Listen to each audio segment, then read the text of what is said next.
Hello, this is a guy who likes fanfiction and is too lazy to read, so here is Redemption in a Worthy World in audio form. Check the description for the links to the author. Chapter 56, Masks Part 4, The Faces Shown to Family. Sakura ducked as something chittering buzzed overhead, and the grass genin next to her jumped up to intercept it with a burst of wind chakra. Next to her, Kaibanka Hisuda of the sand lashed out with the wire lines attached to her gloves and scythed through 5 bugs the size of her head with a fierce grin. Sakura grinned back at her. Though she very much wanted to cling to Kaibanka's hand and make sure they weren't separated, Sakura's own hands were linked together in the crane sign as she maintained the illusion Kakashi's book had helpfully labeled the "Not My Problem" jutsu. It had been meant for stealth missions, allowing a guard's attention to slide off a small group of people like water off a duck. Sakura was using it to try and hide a group of 10 ninja teenagers in the middle of her village, which was quickly becoming a war zone, and the strain was beginning to tell. Still, she'd gotten the rescue mission slightly less than halfway across Konoha as Umbu in clothes she didn't recognize clashed with familiar animal masks and green flak-jacketed ninja on the rooftops and in the streets. Several made for Gaara and were tossed aside by the sand cloud which hovered protectively over him. The dazed Umbu were then either ignored as the rescue squad fled deeper into Konoha's residential district or taken out by Hayate's sword. The man was unbelievably fast in his illusions, which Sakura's mind identified as advanced versions of Sasuke's crescent moon style, orbited her outer genjutsu in constant guarding positions. But the closer they came to the screeching, chittering Seven Tails, the slower they moved as dozens of bugs spawned by the Biju swarmed around, menacing anything that posed a threat to their progenitor. Gaara's sand drifted down to ground level, and he frowned slightly as another swarm of bugs buzzed over a half-collapsed apartment building. "I must save my strength for the confrontation," he announced. "Sakura Haruno, how many minds can your genjutsu affect at once? If these bugs notice us..." "They won't," she promised, even as sweat began to bead on her forehead and drip down in front of her ears. "If we keep quiet and..." A near-piercing shriek came from a nearby alley, and without thinking, Shikamaru, Temari, and the rain genin ran forward, flinging kunao, wind scythes, and senbon into the bugs which were going after. "Mom!"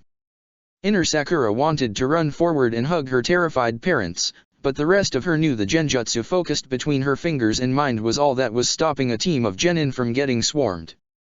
Still, she felt the illusion wobble, and the mass of bugs above them turned multifaceted green eyes in their direction. Mabuki Haruno obviously wanted to reciprocate, but Shikamaru gestured her to silence as he guided the 2 civilians to the center of the group, next to Kankuro, Kaibanka, and Gaara. His voice was a low whisper as the genin all shuffled closer, and Sakura stabilized her jutsu once more. "All right, we need to find more civilians. Is anyone here a sensory ninja?"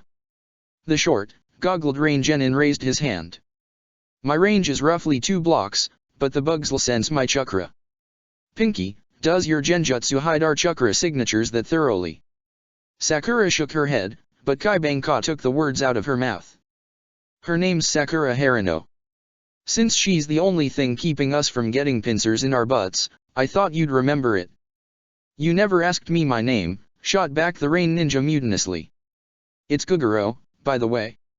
"Nice to meet you, Guguro," said Kaizushi Haruno, reaching out and shaking the rain ninja's hand a little harder than necessary.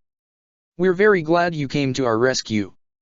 "Oh, Guguro's formerly hostile attitude melted away in the face of Kaizushi's determined cheerfulness.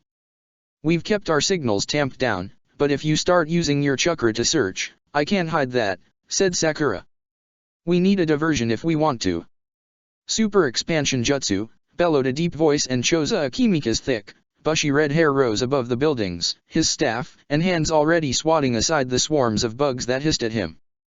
In a mirror of her smaller spawn, the 7-tailed beetle let out a dangerous snarl as she reared back to expose her many claws. "For Konoha!" roared Choza as he charged, and the boom of their impact nearly threw Gaara off his sand. "That'll do," said Hayate dryly, flicking Ichir off his sword. "Guguro, direct us. We go in 2-man teams. Bring the survivors here under Sakura's genjutsu." "I shall aid the large man," said Gaara in a tone that brooked no argument as his sand sharpened into a volley of spikes above him. "I will give you as much time as I can." "We'll help," promised Temari, but Gaara shook his head. "The offer is appreciated, sister, but this battle is not for you." The other ninja scattered as Guro and Hayate ordered them out, but the sand ninja lingered near Sakura and her parents. A quiet argument cut off as Choza bellowed in pain, one hand covering his eyes, but he kept fighting. His massive staff cracked the vast beast sideways and through a building as the rescue squad began to trickle back, more insects close behind the shrieking civilians. However, as each group rushed into the protective embrace of Sakura's genjutsu, the greenish-gray beetles pulled up sharply, their quarry vanishing into thin air. Hayate sent several of his own illusions and clones rushing back out, thinning the swarms as they chased phantoms. The rescue squad repeated this delicate dance 3 times as more and more dust-covered, wounded, and frightened people clustered around Sakura, her family, and the Sand siblings. Reluctantly, Sakura signaled a halt when 67 people had been assembled beneath her, teeth gritted as she used both halves of her mind to push the illusion as far out as it could go, but so many frightened civilians made far more noise and smells than 8 genin, a bubble of non-space that took up most of the street. "I'm at my limit," she admitted as the curtain of wings and yellow-green eyes swirled just beyond her mind, no longer distracted by Hayate's phantoms. "Shikamaru, the Nara estate." "It's close," said the boy, conveying the directions and cross streets clearly and quickly. "Hurry," urged Guro as he pulled his mask aside to spit blood into the dirt and they began to move. Some huge chakra signatures closing in, and it smells like death. They picked up the pace, approaching a civilian's running speed as a wave of translucent fog poured down from eastern side of the street, making the bugs' shells sizzle, and sending them scattering. Kankuro was forced to rip off his headgear when it too began to dissolve and the group was pushed sideways into the bugs, Gaara, Kaibanka, and the grass ninja slaughtering the insects which had been forced into Sakura's barrier. "I think that threw the fucker off," shouted a figure within the mist, his form outlined as it rippled like water. "Let's hope the monsters kill each other." Tamari's fan billowed, and a funnel of wind pushed the acid mist away, leaving 3 bloody Umbu in blue kimonos to point weapons in her direction, Sakura's illusion no obstacle to whatever perception jutsu was worked into the masks. "Sorry to disappoint you," said a voice that made Sakura gasp as her genjutsu shattered under the pressure of the mist Umbu's counter-assault. "But this makes 2 family reunions you've disrupted." The flickering, orange-tinted form of Naruto Uzumaki landed in a crouch on the lip of the roof the Umbu had been retreating from and looked down as the beetles all hissed at him. His grin was a hungry challenge, but it melted back into the familiar smile Sakura knew as Naruto waved Fox Fang at her and the orange light dimmed. "Hey Sakura, Hayate-sensei. Did you and Gaara-san get the same idea I did?" Shikamaru's eyes were boring into the flickers of orange around Naruto, as the distant smell of ozone and blood drifted down to them, so inner Sakura prodded her outer self to distract him. "Depends on the idea." She called up to her teammate, a worried frown on her face as she saw the holes in his mesh shirt and the way one of his arms hung limply at his side. "Are you out of the corner of her eye?" She saw movement and inner Sakura reacted, bringing her arms up as seal-marked iron chains shot from the sleeve of one of the Umbu, lashing around her forearms instead of her throat. Shikamaru's shadow wriggled out next to her and the man froze in place.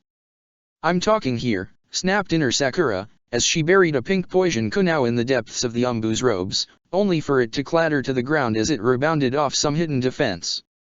One of the other Umbu moved forward, only to be met by Hayate and the tall grass ninja with long hair.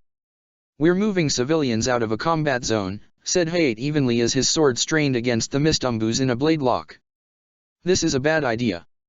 "Yeah, 'cause you're vulnerable," retorted Sakura's opponent, not noticing the dust above all 3 of the ninjas which was slowly forming into clenched fists. A loud roar of effort from Choza and a screech of pain from the 7 tails made everyone turn to look like a shadow fell upon them. Gaara struck at once, driving the enemy flat against the ground, pounding down again and again until the chain on Sakura's arms went slack. Naruto flipped forward off the roof, bringing his massive iron club around in an arc to land on the ninja who hadn't moved, frozen by Shikamaru. He was still alive. "I knew that," said Gaara unconvincingly as Naruto breathed deeply and the suggestions of orange chakra around his shoulders pulsed once as Gaara's sand withdrew to his gourds. "A little help," groaned Kankuro as Sakura turned around and gasped. A massive claw nearly the size of a train car had been ripped off the 7 tails and hung suspended in midair above the crowd of cowering civilians.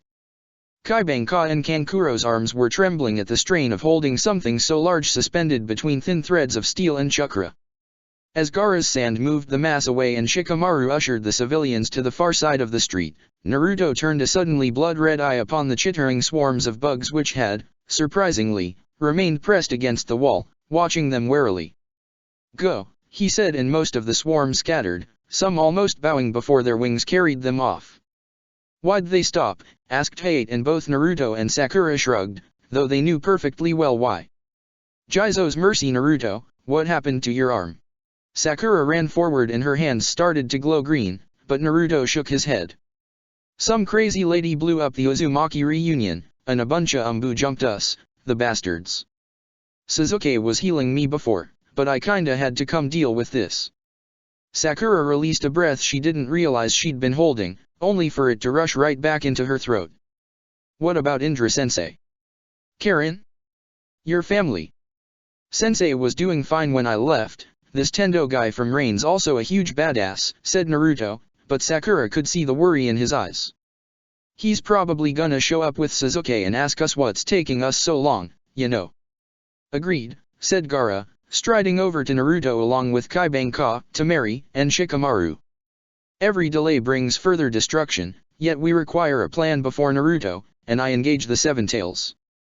"And we still have all these civilians," said Shikamaru, leaning his ponytail back to point at the crowd and the mix of genin trying their best to keep them calm. Sasuke's Kenjutsu teacher coughed and pointed his sword at the massive insectal form of the Seven Tails. "Gaara of the desert, you really think you can fight that? Even Choza-san's on the ropes." Despite losing one of her main claws and sporting several craters in her shell, the winged beetle still cut a formidable figure among the ruins of Konoha's residential district. She'd flown into the sky, nursing her wounded arm, as had Choza, though his stout frame now sported several patches of sticky residue and bleeding claw marks. Gaara's mouth twitched up into a smile and he held out his hand for Naruto to fist bump. "I'm not sure fight is the right word, Proctor. As our mutual friend said, it's more of a family reunion." It was hard to tell with all the dust, but Sakura was pretty sure she saw Hayate go pale. "I can't let you do that, Gaara-san. Or you, Naruto. That's absolutely insane," finished Temari. "I thought you were going to, I don't know, just distract it while we rescued people." "That is what we shall be doing," said her younger brother as his sand formed a frowny, yellow-eyed face that stuck its tongue out at Temari. "Not alone." "They won't be alone," said Sakura firmly as she also exchanged a fist bump with Naruto, only for him to wince as she gently tapped his injured hand. "As soon as we get my parents to the Nara estate, we can return and back them up." "Speaking of backup, where is it?" asked Temari as she transferred her frown to Hayate. "Where are all of Konoha's ninja?" "They have their hands full, I'm sure," said Hayate, and he sighed. "Look, if you're really gonna do this, I'm staying. Shikamaru, you and Sakura have command. Now quit standing around and go." Sakura ignored Shikamaru's protests that sharing command with a girl was a drag and moved off, flinging her cloak over her shoulder, and already weaving the signs to begin the "not my problem" jutsu, as Kaibanka's sly voice drifted back to them. "I don't think I've ever had someone get a field promotion and meet their parents on a first date before." At this, Sakura blushed furiously as she saw both her parents perk up and Kaibanka bowed politely. "It's nice to meet you both, Harano-san." "I want to die," groaned inner Sakura, sharing her outer self's embarrassment for once. "All we're asking for is one totally normal date, just one. As your future Kazekage, I order you not to die, Gaara," said Temari, biting her thumb as smoke bloomed around her. "Commentary, keep him safe." The thin white weasel chirped and heft the scythe twice his size over his shoulder. "All right, let's do this," cheered Naruto as orange chakra flowed out to envelop him. Fox Fang braced on his shoulder and Hayate took a step back in shock. "Playing possum jutsu." Immediately, Gaara's voice jumped up 2 octaves and gained the desperate joy of a parched man who'd found an oasis in the desert. "Yay! I'm finally free. Big Dick is back in town." 2 blocks further away, inner Sakura erupted into giggles despite herself as a billowing dust cloud obscured the sand's Jinchuriki. "I am so glad the old man can't see us now," muttered the Nine Tails as he and Naruto watched the sand crawl up over Gaara's arms, then his legs, torso, and finally his forehead to form a human-sized sand tanuki who began dancing on the spot, chortling with glee. Now who's the irresponsible one, Kome? I'm not the one with my horns up my ass. Gloat later, idiot, snarled Naruto's body, shouldering his way past Hayate and ignoring the man's hiss of pain as the Kyuubi's concentrated chakra seared him. Before you burn out your own host. Neither of us can handle a full transformation. Yeah, said Shukaku dismissively, waving one massive, blue-streaked claw. That's why we've gotta go save Kome's beetle butt, right? The Nine Tails grinned at Shukaku. One tail each, let's see who does better. Settle this once and for all if more tails mean more power. Once and for all, mimicked Shukaku in a decent impression of the Nine Tails rumble as both Jinchuriki set off at a run. You always say that. And yet you keep challenging me, so it hasn't sunken into your thick skull. You guys sound like me and Sasuke, you know. Said Naruto from his position inside his soul, staring at the Nine Tails with a cautious grin as they both maneuvered through the rubble. Silence, Uzumaki. Just saying. If you have time to be smart, you have time to listen to my plan. Now, one of Kushina's favorites was a chakra disruption seal she used on everything from enemy traps to enemy ninja. While Shukaku makes himself useful a loud, obnoxious, irresponsible distraction, you'll stick as many of them on her as you can on the way to her head. Jinchuriki are usually somewhere in the head or neck when they manifest my siblings. From there, I'll end things since with your horrible chakra control, gods alone know what could happen. Naruto frowned as the Kyuubi traced out a three-stage seal in orange chakra in midair, reversing it in a gesture for the teenager to examine. That seems kinda complicated, shitty fox, I'm gonna need to sit down at a table and do a few practice sketches.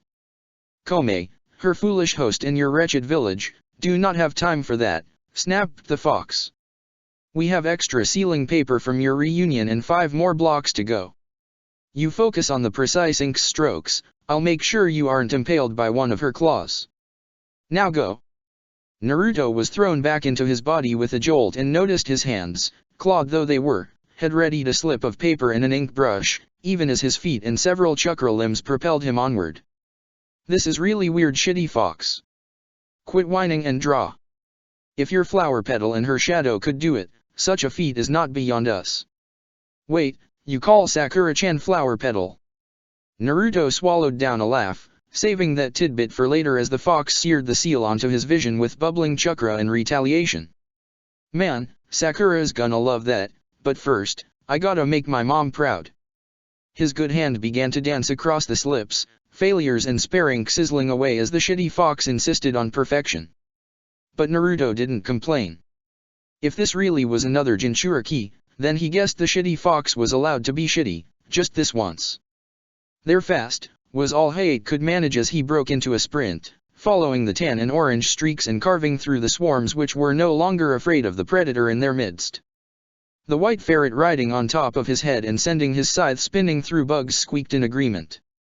Naruto grit his teeth as he ran across the rubble on 3 limbs, his arms cushioned by orange chakra even as it seared through him, healing him.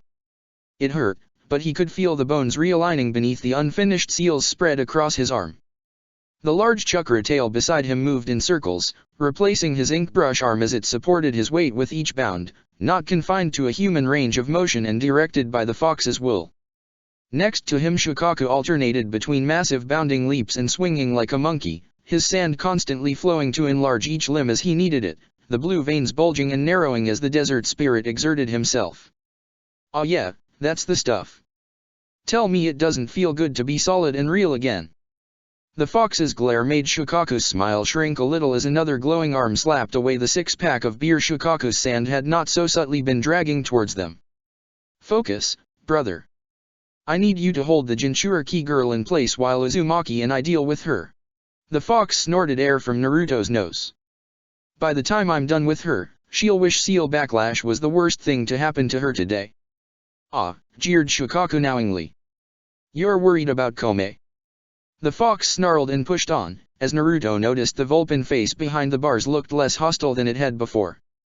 But he never got the chance to comment as the massive, armored form of the 7 Tails finally spoke. Just leave me alone. Choza, who was breathing heavily and clutching a wound on his shoulder, shook his head at the surprisingly young voice coming out of the armored form. "I'm not the one who's destroying a peaceful village, hurting innocent people." "Nuh-uh," retorted the girl, who was definitely young, with that kind of petulance in her voice. "You guys re the big bullies. I'm just making sure you don't try to mess with my home like you messed with grass or rice, or anywhere else. And I haven't hurt anyone, my bugs re even chasing people away. What you've done today means we'll have to mess with your home, hurt your people," said Choza grimly, his massive hand sweeping out to indicate the devastation. "Just like how I didn't start this fight, but by the sage girl, unless you surrender, I'll make sure to finish it." The Seven Tails wavered at the hostility in Choza's voice and looked down at the destruction, suddenly uncertain. "You're not going to hurt Shivuki, Yaro, and Kigon." "He's lying," shouted a voice from below as a man sprang up on top of one of the still intact multi-story homes. "Look out, Fu!" The rhinoceros beetle turned and took the full force of Choza's bow staff to her face, sending her careening through several houses as the man who'd shouted at her climbed up onto the crown of her head. The beetle, broken wings fluttering, clambered to her feet, one mandible hanging by a few strands of chakra-formed chitin with a hiss. At the signal, hundreds, if not thousands of bugs poured upwards from the surrounding streets, forming into a solid greenish-gray cloud around their hive queen. "I won't let you hurt them," shouted Fu, and opened her mouth as red and blue chakra began to gather. Then at the shouted commands of the man on her head, the swarm drove towards Choza's face. They went for his eyes, crawled into his ears, his nose, and the man screamed as his hands dropped his staff, forming the sign to end his clan's jutsu and make himself a smaller target. Just as the sign completed, Fu's lost mandible flew up and bit deeply into his throat in a spurt of blood. Choza looked down to see the waterfall ninja on the street below glowing with what could only be the power of the hero water as he dropped a thimble-sized vial and blocked a scythe blade with his bare hands. Unable to stop the transformation, Choza's shrinking movement tore him away from the enormous jagged mandible, leaving a disturbingly large chunk of his throat behind. The Akimichi patriarch hoped it wasn't important, but the sudden weakness in his limbs and warm blood on his pressing hands told him it was. As Choza grew to approach a normal human size, fighting through the considerable pain, he saw another claw drive right for him, only to be halted in its tracks by something tan and blue. "Oi, oi, oi bug butt," jeered Shukaku, "remember me? Ya really should pick on somebody who can take it. Did ya forget my tips about being a generous lover, older sister with 1,000 young?" The massive bug form of Fu peered down at the tiny shouting figure made of sand as the wounded Choza scrambled away, hands pressed to his throat to stem the vast amount of blood. Hate engaged the waterfall swordsman who'd kicked the weasel away and through a window. "I'm not your older sister, I'm Fu. And I'm only 12. "Oh, Jizo, help her, she's 12, muttered Hate as he kicked the glowing man between the legs with a hanging moon maneuver. His follow-up slash was halted abruptly and Hate blinked as he saw his sword had been bitten in half, the waterfall Jonin crushing the metal between his teeth. Shukaku would have laughed, but he was taking a very deep breath. Wind style, air bullets. The weasel cometary landed next to him and raised its own cracked scythe. Wind style, decapitation strike.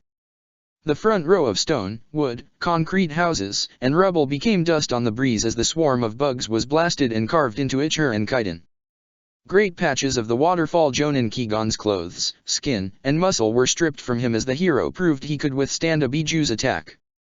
"Kigon-san," wailed Fu as she tried to pull away from the small creature, but Shukaku had twined his sand into the very foundations of nearby buildings and though the road buckled and cracked, he did not move.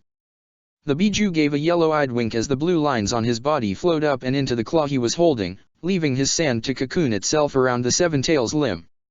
"Gotcha, sweetheart. The curse mark of shame's a real pain, isn't it?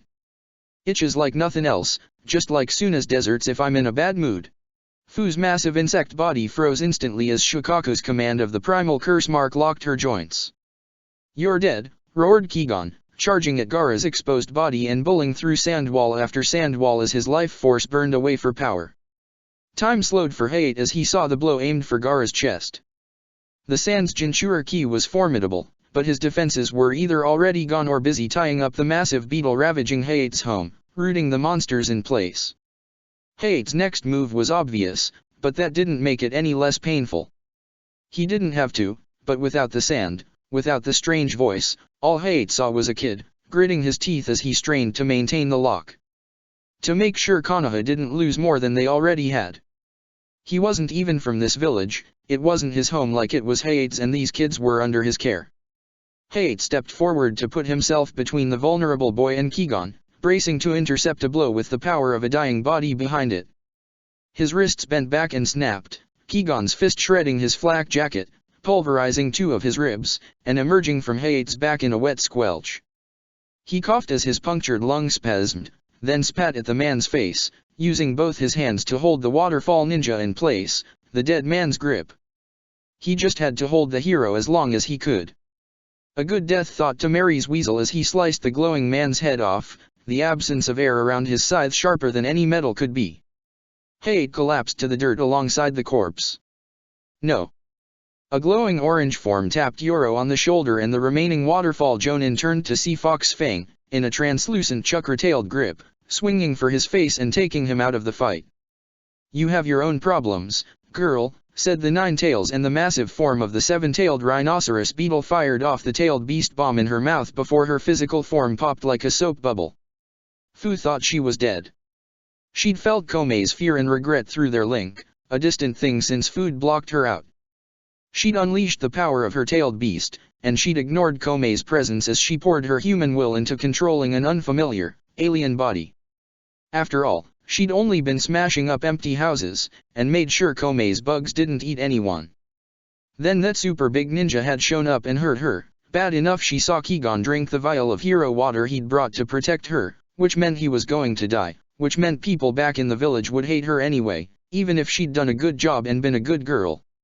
Fu broke into tears, alone in the dark underworld, where there was no sun. This was her punishment, then, for getting Kigon killed, for failing her village, like her tutors always said would happen to Jinchuriki who disobeyed orders on dangerous missions. She'd be alone in her dark room, this time, forever. And then, suddenly, she wasn't. A hot wind blew open what sounded like the heavy door of her cell. No, it was a room, and Fu sniffed as she smelled something spicy and warm on that wind. There was flame, distant and flickering, far, far away. Down a massive hallway that was not in Fu's memories of Takigakur, carved with clouds and spirals meant to represent wind. Dozens of smooth nooks dotted massive stone pillars, but they were empty. Fu sniffed and wiped the snot on her bare arm as she stood up, feeling her clothes soaked in cocoon fluid, dirty water, and something unpleasantly warm she didn't want to think about. She looked up and saw the flame was moving closer and hesitantly moved towards it. It could be a demon sent to punish her, or worse, punish Kome, when Fu was the bad girl who'd done everything wrong and had failed the mission. Hello, called a voice. Anybody here? That didn't sound like a demon, so Fu moved towards the voice and the flame, peeking around the pillars as the light resolved itself into a young boy, maybe a little older than her, with whiskers on his face, carrying a torch that burned with orange light and made his blue eyes gleam like stars in the dark. He didn't see her because he was casting the torch up, looking at the weird nooks on the walls. Ugh, he groaned. If the shitty fox is gonna make me search all these holes, it's gonna take forever to find her. I'm here, said Fu miserably, walking out from behind her pillar and hanging her head. I didn't think they'd send someone like you to punish bad Jinchuriki. The boy screeched and jumped backwards, hands and torch flailing as Fu startled him. Geez, you gave me a freaking heart attack, watch it will ya? Fu shrunk away, making herself a smaller target, and apologized, but the boy wasn't yelling anymore. Instead, he blinked several times, shook his head, and held his hands out. Hey, sorry about that. You just startled me, you know? My name's Naruto Uzumaki, what's yours? The girl with teal hair sniffed and hesitantly shook his hand. I'm Fu. Why are you looking for me, Naruto Uzumaki? Well, you're the host of the Seven Tails, right? I'm the host of the Nine-Tailed Fox. He and I stopped you from wrecking my village. Your beetle friend and the shitty fox sent me to find you. I think he said her name was Kome. Fu nodded and looked miserable again as they began to walk down the corridor in the direction Naruto had come from. Yeah, that's her. But she's super upset with me because she didn't agree with what we were supposed to do. I don't think we're friends anymore, plus I failed the mission anyway. Naruto looked angry, but he swallowed it down with effort, though his fists were balled. Your mission was to attack the Hidden Leaf Village, right? I heard you said something about us being big bullies, but the only bully I saw was you. I wasn't really hurting anyone, not like you did in grass, protested Fu, and she hoped in her heart that was true. We were just supposed to be big and scary, smash up a bunch of houses and run when we got the flare signal, but, she winced. The signal flare from the top of the weird stone faces had never come, then the big man with red hair had arrived and she had to fight for real. Is that red-haired guy gonna be okay? Huh, who? I guess Gaara's gonna be fine. His sen's pretty strong stuff. No, the other guy I attacked with Kome's messengers. You mean the bugs? I dunno. On that sobering note, they walked in silence for a while, Fu trying her best not to cry again as the thoughts buzzed around her head like a visible cloud. You failed. You died. You're going to be locked in the dark here forever. You're a bad Jinchuriki. The village will never accept you, because you're only a burden when you're supposed to protect them. Fu sighed because she knew they were right and was surprised when a warm hand gently took her own and gave it a reassuring squeeze. She looked up to see Naruto giving her a hesitant smile. Hey, I know it looks bad right now, but things gonna get better, trust me. Shitty Fox and I, plus Indra-sensei, even Gaara, we've all had really tough stuff happen today, but we just have to get up tomorrow and keep trying, right? Fu sniffed. But I'm dead, there's not really a tomorrow, is there? Naruto looked stricken and tugged her forward as he broke into a run. Oh I, shitty Fox. Fu-chan says she's dead. We can fix that, right? As they ran, the darkness of the wind-carved corridor bloomed into a vast, sunlit space as the two Jinchuriki dashed out onto a smooth mountainside plateau with enormous, crumbled pillars dotting the perimeter. A cool breeze was blowing, and Fu took a deep breath as it whisked away the strange smell from the tunnel. But as it turned out, a fouler smell was coming from the massive, orange-furred beast with red eyes pacing back and forth in front of the entrance and currently roaring at the beetle crouched above him, who despite her own gargantuan size, was hunched on top of the pillars, looking very guilty. Completely irresponsible, not to mention reckless. You know what we're up against, and I will not have my lucky charm sister hunted down the moment she reforms by those star slugs. Kokuo's already missing. The fox gnashed his teeth, his tails lashing about him and passing over Naruto and Fu's heads in a rush of ozone and blood-scented wind. Not to mention giving a human child, access to your complete possession form and letting her lock you out. By the old man, care to explain that? Even Shikaka wasn't so incompetent. Hey, watch it, warned the sandy tanuki on the fox's opposite side, who was sitting with his back to the mountain and resting on his haunches, fingers crossed over an ample belly. His golden eyes flicked down to the two diminutive figures hiding silently amongst the Kyuubi's tails, and he put one sandy finger to his snout when his siblings were focused on each other. Kome leaned forward on her pillar, her glowing yellow-green eye slits staring back at the fox's red ones. You're one to talk, Kurama-san. When was the last time you showed any of your Jinchuriki any care at all? You're just using that child as a meat puppet so you can have your vengeance, fulfill what little you can of your duty. But Fu only has me. Her village keeps her locked in a room without windows, with the barest whisper of wind. Why do you think I insisted we meet here, in my memories of my temple? She fluttered 6 yellow and orange wings as a long tail unwound from the pillar. Here, and in the waking world, flying is the only joy we have.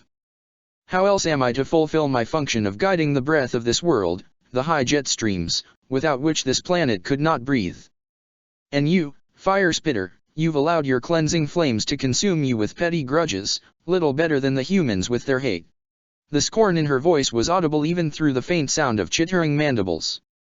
Who's left among us to remember and hold true to what Father taught us? How many of us even try to do so, working with our hosts? Half the reason Fu's Taki Cage ordered her to perform this stunt is because you scared the small villages half to death by setting grass on fire.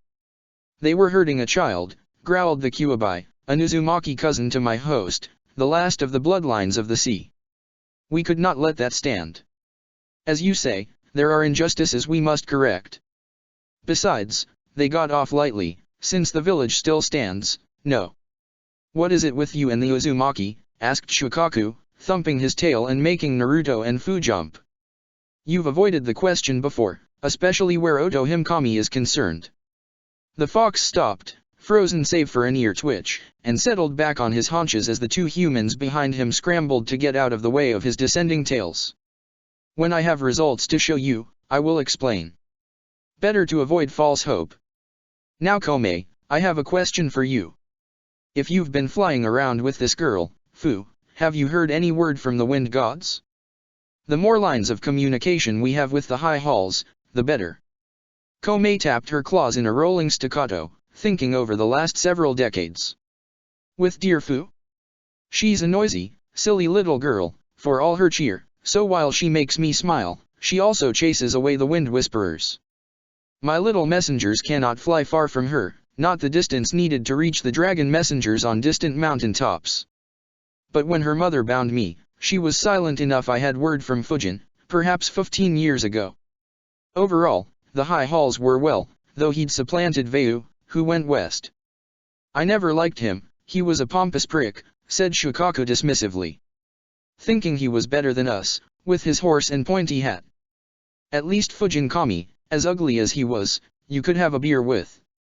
The lights behind Komei's exoskeleton flickered in succession and it was clear she was trying to roll her compound eyes. Well, the respectable wind deities seemed to approve Shu, but they wished me to return amongst them, as the jet stream above the land of lightning was becoming temperamental. Since then, scattered reports of fiercer storms in that land, but the mortals weather them well enough without my aid. Shame about the lost villages, but bound in Jinchuriki, she trailed off meaningfully and her older brother sighed. Well, I suppose it's too much to ask a child to try meditating in the upper atmosphere. I was forced to use Otohime as a messenger when she came for my Uzumaki, and since the fall of Uzushio, I have no idea how welcome she is in the high halls. I can try, piped up Fu, and Naruto stifled a laugh as the massive nine-tailed fox's fur stood on end from the unexpected shock. The fangs taller than him which snapped closed inches from the two children were no laughing matter though, and he felt his heart jump up into his throat. How much of that did you hear, Uzumaki? This was a private conversation, which is why I sent you to retrieve the other foolish child. I dunno, he shrugged, playing at nonchalance. I wasn't really paying attention, you know. The fox snarled, sending embers and the scent of long-dried blood wafting over the children, who gagged. Whatever you heard, keep it to yourselves. I have enough trouble keeping Shukaku in line. I do not need unruly Jinchuriki ruining more of the 9 Biju's reputation. Must I now add Komei and her host to my list of torments? The fox sounded aggrieved and irritated in equal measure, and two claws snatched Fu up before she could think to shriek and deposited her in the center of the platform, surrounded by carved spirals of wind and ancient characters worn into eligibility. Speaking of, continued the nine-tailed fox as Naruto ran forward to join Fu in solidarity. Child though you may be, you have much to answer for, Fu of the hidden waterfall. The girl felt the eyes and the attention of three-tailed beasts upon her like a physical weight and shrank down into a crouch, her hands over her head. I'm sorry, okay? Don't torture me forever, Kyuubi-san. Yeah, shouted Naruto defiantly, she said she's dead, that's punishment enough. The Nine Tails gave him a blank look before Shukaku burst out into laughter. Dumbass, said the One Tail, neither of you are dead. Just unconscious from chakra exhaustion. We kicked your ass mint hair. But there must be a reckoning, said the Kyuubi, for his gaze had never left Fu. We talked about this, Kurama, said Komei, fluttering down to land behind Fu with a rush of wind and the rustle of wings, her voice defensive. I gave her the chakra, because we both wanted to fly. I wanted to monitor the winds at a height a human body wouldn't survive, and her village was clearly manipulated into this attack. Punish me, instead of a girl who's barely lived a sliver of our lifetimes. Undoubtedly, some humans are dying needlessly because of her, said the fox, but his tone was less accusatory than it had been moments before. And because of you. The old man would be ashamed. He'd be ashamed of us all, said Shukaku suddenly. None of us can live up to your high standards while we're sealed away, and even if we weren't, half the reason nobody likes you is because even without your whole devour the wicked shtick, you're just an asshole. He stuck out a long dark blue tongue and blew a raspberry at the fox. I'm the one who's responsible for all of us, snarled the Kyuubi, his claws digging into the stone as Naruto and Fu edged away, following the conversation intently. I'm the one trying to strike bargains with the Uzumaki to get us unsealed, to make sure we're ready for when the Otsutsuki come back. If what the Uchiha says is true, I want to make sure we don't die, or get corrupted into something even worse than what we are now. Then I'll be responsible for that too, and what will I tell the old man? Huh. None of us asked you to take that shit on, said Shukaku, pointing one claw at his brother as Komei chittered in agreement. We're older than civilizations, stop trying to get involved in our choices. The less pissed the High Halls are at us, the easier it will be to fight alongside them, said the Ninetales, crossing his arms and curling his tails around defensively. Well, what about the humans? Your seemingly random slaughters haven't endeared you to them over the centuries, have they? Look at how tightly they've got you locked in that little squirt. Not as tightly as they think, said Kurama, momentarily smug before his defensiveness returned. Not that the humans will be worth much in those kinds of battles. Hey, shouted Naruto as he planted his hands on his hips and wishing he'd remembered to bring Fox Fang into Komei's mindscape. From the sound of it, my clan's kicked your asses pretty hard in the past, same with Sasuke's, and I bet there's all sorts of other people who are huge badasses like Inari-sensei. Don't count us out. I like this one, said Komei brightly, moving one of her claws down to carefully tap Naruto on the head as he blushed. He's got the fire in him. What about me? Asked Fu tentatively, thinking about how she'd never be able to fly again if Komei said no, but the enormous beetle sighed. I'm not angry at you anymore, Fu, I'm just disappointed. You need to think more before you use or rather, our power. And locking me out was a betrayal of my trust which won't be forgotten. Look at the results.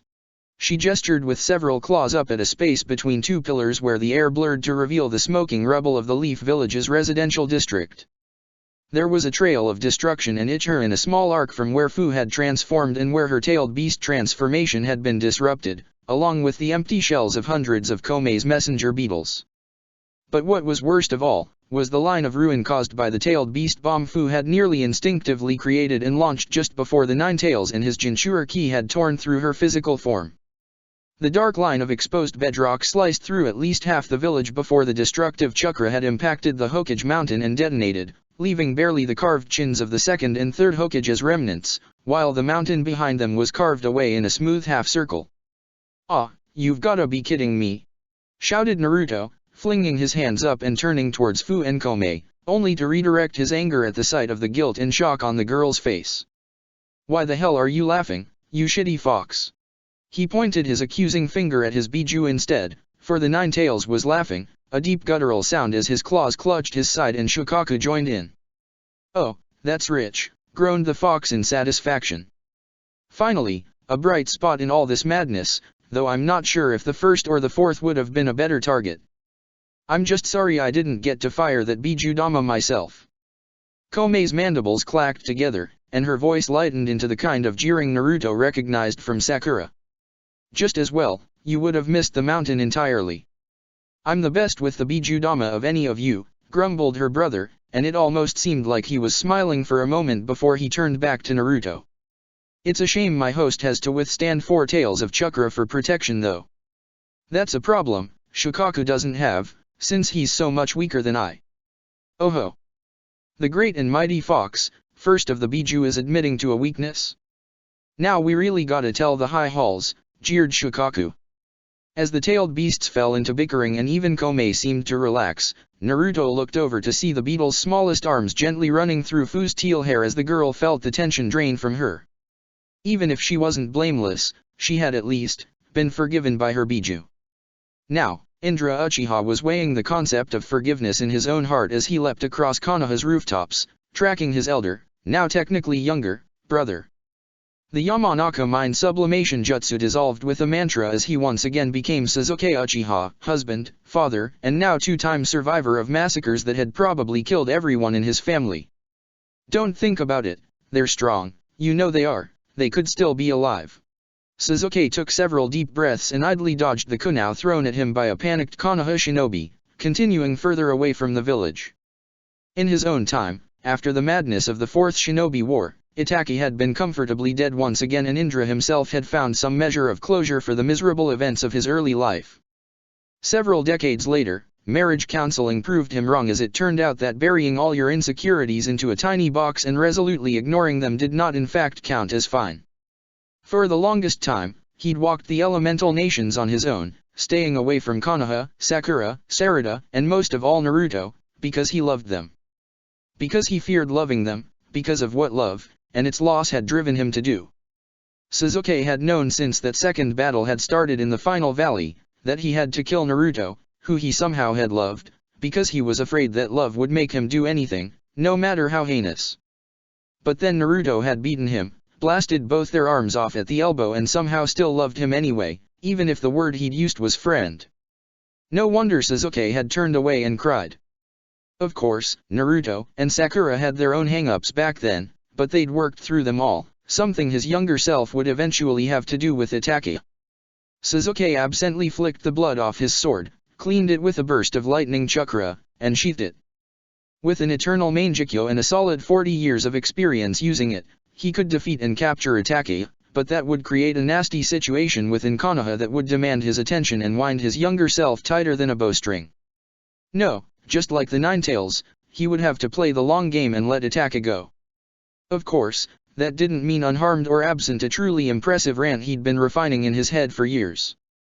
The Sakura in his head grinned and cracked her knuckles ominously as Sasuke heard shouting and the ring of blades. He landed on a rooftop to see Itachi, his cloak ripped halfway open, stab a kunai through a Konoha Umbu's hamstring and break her mask with a brutal stomp, knocking the woman out. Still think you can call yourself a pacifist, huh? Itachi didn't look up as he dragged the unconscious woman into an alley and propped her upright next to a half-empty pallet of mulch. Still pretending you know more than you do, Indra Uchiha. It's a feeble way to gather information. Sasuke shrugged, idly debating if he should have slipped back into his semi-false persona, but decided against it. Itachi thrived on shadows, lies, illusions, and half-truths. Best to meet them with the blazing light of honesty, something only Inari had received in this time. And Sasuke was tired, just like how he knew Itachi was tired, if not in quite the same ways. The eventful life of a ninja could and would wear down the spirit in ways only the subtlest of the Yamanaka had words for. At my age, I think pretending with you is more trouble than it's worth. Such as that ridiculous genjutsu you're wearing to look older. Take it off, it's honestly insulting. Sasuke was pleased to notice the slightest pulse in his brother's throat as he swallowed. Your single eye must be failing you, imposter. Is your eyesight fading already? You've certainly used the Amaterasu a great deal, making a name for yourself, Black Hand Indra. Sasuke jumped down to the alley, his posture open and relaxed, expectant, but Itachi was studying him with narrowed eyes. It's not the best epithet, but better than father's for sure. He's not your. He very much is, said Sasuke, smirking slightly as Itachi's Mangekyo spun in anger. Our father was a fool too. Black flame snarled into existence along his cloak, and Sasuke allowed the flames to consume him, his own visual prowess holding the Amaterasu just above his body as he fell to the alley floor, flailing and shrieking. Inside his head, both Naruto and Sakura decreed he was a terrible actor, but apparently it was good enough for Itachi, who stepped forward, pulling the Umbu's sword from the dirt to throw one last vindictive blade at the false Uchiha's corpse. The Amaterasu whirled inwards in a black spiral around Sasuke's stump as he launched upwards from a prone position, his feet kicking out to drive away the stolen sword, while his own shuriken cut another rent in Itachi's cloak. Sasuke found his footing as his brother retreated down the alley, eyes now wary as the not-so-false Uchiha waved at him with a hand made of fire. His normal hand had pulled a small handkerchief from his pocket and wiped away the blood streaming from his eye, the smoothness of the action belying a repetition he'd done many times. Not bad, don't you think? Asked Sasuke as the black hand vanished with a slight hiss of extinguishing flames. You don't seem bothered by the bloody tears, said Itachi, not answering the question. Your eyesight must be deteriorated indeed if you use the Sharingan's gifts so freely. Or does Danzo have replacements for you? Sasuke made a face. Danzo had only stolen 23 activated Sharingan from the Uchiha's pyres, and they were ash on the breeze thanks to Cat. I only have the one in my head, I'm afraid. But no need to worry on my behalf, both I and its owner are hard to snuff out. I'll have to try harder then, said Itachi, his expression back to the calm mask Sasuke used to see in his nightmares. They charged and met in the middle of the alley with a hail of ninja tools, spurts of fire, and grunts of effort. Itachi used a handful of shuriken as a distraction for a stone-jaws jutsu Sasuke carved up with a Chidori spear. A spear he launched at his older brother like a javelin who effortlessly dodged. Sasuke pressed forward as Itachi picked up the unconscious, bleeding Umbu with one hand and hurled her at Sasuke. However, this only supplied the one-armed Uchiha with a springboard to launch a rain of phoenix flowers, hiding not one but two shuriken using the shadow shuriken jutsu on top of it. Sasuke sensed he was being drawn back into the open as his opponent ignored the unconscious Umbu. A test passed, as the phoenix flowers were stopped by a water wall pulled from the cracked and leaking fountain behind Itachi. Both Uchiha landed on either side of the fountain, eyes bright red, but only Sasuke's full of a cold-edged mirth. You know, he said tantalizingly, cupping his chin in his hand, there's something about fighting me that feels familiar, doesn't it?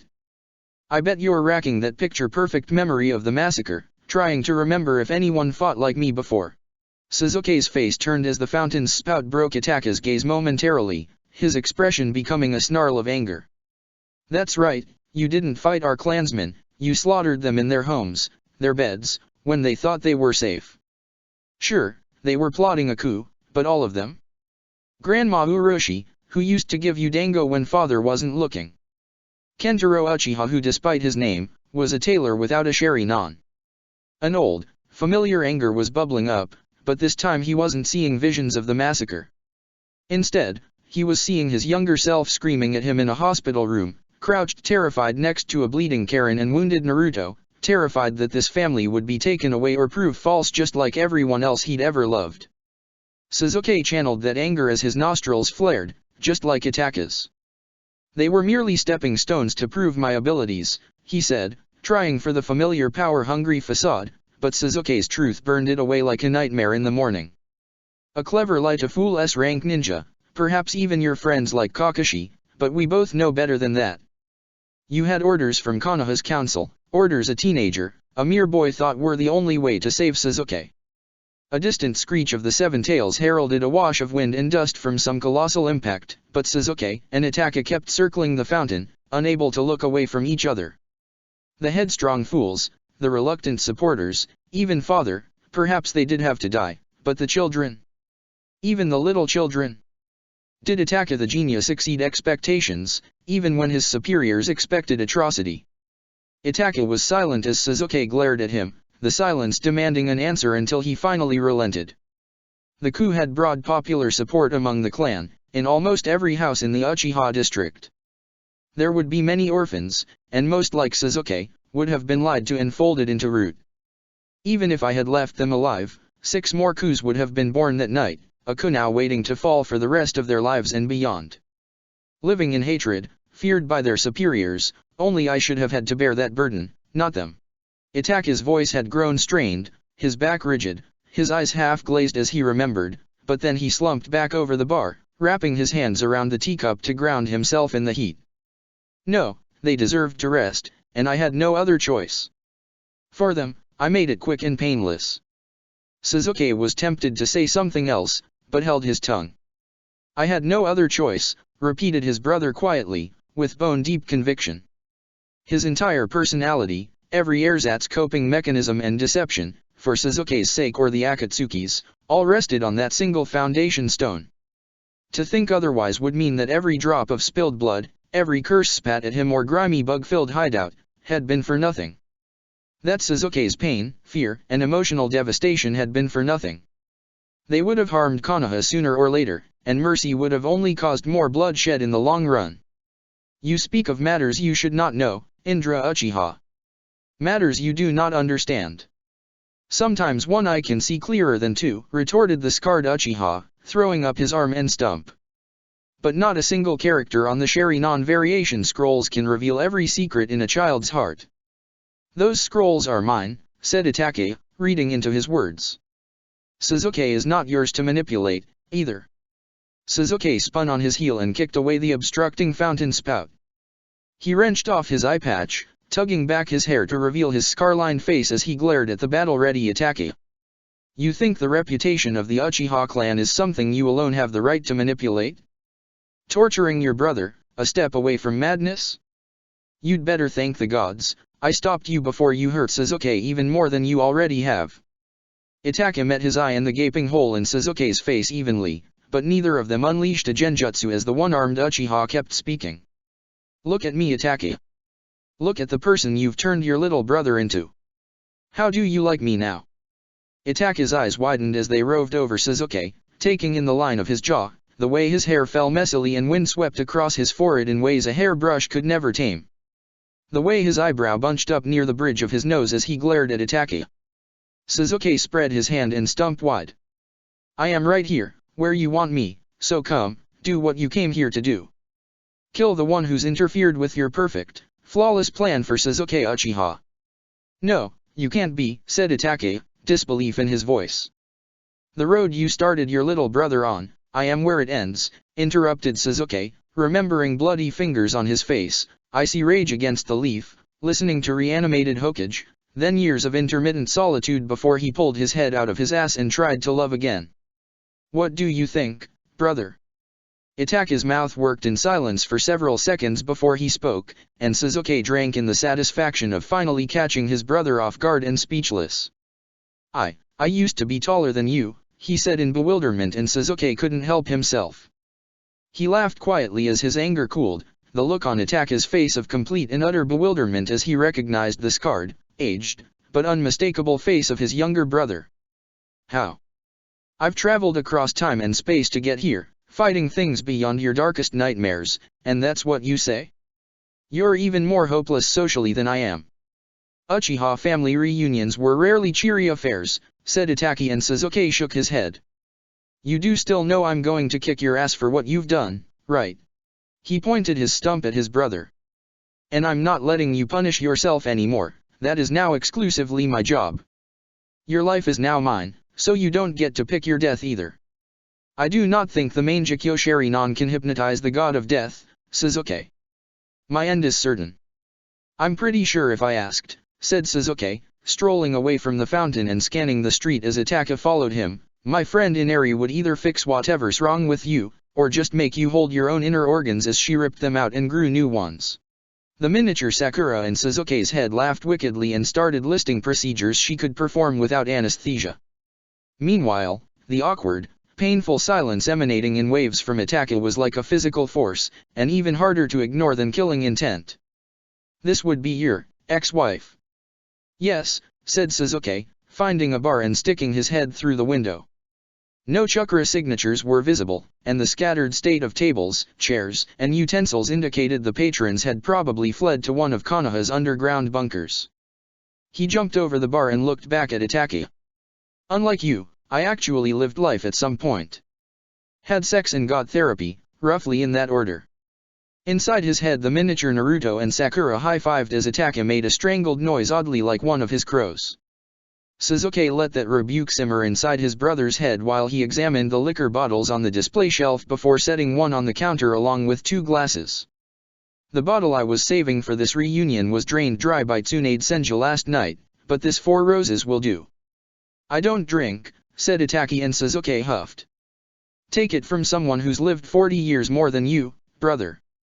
Self-denial doesn't make you a better person or remove the danger you're so afraid of. Sometimes I think if we'd both disappointed Father more, he wouldn't have put so much pressure on us. Fallible humans instead of shinobi geniuses. You sound like Shisui used to, sighed Itachi. And if you shared heavy liquor with the Senju princess most known for her own alcohol problem, you're in no position to be lecturing me. Point taken, said Sasuke, returning the glasses and drifting back into the kitchen, where his voice carried, do they have any tea? His wind-rustled hair and single dark eye appeared in the serving space. You want anything to eat? You probably have many questions, and I could just use the Sharingan to dump the relevant memories into your head, let you digest them while I make something. You don't seem worried about your students, observed Itachi. I've got gold feather hawks up in the air, keeping a weather eye out for them, said his younger brother as the clatter of pans began to sound. and Garuda carrying off the occasional mist ninja for lunch who tries for Naka Shrine. If they were in trouble, I'd know. Any idea why the mist attacked, beyond the vendetta against the Uzumaki? None, said Itachi. Kisame might know more, but I'd have to approach the topic carefully. At Sasuke's grunt, Itachi wiped some smeared blood from his hand. Summoning jutsu. A crow appeared on the countertop in a small puff of smoke. Kauko, report. The crow pecked his hand. We're getting busted hard, boss. Half the flock VE scattered cause of the prissy gold feathers, and we've got maybe a dozen sky burials, but no scrolls. Itachi hesitated, and the bird cocked his head in curiosity as he looked around at the deserted bar. Leave them and dispel.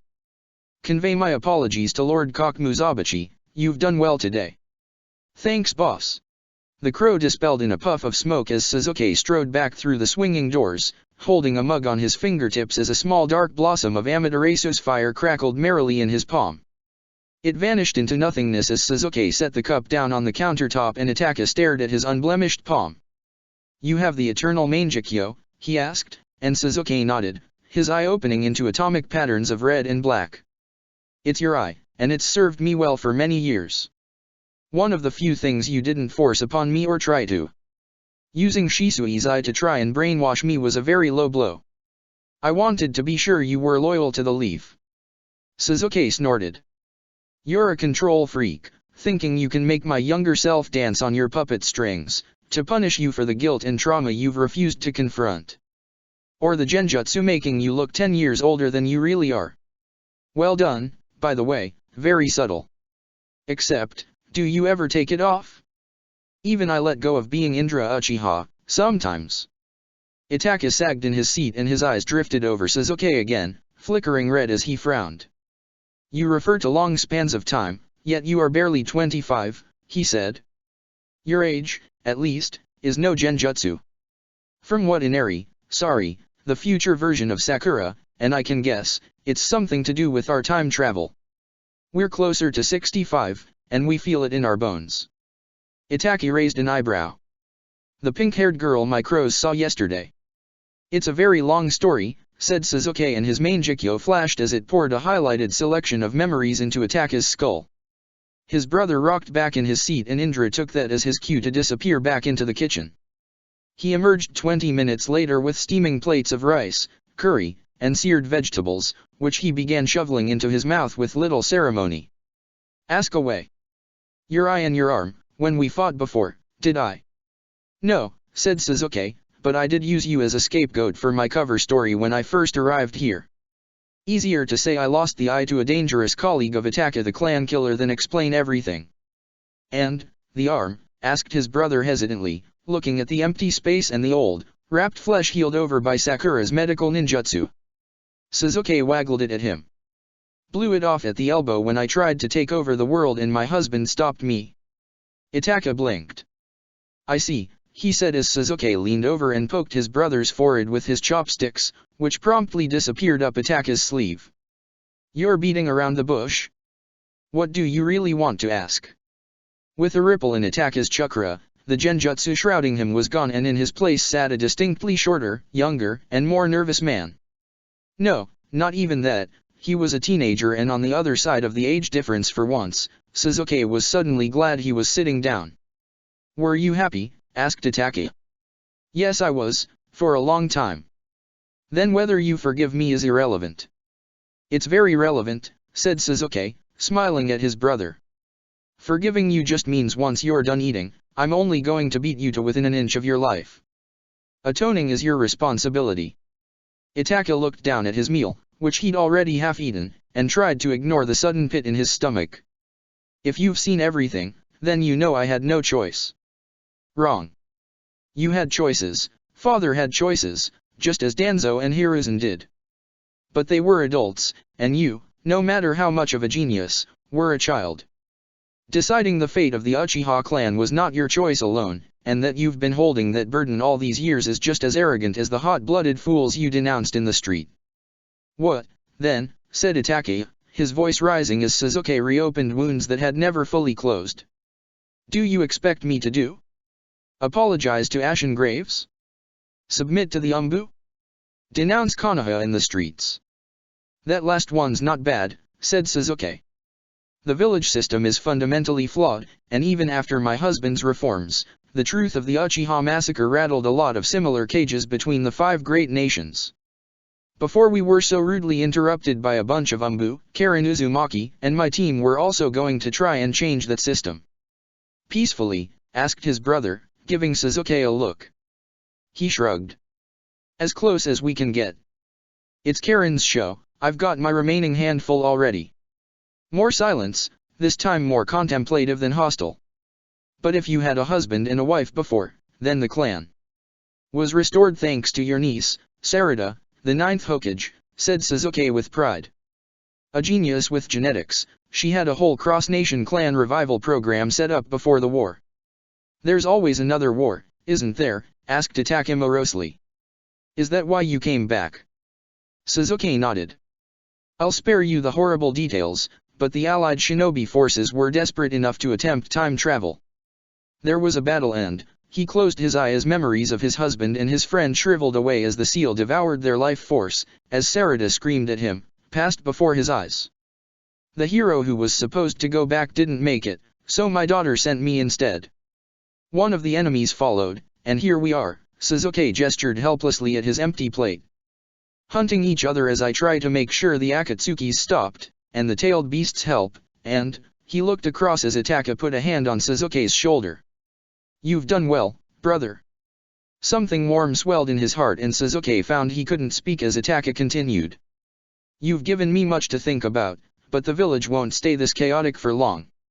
We should go, battling the traitor Itachi should be a spectacle on its own, give Konoha's Umbu a chance to regroup.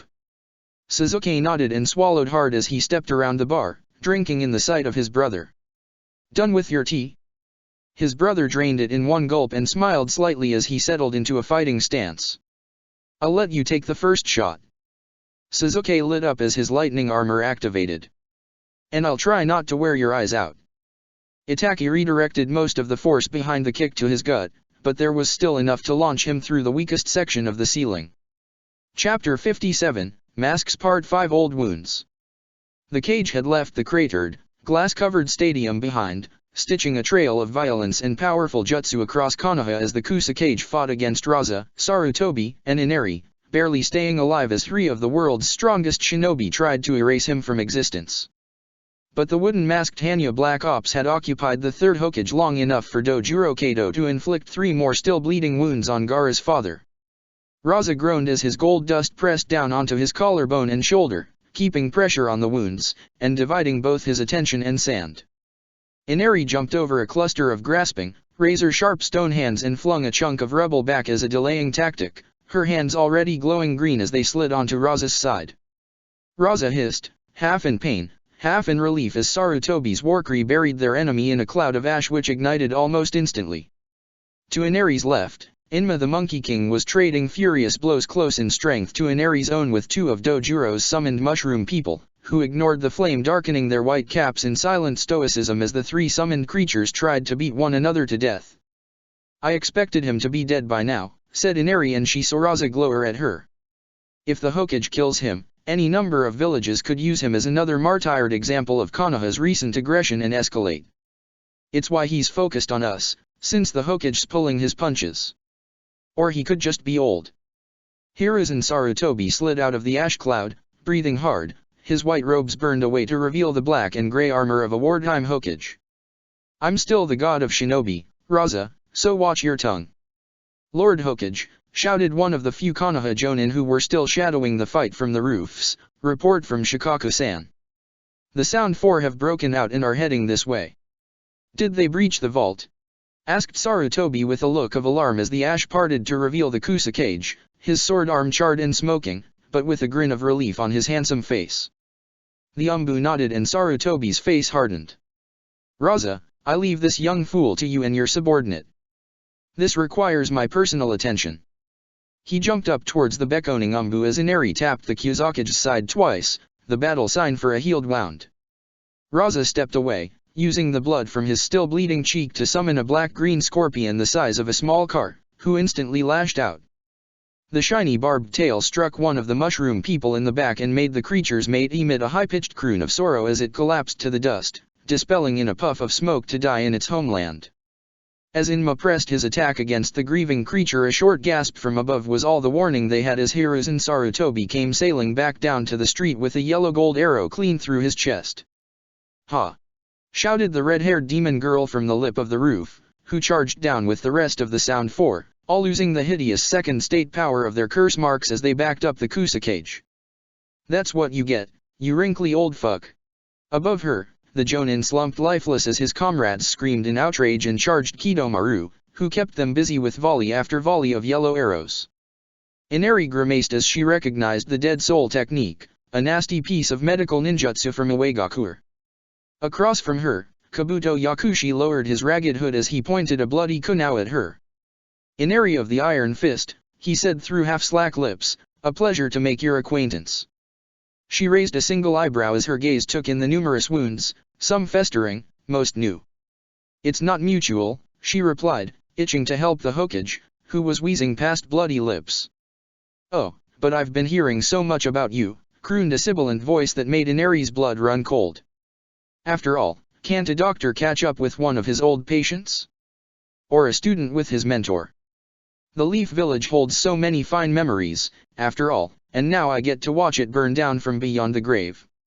Even Raza's mouth dropped open as the thin, spindly figure of Seikon next to Kabuto parted light purple hair and Orochimaru's face gazed back with dark, maddened glee. Except something had gone wrong, because she could still see Seikon's slack face, and the red line across his throat, the sealing formulae written across his skin to bind his master's soul to his corpse. The ninja's body was still in the tan and purple uniform of Sound, and the ash and dust behind the Kusakage was drawn to it, patching over his dead face for Orochimaru's own, even as it shriveled, blackened, and fell away. They could see perhaps half the snake's face, purple hair staining itself black with ash, but there the transformation seemed to stabilize. The thing that was half corpse, half reanimated Sunin laughed, high and utterly devoid of sanity. "Fujin's beard," whispered Raza, and despite everything she'd seen in the Otsutsuki War, Inari agreed. She'd seen the souls of the dead trapped inside their own corpses by a cackling Otsutsuki, but not this half-dead, half-living thing, which seemed more disease than man or shade. From the way he was subtly edging backwards, so did Dojuro Kato, Kusanagi held in his white-knuckled grip. "My loyal Sound ninja, my bodyguards, my dear, dear children," said Orochimaru as he picked up the Umbu corpse and began writing lines of sealing formulae across it, "Please kill them."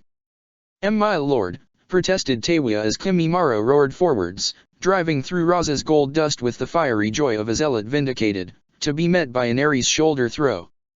"That's the Kusakage." Then Inari couldn't hear anything else, because she was busy grabbing a spinal whip as it nearly flayed her entire left arm off. She ignored the pain and pulled, reeling Kimimaro in as the madman prepared to skewer her with his drill. The white bone construct was twice if his arm. He would tear the woman in half before her iron fist ever reached the thicket of bones protecting his heart and diseased lungs. Except Inari wasn't aiming for his body. 30,000 pounds of pressure, enhanced by chakra-powered muscles, and focused in the three-point grip of the eagle's claw caught the diamond-hard drill and shattered it like glass. Kimimaro didn't even break stride, more spiked blades sprouting from his arms, his shoulder blades, his collarbone as he slashed and carved into Inari, turning the square into a charnel house. "I don't care, I can regrow them, I can regrow them all, one last harvest of bones for you, Lord Orochimaru.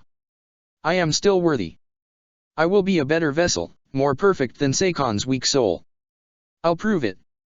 He swung for Inari's head and her eye twitched. She turned and bit down on the bone blade, wrenching it out of Kimimiro's hand as steam poured from her own wounds, sealing them closed, and the edges of her own seal spun across her now exposed and well-muscled arms. "No, you won't," she said, and she rammed the blade up through his jaw, making the bone-encrusted man stagger as his brain tried to process that she'd killed him. "Thanks for the marrow samples," she said in the kind tones of a doctor. "You've made an invaluable contribution to the study of medicine." Kimimiro's eyes glazed over, and he collapsed to the street. Orochimaru tsked reproachfully at her. Such a waste, but he served his purpose. "Yes," agreed the third Hokage, "he did." "Nara style," Shadow Swamp Jutsu. Wrinkled old hands grasped Seikon's leg and dragged Orochimaru diagonally into an expanding pool of darkness as the third Hokage surged up from the dirt in a plume of fire, the Monkey King's staff flying to his hand. His first attack sent Orochimaru's head flying into the distance, trailing ash as Raza, never one to miss an opportunity, snatched Dojuro Kado and turned his legs to a gory paste. Kodomaru's bow trembled as his many arms tried to aim it at this new threat, but the Hokage's staff shattered that too as the Konoha Umbu skewered him 6 ways in an instant. "Go!" shouted Kabuto as Teiwa attempted a shunshin, only to be snatched out of the air by the third Hokage's free hand, snapping her ankle as he did so. She collapsed with a bark of pain at Inari and Raza's feet, and the Kaze Kage put his sandal on her throat. "I want that one alive, Raza," called the third Hokage, who was ignoring the javelin through his chest in favor of the last of Orochimaru's minions. The Monkey King's staff struck out and Kabuto dodged clumsily, but a long furry arm shot out from the end and snapped his neck like a twig. "Finally," sighed Kabuto, and then he too was gone. Inma dropped the corpse in disgust as the thing started to come apart in his hand, trailing seals, wires, preservative fluid, and other disgusting substances. Inari rushed forward, as did an Umbu medic, and together, they began healing the old man as best they could. "Oh, my poor old master," bubbled Orochimaru as Ash tried to piece a head back together. "Isn't this ironic? By trying to kill me, you made me immortal, free to sweep across the land whenever I return. While you lie there in your own blood, pitiful, pathetic, sentimental." "Not nearly as sentimental as he used to be," called a voice that had the Umbu cursing and drawing blades while fear rippled across what Inari could see of Orochimaru's face. "Shimura Danzo," said Raza guardedly. "What brings the shinobi of darkness crawling out of his hole?" "Merely the opportunity to put a few monsters back in theirs," said the old man as he tossed Seikon Orochimaru's jaw dismissively at the rest of him. "Hiruzen, are you all right?" "I'll live," said the third Hokage, though his voice was shakier than it had been at the start of the day. "Sir, should we take Shimura Danzo into custody?" asked Eagle, and several Umbu appeared eager to carry out that order, but Hiruzen held up a hand as Danzo knelt before him, head bowed. "Lord Hokage, the man pretending to be Madara Uchiha has released all Umbu prisoners and likely stolen the rings we kept from him. The cannibal and the Cloudnin are the only ones I have not terminated and remain at large." The Hokage rattled off orders, sending Leaf Ninja in all directions to reinforce other parts of the village while Inari strolled over to observe what was left of Orochimaru. He grinned up at her with half a working face. "You know, I think I would have remembered helping you deliver a baby, but apparently it slipped my mind. Doubtless your husband's Sherinon saw to that, but I must ask, who are you really?" Inari gritted her teeth and resisted the urge to turn the thing into pulp. "Someone who's not giving a dead man the satisfaction of answers."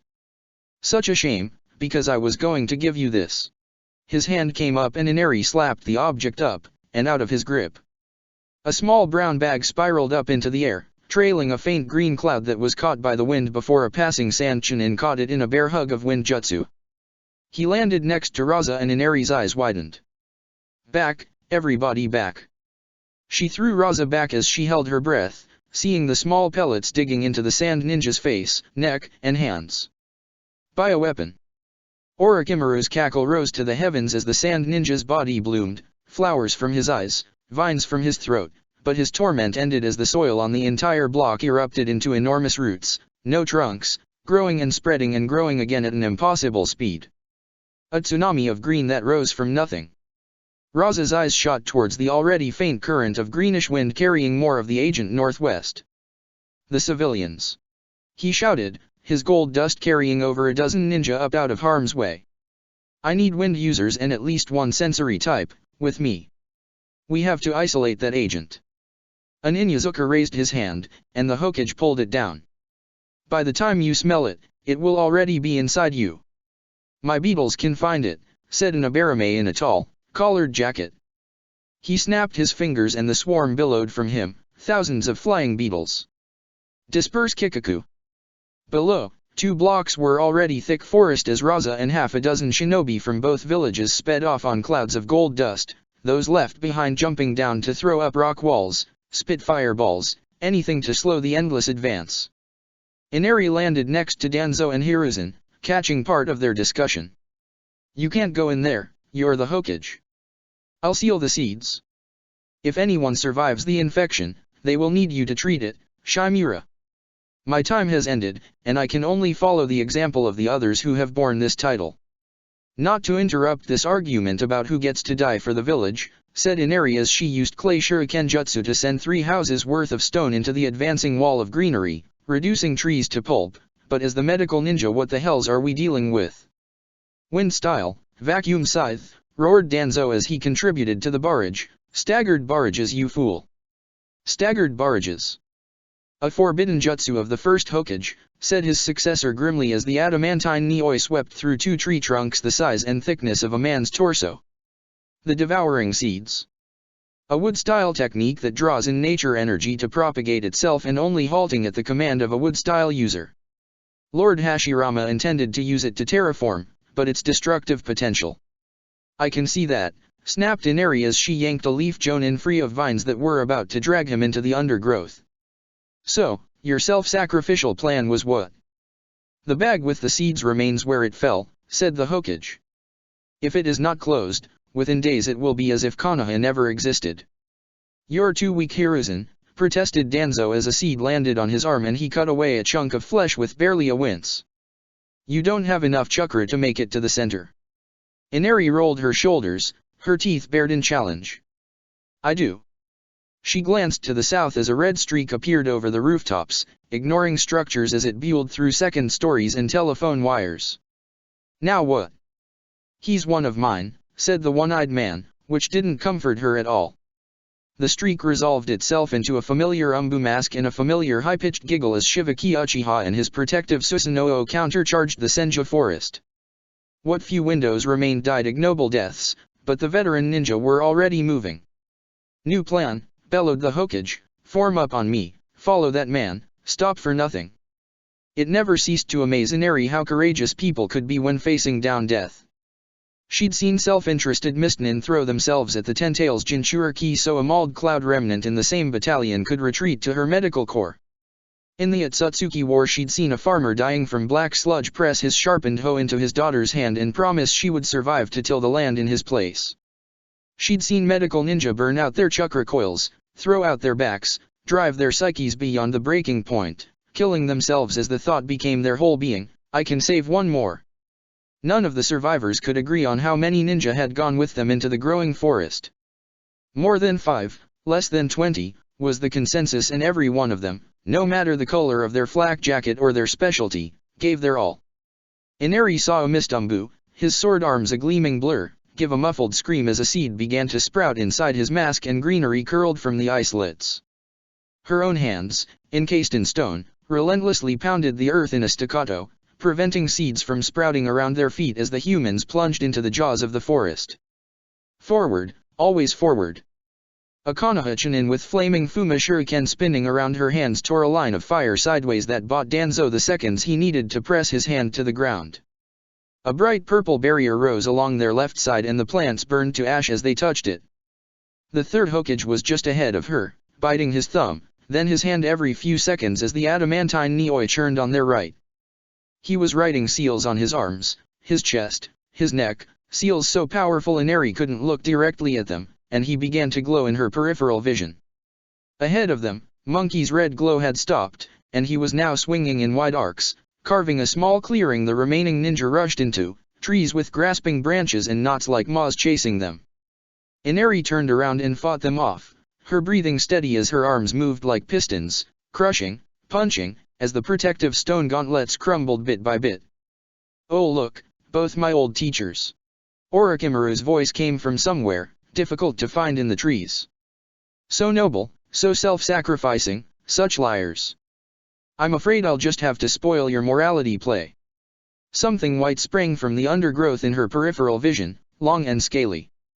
Inari grabbed for it, hissing as tree trunks pummeled into her unprotected side, the roots winding around her right leg with bone-crushing strength. The third Hokage's voice cut through it all, the sounds of growth, of combat, of pained, dying people. Sarutobi sealing jutsu, Phoenix Ash Crown. He cries out as the light devours him, heat and ash and something vast that Inari can feel crisp. The hair on the back of her neck reaches out and touches the world. He is old, and weak, and in terrible pain, but now Orochimaru is screaming too, in fear, and Inari knows from the Otsutsuki Wars that some things are death to simply behold. I recognize you, something says, and it sounds like the crackle of fat on a fire, the snap of a collapsing log. Red Eyes Reborn, Phoenix touched. Nobody looks. Calls Inari, letting the fear into her voice as the plants around them stop. Keep your eyes closed. You, I have heard of, says the voice, pensive, and Inari squeezes her eyes shut as the heat behind her grows, the flame licking at her clothes, her hair. You have friends in interesting places, Saoho. But you have a new name, don't you? My cousin finds it quite amusing. Did you hear this from the Biju, or Oto him, asks Inari, making a wild guess from Sarutobi's jutsu name and feeling heat and ash choke her throat. Both, which is cause for curiosity. What an unexpected meeting. The Phoenix God sounds pleased. It's been so long, I thought the Sarutobi clan had forgotten about our little agreement. He even left me a soul to immolate. The god Tsked, and Inari was oddly reminded of her Ino, making the same noise as she stared down at a particularly tricky intelligence puzzle. No, no, that will not do. He's gone to such trouble, he should at least be presentable. Let's see, there. Inari isn't certain if she's frozen in place on purpose, out of fear, or if the god behind her is doing something, but her mind races as she realizes what an opportunity this is. We have a warning for you in the high halls, she blurts, remembering Shukaku's words. The Otsutsuki are dash. Yes, yes, I told you I'd heard, said the fire voice absently. Things are in motion, little mortal. Now let's see, normally I'd turn a few hundred onlookers to ash as well, so you aren't too flippant, but this really was a problem that required my particular touch, so, goodbye. There was a thwomp as the air ignited and Inari covered her face as flames rolled out around her, feeling the heat of their passage as they roared on, an avian cry reaching out. Then the heat was gone, the presence was gone, the plants were gone, and Inari opened her eyes, immediately forced to squint at the sudden brightness. Distant sounds of fighting could still be heard, as well as screaming civilians, but it was mostly quiet. Can we open our eyes now? Someone asked, their voice high-pitched and quavering. Yes, said Danzo as Sakura's vision adjusted. It appears to be over. The wall of trees, vines, flowers, and grass was gone, the sprouting undergrowth was gone. Everything that had spawned from the first Hokage seed bag no longer existed, and in its place was a perfect circle of ash, lines of fire swooping out from where the third Hokage had been. Wait, not quite everything. Inari could see a faint ring of trees in a perfect circle around where they were, but they had ceased to spread. The touch of the Phoenix God had chastised them, and they bowed in his direction, sheepish courtiers before a daimyo's wrath. Inari turned and beheld the fate of his harbinger. Hiruzen Sarutobi was dead, his face, clothes, and stance all perfectly preserved. His body sat in the lotus position, cross-legged, and hands on his knees as if he was about to deliver a lecture. His face was rendered in inhuman detail, the lines of age glowing with inner fire, smiling in awe as he looked upon the Phoenix God. The rest of him had been turned to stone, a kind of fused ash where the edges of his body glowed. The area directly in front of him had been turned to glass, shining and golden, where a god had stood, and of Orochimaru, there was only the faint stench of burnt snake. Should we started a hesitant San Jonin? No, said Danzo quietly, walking over and kneeling across from his friend. We will not touch him. He pressed his withered, bandage-wrapped head to the ash, and Inari could see tears leak from his eyes. Hiruzen. Inari hated Shimura Danzo for what he had done to her husband, but while the 7 surviving ninjas dragged themselves forward to be healed under her hands, to have bones splint and arms shoved back into joint sockets, she allowed him his moment of grief. Then something stabbed into her palm, sudden and sharp as she felt distant, unsourceable alarm from the northwest. Phantom pain, and the direction left only one conclusion. Sakura. Kisame Hoshigaki was having the time of his life as he spit out one of his teeth and grinned at his opponent. Sooner or later in fights, someone would throw an elemental jutsu for Same Hada to gobble up, and then Kisame would slowly, inexorably triumph. He could always win quickly, of course. He had techniques to drown, techniques to restrain, the shark summons of his clan, but he liked to draw things out, see how desperate and weak the enemy could get. Many ninjas had forbidden techniques, emergency weapons, or other self-limited abilities they only used once they were getting thrashed, and Kisame had seen quite a few. Many had even hurt him badly. But Samehada loved him, so he always got back up, his wounds always healed, and the enemy was ground down and chewed up, left dead in the dirt. This fight was not like those fights, because the woman who'd been beating him bloody was only using 2 clenched fists and some devastating axe kicks. At first, Tsunade Senju had fought back-to-back with him as Mist Umbu poured in, seemingly endless and ending up in little broken piles as they were demolished by 2 high-ranking missing nin. But Kisame had been through this enough to know where their temporary alliance would end up, so he'd been a gentleman and stabbed her between the tits. Les Grizzly and the coroner wouldn't have to do quite so much work. Then Tsunade had undone Seal with her eyes closed and pulled herself off his blade as she healed. She'd gotten his hopes up but had been very disappointing since, freezing up when Samehada had shredded her left hip into meat and making little mewling sounds in the back of her throat from the blood. Kisame had planned to let Samehada eat her just for being such a letdown, but then he saw a Mist Umbu break away from his fellow and intercept the blow with 2 kunao. Kisame had already killed 29 of his ex-countrymen and wanted to make it an even 30, only for it to be some no-name scarred leaf ninja instead. Then Kakashi Hatake got involved and the pregnant woman the pretend mist ninja had been carrying kept trying to throw rocks at Kisame. He swung at her because the bitch was being annoying, even if she was pregnant, and because the oh-so-noble Konoha ninja would probably sacrifice themselves to save her and Samehada would get an easy lunch. What Samehada had gotten was a broken jaw and a significant amount of pain as Tsunade Senju, her belt wrapped around her eyes, began taking the tailless-tailed beast apart. Still, Kakashi of the Sharingan had used quite a bit of chakra on all those flashy lightning attacks, so Kisame and his sword were healing from most of it. You know, I have to admit, he laughed as he brought Samehada around and Tsunade ducked low, you're finally getting interesting. And you're just another 2-bit thug bragging about the size of his sword, snorted the woman. That crap got old 30 years ago. You missed types, no wonder all your women are fleeing the land of water. She came up with an uppercut that barely brazzed his chin and still made Kisame's teeth rattle in his skull. Still, it left her wide open for another swing as she tried to wrench the sword out of his hands, only to be impaled by the spikes as Samehada hissed and retracted back into her handle. Kisame patted her side affectionately as she absorbed the blood, wriggling slightly in appreciation. He tried some out of curiosity and hummed in appreciation. Heady, and okaged. Haydn would have loved it, ah well. Well, for someone so famously disinterested, you wanted to get your hands on it awfully bad. It's basic tactics. Called the exasperated scarred man from the sidelines as he tried to make sure Hatake's insides stayed there. Enough with the innuendos, I get enough of those from him. Tsunade's huff of annoyance meant she agreed as Kisame cocked Samehada for another swing. Kisame, stated a deep, authoritative voice from above. Kisame looked up and frowned to see Pain land in front of him with barely a ripple of displaced air. Enough with your sport, we have matters to attend to. Come. Boss, I didn't know you were here. And yet, here I am, said the Akatsuki's leader, in a black cloak absent his usual red clouds. None of these people matter to our purpose. Our targets lie elsewhere. For one moment, Kisame thought about standing his ground.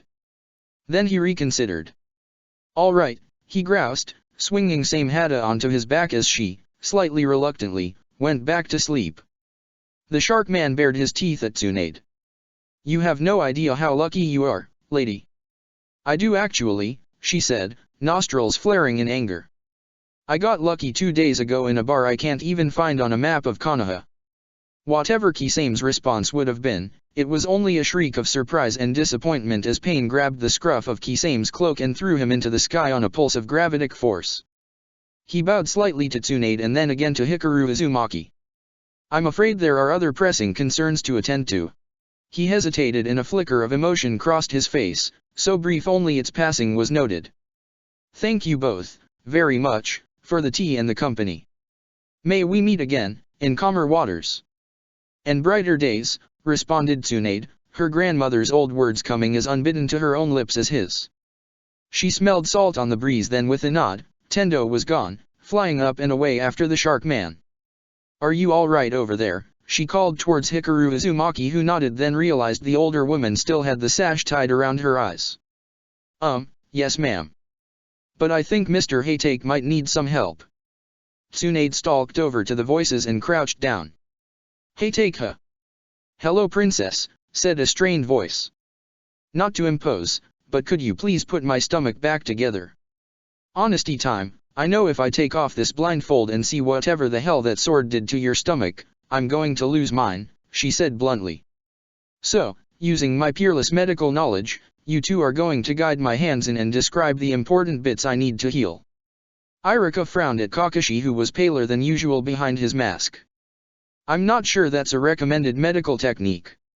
It's not, said Tsunade bluntly as she pulled 3 small finger-sized bottles of hotel spirits from her blouse, downing one and using the other 2 to sterilize their hands.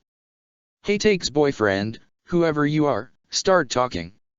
I like to think of myself as a permanent long-term booty call, mumbled Kakashi, and his relationship was saved by the fact Irika was too busy describing the jagged tear in Kakashi's stomach lining to listen. Gaara of the desert was unfortunately familiar with what a hangover felt like, thanks to Shukaku. He was dismayed to discover the aftermath of a partial transformation was similar. Even the sand in his gourds felt sluggish, though it responded to his will as it always did. He'd seen and felt Shukaku fight against the Seven Tails, but distantly, a step removed from his own body. He saw Naruto and the Kyuubi sharing the same face as they argued, the same body as they ran and wrote. It was intriguing, the example Naruto had already set in Gaara's mind from dozens of Master Inaри's stories, even more impressive in the flesh. Flesh which was currently buried under a pile of rubble and gelatinous chakra goop that used to be the Seven Tails along with, presumably, the other Jinchuriki. Gaara's sand was currently doing its best to move smaller objects while the rescue team around him was also digging for survivors. Kaibanka was using Tamari's fan as a fulcrum to raise large blocks with her wire, while Kankuro's molecule-sharp chakra threads cut them into more manageable cubes.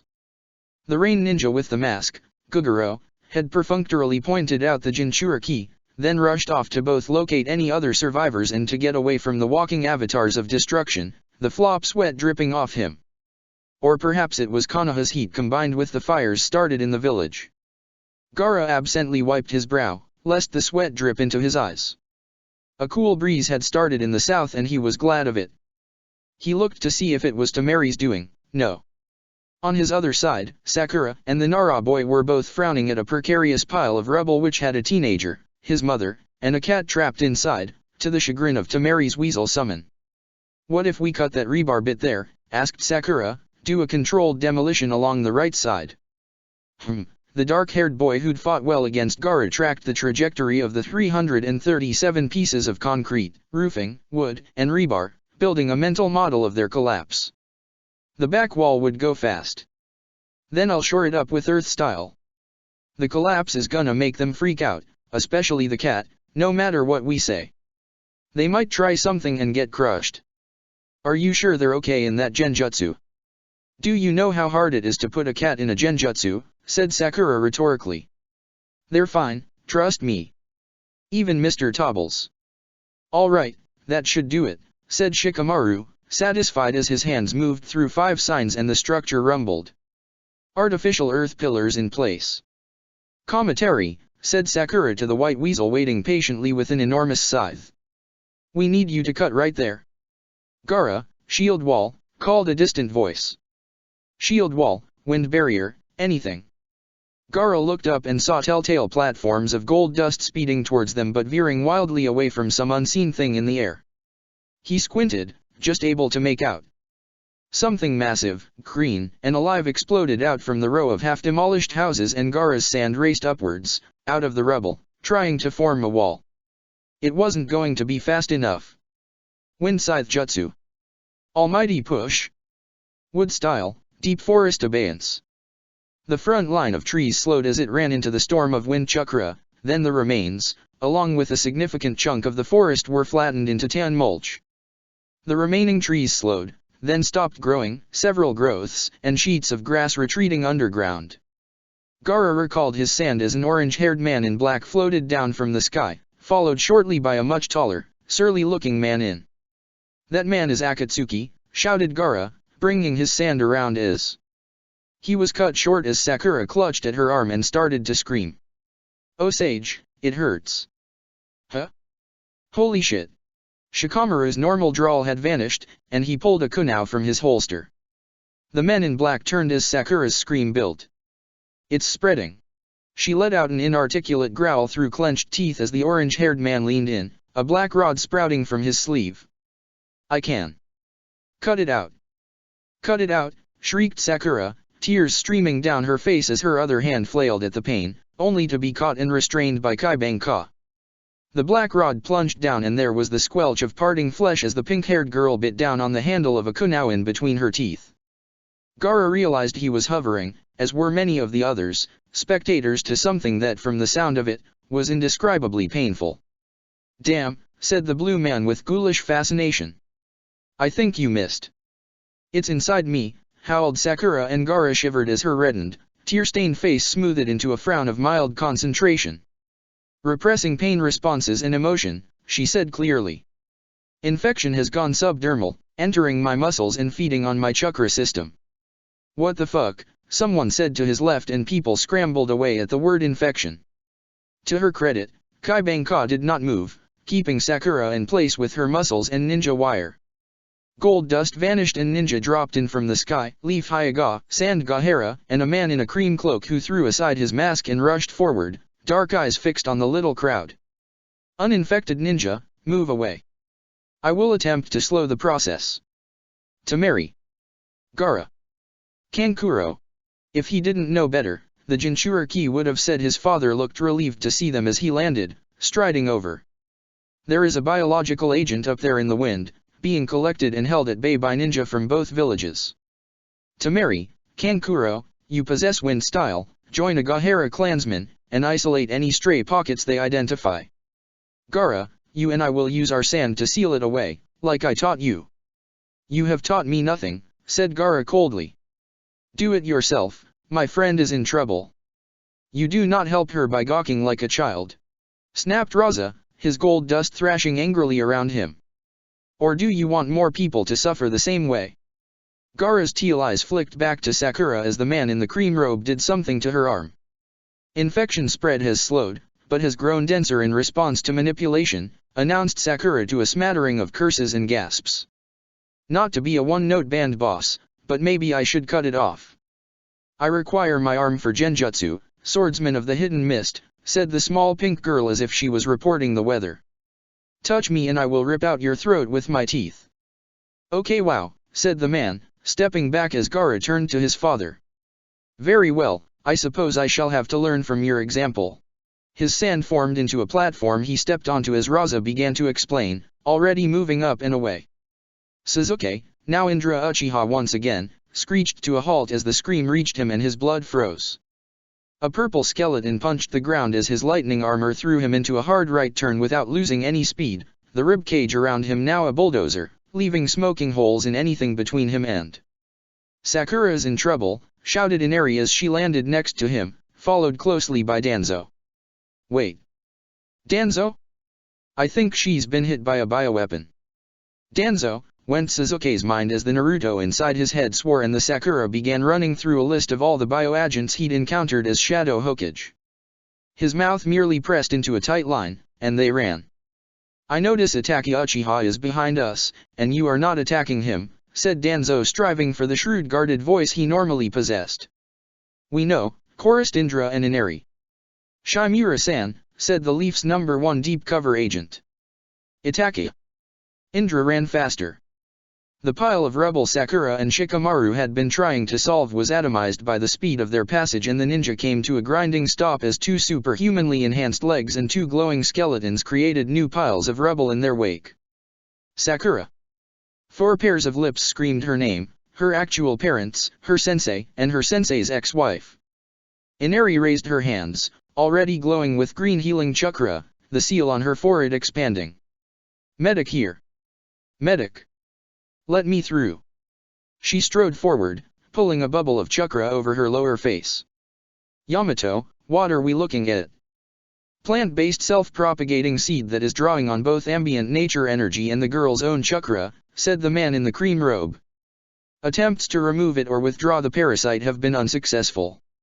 It is winding around my bones, said Sakura calmly, her face a distant frown. I require my arm to perform genjutsu, Inari-sensei. Please do not amputate it. Shit, swore Inari as the seal on her body closed. If it's using nature energy, I'll have to withdraw it before I rebuild her arm, or this'll start all over again from the smallest speck. Sakura's right hand was beginning to turn blue as green lines from a neat circular hole in her palm cut off circulation and wound their way up an angry red, swollen arm. Inari raised her hand, index, pointer, and thumb glowing with blue chakra. Move right, metal face, I'm about to pull this sucker out and it's not going to be pretty. Preparing endocrine and circulatory systems for shock, announced Sakura calmly. Inari's fingers plunged down and in the smoking ruins, the long sucking sound was the only noise as she pulled a thick green clump out of the hole in Sakura's palm. Kaibanka sucked in a breath as Inari kept pulling and pulling, her arm extending out as long, dark, furred strings of plant matter emerged.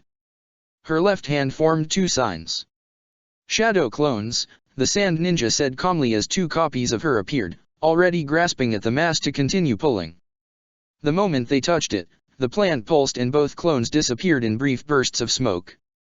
Greedy little bastard, aren't you, said Inari as sweat beaded on her forehead.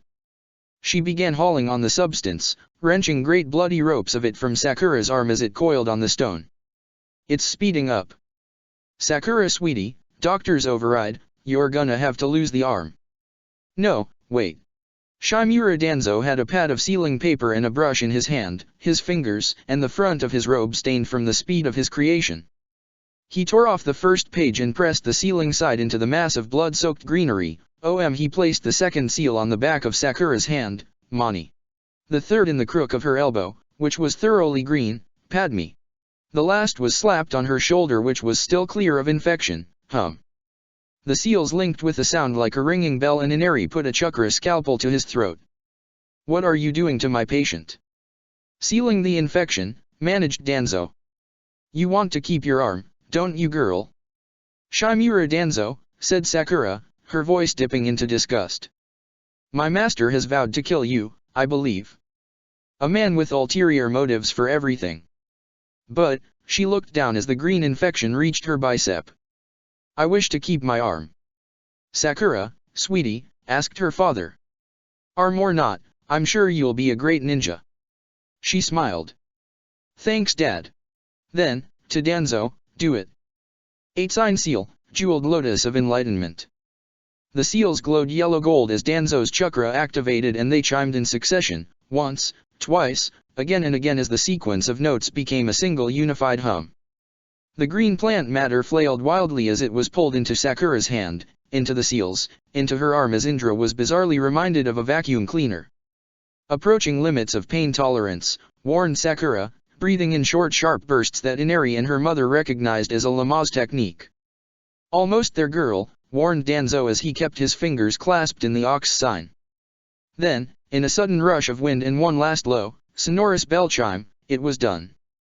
Sakura's right arm, still attached to the rest of her, was an angry, puffy red, but the green infection had stopped. Now it was frozen beneath, inside, her arm like creeping vines or a bolt of lightning, a dark, rich green of deep forest. The tendrils that had been reaching up her bicep had curled in on themselves, terminating in spirals mirrored by the main structures of the seal now inked onto Sakura's skin. 4 spirals linked by lines of black ink that slowly faded from sight. Danzo and Sakura both gasped, the former stumbling against Inari, the latter collapsing back into Kaibanka's arms as the sand teenager's wire withdrew. That, announced the pink-haired girl, was so excruciatingly painful, I think I saw the face of the sage. Maybe the Buddha. Indra and Tendo both perked up. Did he say anything? Asked her master. He made a vague shooing motion, said Sakura distantly. I'm going to pass out now. Which she did. She's safe now, grunted the old man as Inari held up one healing hand. I keyed the seal to respond to only her chakra. Said Inari, sucking air through her teeth as she absently popped the chakra bubble around her mouth. Indra, can you give me a second opinion? His Sharingan blazed and almost immediately flickered off. Ow, muttered the tall shinobi. Give me a moment to adjust. There's a whole lot of powerful chakras in there, it's like looking at the sun. Strong jutsu indeed, said Itachi admiringly. Ah, thank you for reminding me, said Inari with a sweet smile that Indra knew meant only one thing. He turned and watched in beautiful red-tinted, sharing an enhanced, picture-perfect slow motion as his ex-wife broke his brother's nose. To everyone else, Inari's arm twitched and an S-rank missing nin collapsed backwards into his partner's arms as she laughed. I've been wanting to do that for decades, but Indra, what do you think? I think that for once, Shimura Danzo is telling the truth, said Indra, turning back reluctantly. An exception that proves the rule, perhaps. You were right, we had maybe 10-15 seconds before she would have had to lose the whole arm. That stuff is wrapped around her bones, but it avoided the joints in favor of soft tissues. I'd want that old Uzumaki woman to look, but the seal seems stable. Of course, it is, said Danzo, affronted. Who do you think I learned that seal from? The daimyo's mistress. There was scattered, relieved laughter at the look on Indra's face as the tension began to dissipate. Inari released a breath and sat down on a rock to begin kneading her forehead as Sakura's parents carried their unconscious daughter to a clear space where they could hug her, rock, and wail. Kaibanka followed with them, and Indra saw Sakura's mother hug the girl fiercely. So, now what? Asked Guguro, the rain genin from the middle of the crowd. There's still a few people buried under those two piles of rubble. You guys smashed a bunch of the rocks though. I am here for Naruto Uzumaki, said Tendo as he gestured, and the rubble floated into the sky to hang weightless.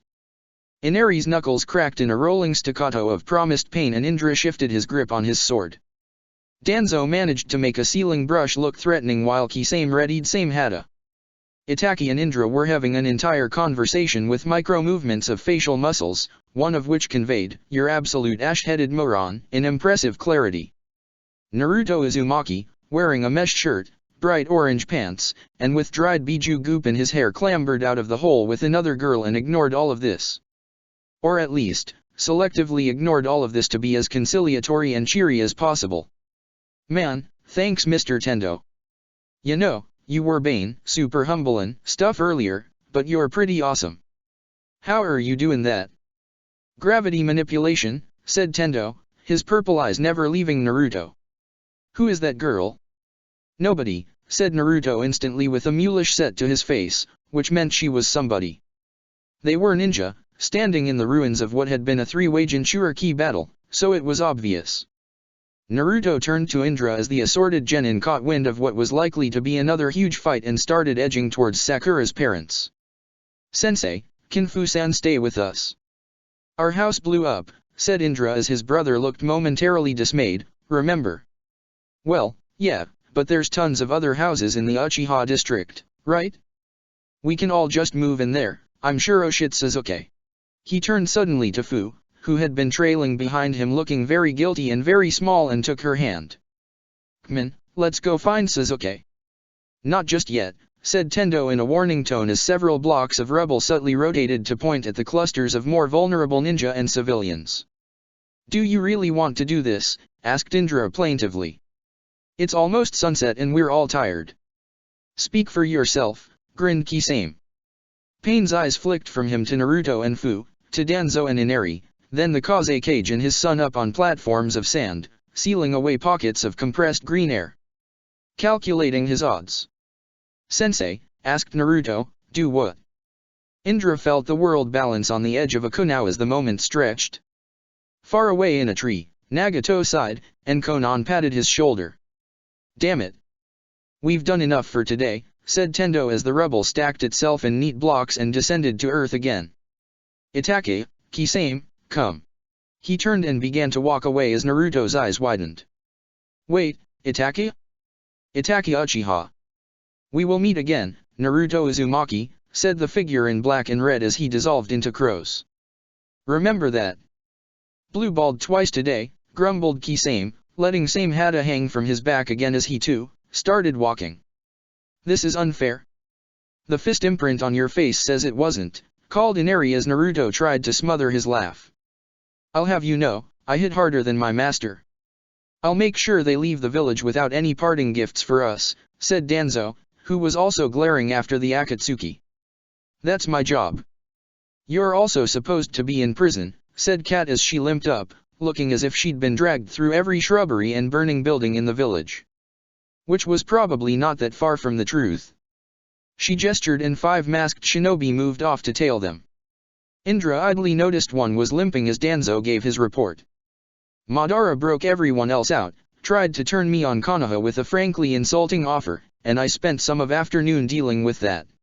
The old man sat down heavily on a rock opposite Inari. "Then we had the biowarfare and divine intervention." Kat turned to the brown-haired sand ninja, who nodded in confirmation.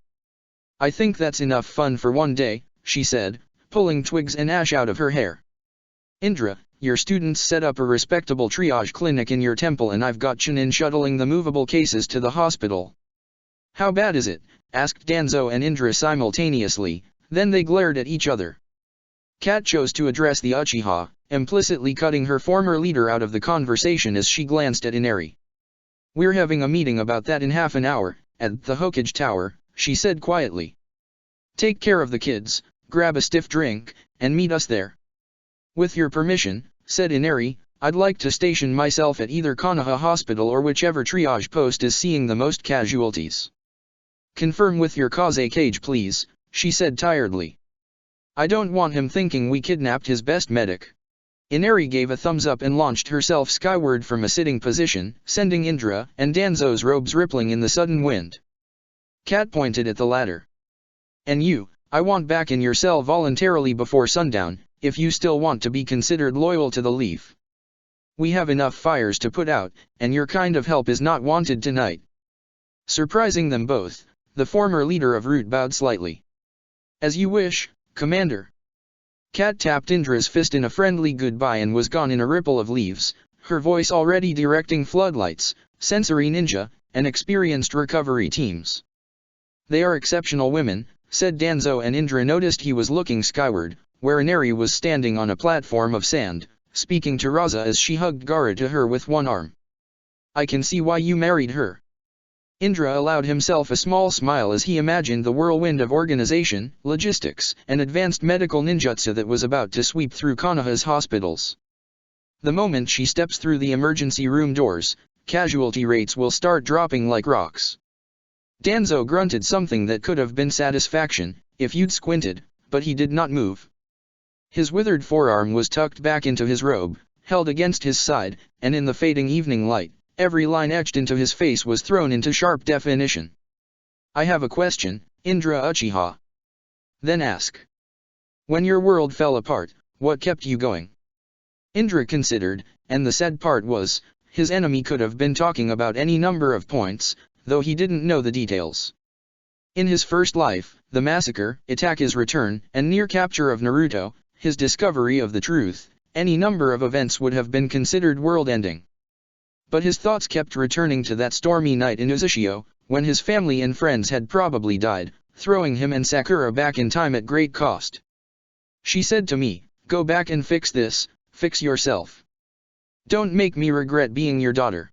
I'm trying to live up to that, and every day I worry that I'm failing. Look at all this." He gestured at the ruined buildings, the rescue teams, and saw Naruto and Fu join one of them, the Uzumaki doing most of the talking. "Why ask?" Danzo looked around, making sure no one could hear them. "Because Hiruzen Sarutobi, my best friend before he was ever third Hokage, is dead. My wife is dead, my son is dead. My life's work has been repudiated by the village I tried to protect. Like you, I tried to live up to what Hiruzen, what Hinja expected of me. As a ninja, as a father." He stared into the dust as Indra felt a quiet mix of grief and exhaustion overtake the old man. "I simply have no idea what comes next." "You could try public confession," said Indra dryly. "I've heard it does wonders for the soul." Danzo chuckled. "Oh, I have no illusions about where I'm going in the next life. But I still have a few years left on this side of the veil, and retirement is just a slower way to die." "Then you'll have time to think in your cell," replied the Uchiha as he put his fingers to his lips and whistled. Naruto. Fu. Their heads turned as a family of 3 was helped of the rubble by Shikamaru and several other Leaf Ninja. Indra beckoned them over. We're going to find Sasuke, food, and a place to sleep, in that order. The blonde practically teleported to his side. Awesome sensei. Where is he? For once, exactly where I left him at Naka Shrine, said Indra dryly. May wonders never cease. Don't worry Fu, I find Naruto to be an excellent judge of character. He smiled at her and held out his hand. We'll figure everything out in the morning. She glanced at Naruto, who gave the mint-haired girl a thumbs up. Yeah. Things always look better in the morning, you know. Fu didn't take his hand, but she did follow them away from the ruins as Naruto started explaining the seal he'd learned from the tenant down the street. It was a start. He should have expected Shimura Danzo to be difficult to catch inside his own village, but Obito had gotten sidetracked watching the troublesome Indra thrash Itachi, a formidable ninja in his own right, across the village.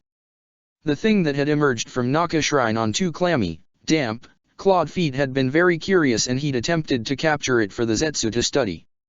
It had tried to rip off his other arm and nearly shattered his skull before he'd gone intangible and let his heart rate calm. Obito's left arm was one of the few parts of him that was still human, so he was attached to it. Once the creature realized he was no longer there, in most senses of the word, it turned and dived into the decorative koi pond, submerging, and not coming up. Filing the incident away for later investigation, Obito turned and strode into Naka Shrine itself, ignoring the bits of Mist Ninja and heading straight for the stone slab. Once inside, he could prey on the Uzumaki's fear and Sasuke Uchiha's sudden vulnerability. With the stone tablet right there, it was perfect. He could read from it to convince Sasuke of his honesty. Play the Uchiha against one another and watch the boy's eyes develop. Obito rubbed his hands together in glee, the possibilities spiraling out. And he had several Uzumaki here as well. How the remnant clan was important to Indra, he did not know, but they were important enough for him to arrange this gathering and important enough for the Mizukage to send a significant number of bloody Mist Umbu to murder them. And if none of them knew why, well, Obito could always improvise something. The one-eyed Uchiha turned intangible, drifting down through the zap. Gold lightning erupted from the ceiling slab, ignoring Obito's invulnerability entirely as it launched him back out through the hole the creature had made. Ow, he muttered, more surprised than hurt. The residual charge was making his nerves fire, since he smelled cedarwood and old blood. How curious, perhaps. The void swirled, bringing Obito into the dark, cool silence of his Kamui dimension.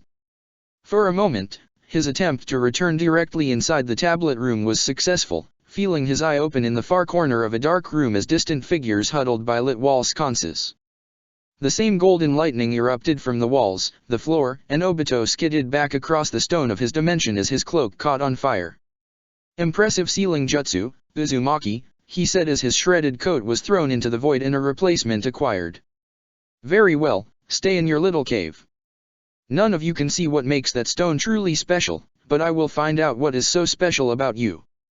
He was tempted to attack, to find, and kill Shimura Danzo, Indra Uchiha, and his paramour, all the little pests who had killed his useful subordinates and stolen the rings he needed for Project Tsuki no Mi. However, Obito had not become known and feared as Madara Uchiha by pushing his luck, so he returned to the top of the Hokage monument to continue observing the carnage. Looking for a weakness.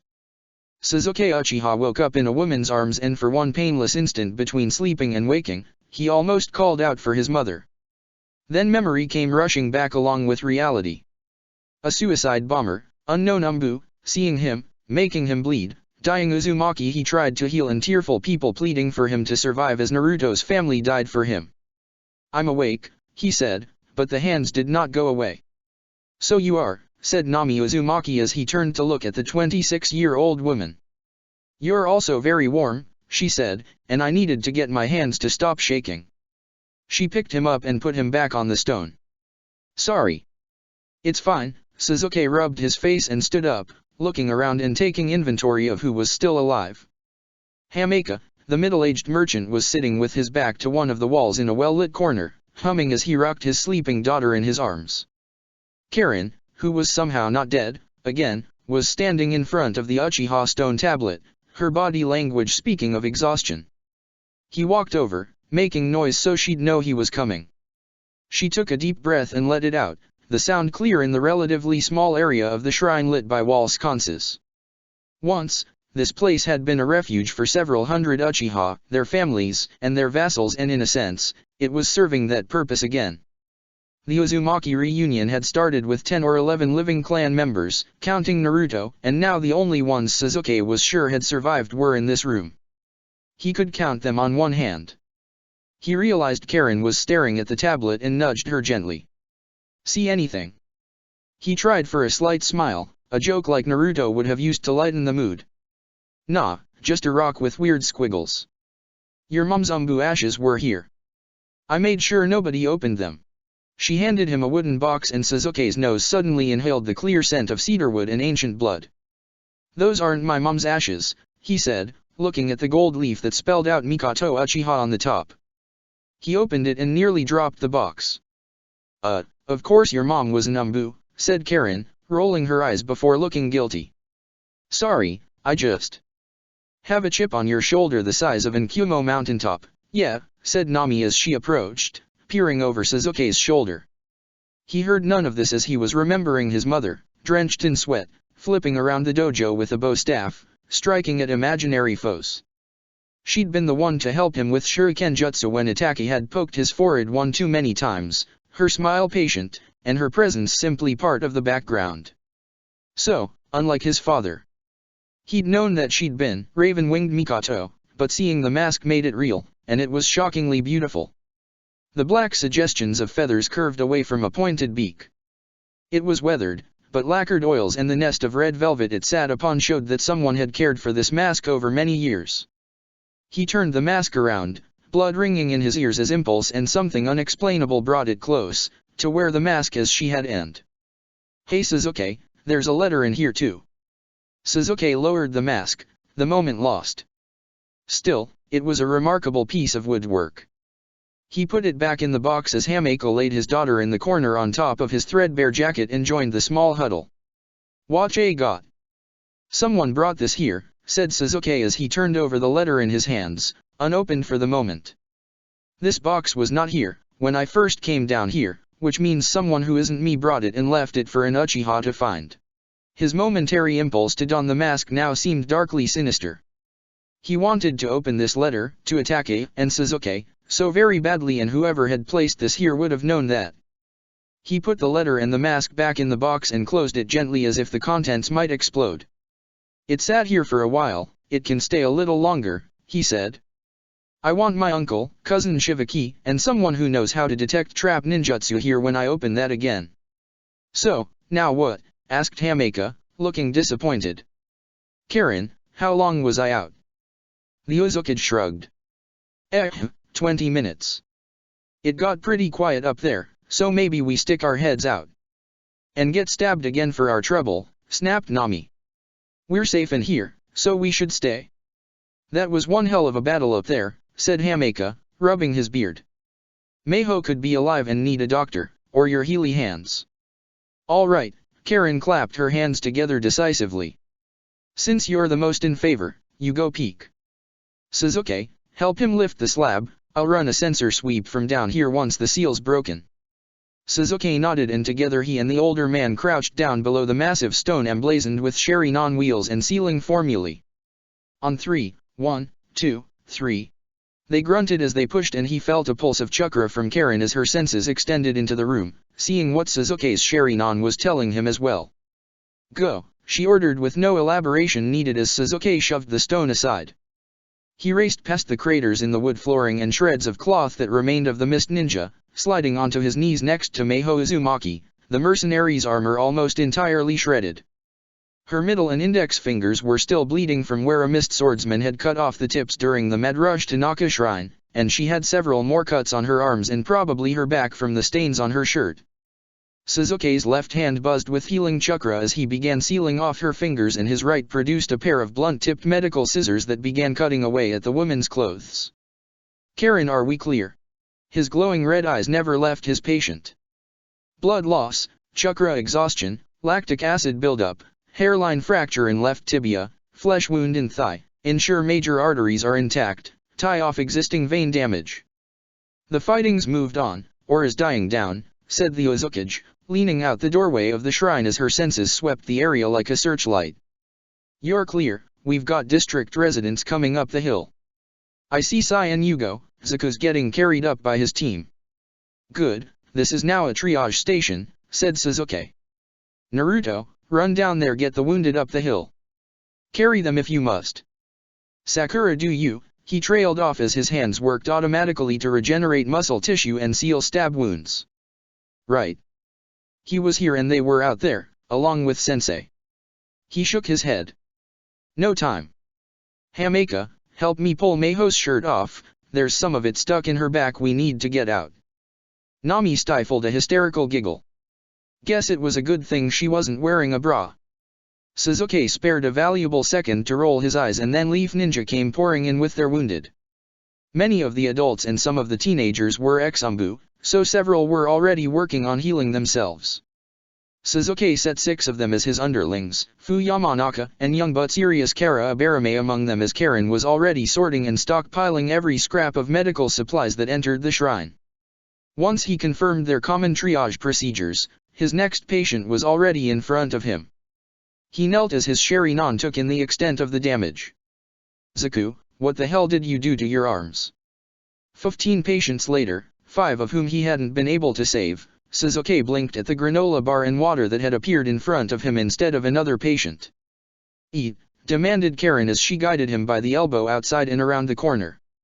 Visually separate, but still within earshot. "I was thinking I could." She held up her arm and mimed biting into it. "It might have saved the last guy you lost." The Sharingan had many visual advantages, but its ability to catch lies was often a double-edged sword. Sasuke saw the disquiet in her face even as Karen tried to hide it behind determination. "Maybe," he said, biting into the bar and swallowing, realizing he was starving. "Why are you offering?" Karen looked guilty. "None of this would have happened if I'd just left everything alone, so I feel responsible. As a leader, if I can't help dealing with the consequences, then what kind of Uzukage am I?" "You are helping," pointed out Sasuke as he pulled a list out of his back pocket Karen had given him an hour ago. "Now we know how to ration everything from bandages to morphine. You don't need to be your mother." Karen let out a shaky breath as she back hit the wall. She stammered, eyes full of frustration. "I know I can help, but I just keep thinking about what it felt like when they." A full body shudder rocked the red-headed Uzumaki, and she wrapped her arms around herself. "I wish I could let them," she admitted, "but I can't. I don't want to." "Then just keep doing what you're doing now," said Sasuke as he finished the last of the bar. "There's plenty of people in there, regular people, who just need basic stuff. If we burn ourselves out, all the other people who need our help later won't get it."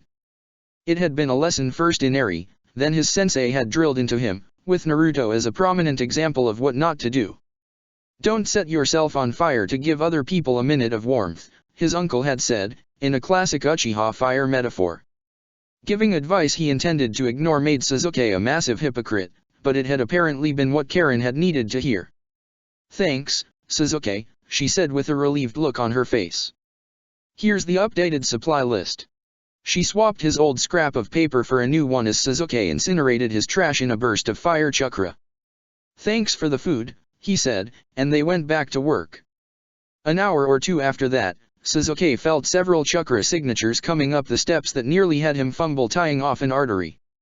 After double-checking his work, he looked up to see Karen's answering Uzumaki grin.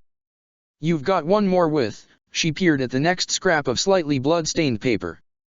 "Broken rib that might puncture his lung. Then we're clear."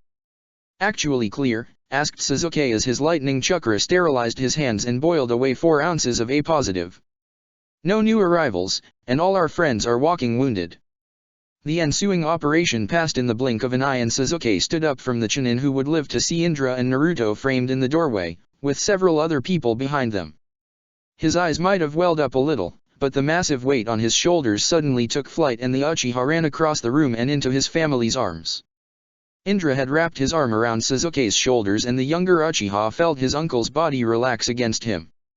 Naruto simply threw his arms around both, chattering something that Sasuke didn't need to hear for understanding. Relief, happiness, exhaustion, pride. All these were present in Naruto's voice, and Sasuke hugged him back, squeezing as tightly as he could. They smelled like ash, sweat, and dried blood, but they were alive. Karin. Sasuke stepped to the side as it was the Uzumaki's turn to embrace, but the news she had to deliver was bittersweet. Naruto's face fell as his cousin, the Uzukage, relayed the news of Uahana and Dojin Hakare's deaths as well as Etsumi Uzumaki, and Sasuke was grateful he'd been able to save Meiho Uzumaki from bleeding out. On the bright side, the pregnant Hikaru Uzumaki was also alive and currently helping Umino Irika force Kakashi onto the couch with the threat of hot tea and aggressive kindness. "Who's the ranking medicnin?" called a blindfolded Tsunade as she stalked up the steps behind Sasuke's uncle.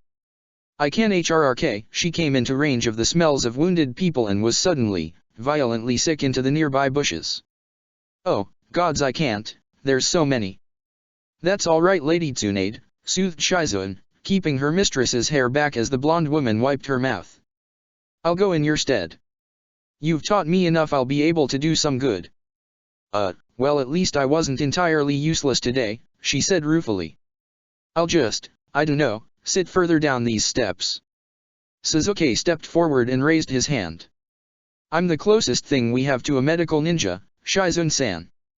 There's a few former Umbu who can do patch jobs, but you're welcome to take over." The older girl plopped a small pink pig into Tsunade's arms, her face set. "Good, run me through your cases." Sasuke found the weight of responsibility was easily relinquished, but he turned to Indra and Naruto. "Can I?" His sensei waved. "Go. Naruto, you and Fu go through the houses at the bottom of the hill for food. Don't get creative, simple things like rice, soup. Make sure the gas lines are intact before you turn anything on." "What are you gonna do?" asked Naruto. Indra settled down on the steps next to Tsunade. "Right now? As little as possible so I don't pass out from chakra exhaustion." While Indra didn't pass out, he did begin to doze as the hillside began to hum like a beehive. Wounded and open to the world, yes, but the bees kept going all the same. That was a comforting thought. Chapter 58, Cleaning Up Others' Messes. Indra woke up from his nap and for a moment wondered why he was lying on some fairly uncomfortable stone stairs with his cloak under his head. Then the absolute madness of a Konoha crush, even more maniac than his first life, poured back into his memory, and he groaned. "Welcome back to the land of the living," said Tsunade. The Uchiha sat up as his brain kicked back into gear and looked around. A distant clock told him he'd slept for 20 minutes, and his brain was punishing him for that with grogginess and quiet pleas to go back to sleep. Instead, he slapped his cheeks a few times and stood up, wrapping his cloak around his shoulders again. From what Kat had said, there was going to be a meeting at the Hokage Tower in 10 minutes, and Indra didn't need future knowledge to predict it would probably be the fulcrum upon which the next several decades of the ninja world would turn. "Are you coming?" he asked Tsunade, and she looked blank. "To what?" "My plan was sit here and ruminate on my life choices, try and decide what I should do next." "There's going to be a ceremony of some kind at the Hokage Tower in 10 minutes, said Indra, lying brazenly. "Something to do with your master Sarutobi apparently. I assumed you'd want to pay your respects." Tsunade suddenly looked every single one of her 60-odd year, despite her illusory youth, and she rubbed her face with her hands. "He hasn't been my master or my Hokage for a very long time. It'll be just Konoha shinobi jockeying for power and position, or, gods forbid, they'll try and get me to take the hat. Hiruzen had been shut out several months ago, and Shikaku Nara's going to step up in his place," said the Uchiha. The clans were apoplectic when they found out Lord Third had been letting Shimura Danzo turn their troubled kids into his brainwashed army. "If you want a concise reason why I walked away from Konoha, that man is just as good an explanation as any. Got his fingers into both my teammates during the last war and," she shrugged. "You saw where and what they ended up as." Indra silently apologized to Inari for the dirty pool he was about to employ. "Do you think if you'd been there, things would have been different? Even if you weren't a ninja anymore, would Orochimaru have listened to you?" Tsunade shot him a piercing look, and her hand ripped a small chunk of stone out of the step she was leaning on. "Fuck you, Uchiha," she snapped, getting to her feet and throwing the rock at Indra's face, which he intercepted easily. "Now I understand those rumors. People kept whispering that you knew far more than you should. Well, you can sit on your sword and spin. I didn't come back to play politics. Neither did I, said Indra. But did walking away solve any of your guilt? I was able to drown it out pretty well, she replied. I can do that for another 30 years, or whenever my liver finally kills me. And what of the Uzumaki, countered Indra, gesturing back up the hill with his hand. You and I just finished tearing Mistsumbu several new holes, and for once I have no idea why they showed up. You heard Karen's speech, what she's going to try and do. Konoha may mean little to us, but I saw you with the kids at the reunion. You like them. One stupid little redhead and her cousins aren't my problem. Tsunade stomped down the stairs away from Naka Shrine as Indra sent a shadow clone for Karen and headed after the Senju princess. Little girls don't survive long in this system. They do if we fight for them, said Indra, clenching his fist as he remembered the tear-streaked broken expression on Karen's face when the grass functionary had spoken of her mother like a battery. Remembering Sarada's face as she begged for him to be better. Karen's coming because she understands that walking away means you aren't there to protect your people. So that's what it comes down to, Tsunade of the Senju clan. You can keep pretending that ache in your chest doesn't hurt when you're lying next to someone whose name you don't know, or you can belong again. Begin again. It's too late, whispered the blonde, looking up at the moon and hugging herself as a breeze made her shiver. All the people I used to belong with are dead. Not all of them, promised Indra as his clone dispelled and Karen Uzumaki landed next to him, her face set in a resolved glare and her golden necklace glinting in the moonlight. Her blue dress was still stained with blood, dirt, soot, and several swords had left holes in it, but Sakura's blue ribbon was intact. She was wearing Meiho's patched and weathered flak jacket open over it, which lent her a martial air. Indra, thank you for the invitation, she said with a brief half-smile. Uzushio appreciates your thoughtfulness. She turned to Tsunade and bowed slightly. Will you be joining us, princess? Somehow, she managed to make the title sound like a sincere compliment, and Indra was quietly impressed as he watched Tsunade's eyes dart between them, with occasional glances out at the Leaf Village's skyline. Ugh, fine, she growled before pointing at the Uchiha. But don't expect me to support whatever shit you'll try to pull, Indra-san. The corners of Indra's mouth turned up ever so slightly. I'm not the one you should be worried about. Karen's expression was still serious, but there was a suggestion of eager anticipation to her movements and the twinkle in her eye. Let's go, we don't want to be late. The unusual entourage arrived at the Hokage Tower with 5 minutes to spare, and Karen thoroughly interrogated both the adults on the way, though Indra was pleased she already understood the broad dynamics of Konoha's internal politics. Indra was going as the representative of the Uchiha clan, with a mind towards keeping Naruto and Fu out of the political squabbling. Tsunade was ostensibly the last of the Senju clan and would have a certain amount of influence she didn't want, but was willing to hear out whatever Karen proposed. Karen herself was nestled comfortably in a political gray area as the leader of Konoha's Uzumaki clan and the unannounced leader of Uzushio, albeit with a certain level of tacit approval from some of Konoha's other clans. Ready? Asked Indra, and Karen nodded, taking a deep breath. Here goes. They swooped through the currents of message runners, logisticians, and jonin with purpose. The Umbu at the door of the Hokage's office nodded when Karen announced them as the leaders of the Uchiha, Senju, and Uzumaki clans. The fourth Kazekage was waiting patiently in an antechamber, but they all felt his eyes pass over them as they crossed the doorway, quietly assessing as he took tea with Inari and several Tsunagaku bodyguards in tan armor. The room itself was packed, with clan leaders, several senior jonin, as well as Hiruzen's former advisors, Homura and Kotaro. Both Indra and Tsunade made a face at the latter's inclusion, but the relics had kept a strong grip on Konoha's administrative, diplomatic, and logistical matters, while Sarutobi had been sidelined. Right now, information was everything. Kat was sitting cross-legged on the Hokage's desk, drinking from a flask of something Indra could smell from the doorway, while the various camps could be perceived by how they clustered in the room. All noticed the absence of Choza Akimichi and Shikaku Nara, their clan representatives grim-faced. The Akimichi was young and kept his fists clenched despite the relative peace of the conference. Still, considering the madness of the day, Indra couldn't blame him. Danzo was also mercifully absent, but he was only missed by some of the more ruthless minor clans who had not lost family members to root. Kat brought the meeting to order by taking off her mask and clearing her throat. The room fell silent at once as the purple-haired woman pulled a small scroll from her belt, unrolling it across her knees. "Thank you, everyone, for coming," she began, the air heavy with expectation. "This has been a trying day for us all, but there are matters which cannot wait for dawn." She took a breath, bracing herself for what she would announce. "Hiruzen Sarutobi, the third Hokage is dead. The presumptive successor, Shikaku Nara, is in a coma." There were gasps and curses from the assembled shinobi at this last part, but Kat wasn't done. "Choza Akimichi is dead, fallen in battle against Takigakure's Seven Tails. Both the Akimichi and the Nara have sent representatives empowered with full discretionary command, and I urge all attending to consider their words as they would the clan leaders." Indra shot a look at Karen, and though her eyebrows had come together, he had no doubt her mind was working furiously to calculate new dynamics. Inoichi looked stricken and drawn. Kat continued relentlessly, reading from the scroll. "The Kusakage attacked both the 3rd Hokage and the 4th Kazekage and survived both second-degree burns and the loss of his legs. He is currently being held in Konoha's General Hospital by a Konoha Umbu team, drugged out of his mind on opioids.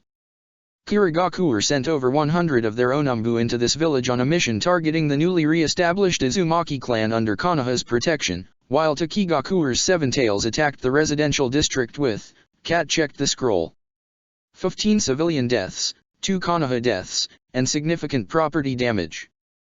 The daimyo of the Land of Fire wants to meet tomorrow morning with any prospective candidates for 5th Hokage and expects Sarutobi's successor within a week." She took a breath in the deathly silence of the office as men and women who'd spent the past 7 hours in open combat digested her words. "Is there any word on when Shikaka will wake up?" asked Shibuya Barame. Kat shook her head. The Sound Ninja detonated several explosives in their escape from the Hokage's vault. "Dr. Ontoba wants to wait for the swelling in his brain to go down before we try to rouse him. That could be 2 days from now, or it could be permanent. We simply do not know. The remaining candidates for Hokage must be considered," said Hisashi Hayaga, and Indra could feel the man's Byakugan on him, Tsunade, and Karen. "The daimyo's time limit is short, but the longer the office of Hokage is empty, the more likely other villages will take advantage of our perceived weakness." "We are weak," said Tsuminyazuka, her fangs bared, Kuromaru growling by her side. "Sound, grass, waterfall, and fucking mist, all screwing us? Sage's shit, we're lucky the Kazekage doesn't take this opportunity to claim T-Country." "Is there any evidence of a conspiracy?" asked the young Akimichi, his crossed arms and glower betraying his aggression. "So many minor nations taking chunks out of Konoha, and with a tailed beast as well." The room turned towards Ibiki Marino and Inoichi, who both looked equally haggard. "Grass was under the impression they could control their Sound recruits, but were sadly mistaken," said Ibiki. "We are fortunate the Sound contingent had only one survivor who is a relatively minor concern in comparison. The Kusakage felt he was reinforcing Kusa's territorial sovereignty, as was the Takigakure Jonin in our custody. However, there were enough commonalities in their stories we must consider the possibility they were agitated by another nation. There are many who would prefer to strike Konoha through proxy forces." "Not to be paranoid," said Indra, who felt justifiably paranoid, "but this reeks of the Akatsuki. Their leader excels at using others to do his dirty work, and drawing out 3 Jinchuriki with one attack is exactly his style." There was scattered muttering and some frowns of concern at this, and some spoke up. "Do we know where Naruto Uzumaki is? Or the Seven Tails host?"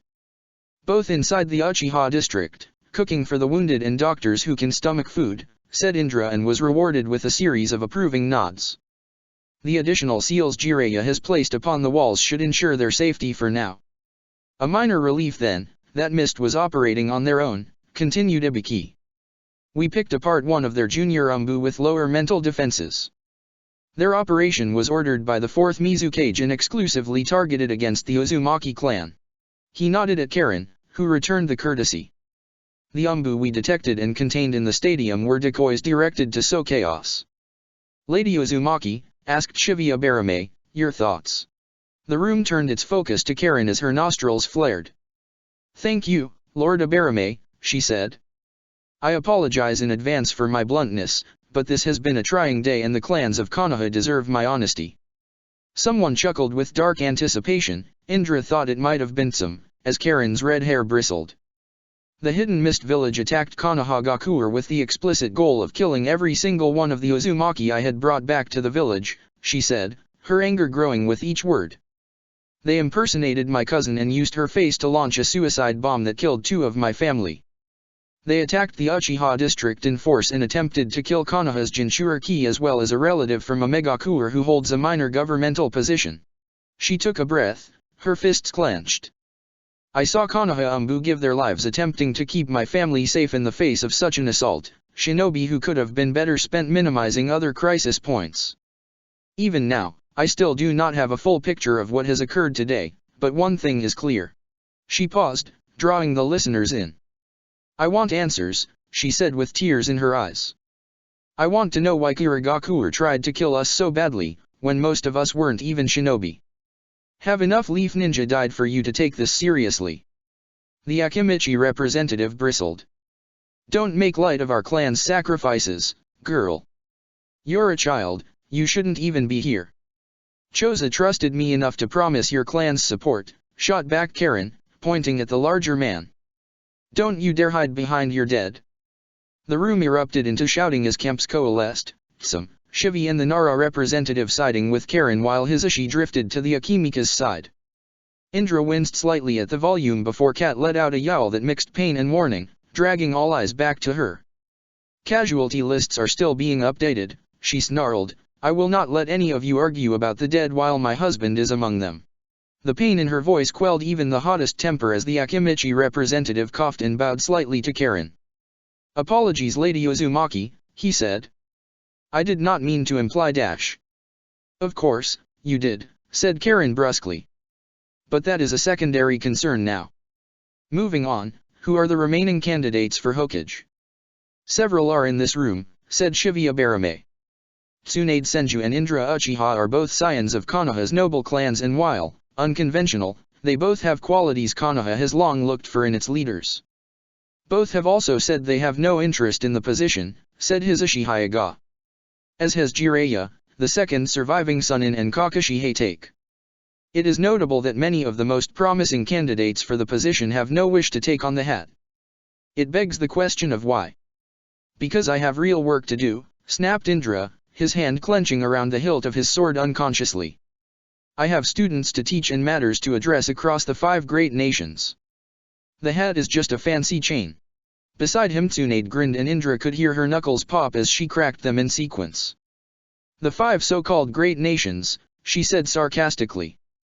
Great only in terms of the destruction they can cause, the land they control, the deaths laid at their gates. Senju and Uchiha, we should hate each other's guts, and yet, both of us, Konoha's founding clans can count their members on one hand. I came here as a courtesy, and I have to say, I'm not impressed. Look at you, sitting here bristling with anger, practically salivating for revenge. I'm not even an Inyazuka and I can taste it on the air. She smacked her lips theatrically, striding forward to gesture at the Hokage's desk. You don't even care who's in that chair, you just want someone so you can start screwing over the villages who attacked you. The same old shit, because it worked out so well last time. Takigakure, Omegakure, Kyuzagakure, remember what they have in common. She brought her fist down, leaving a long crack in the hardwood. They were all decimated in the Third Great Ninja War and are terrified of a fourth.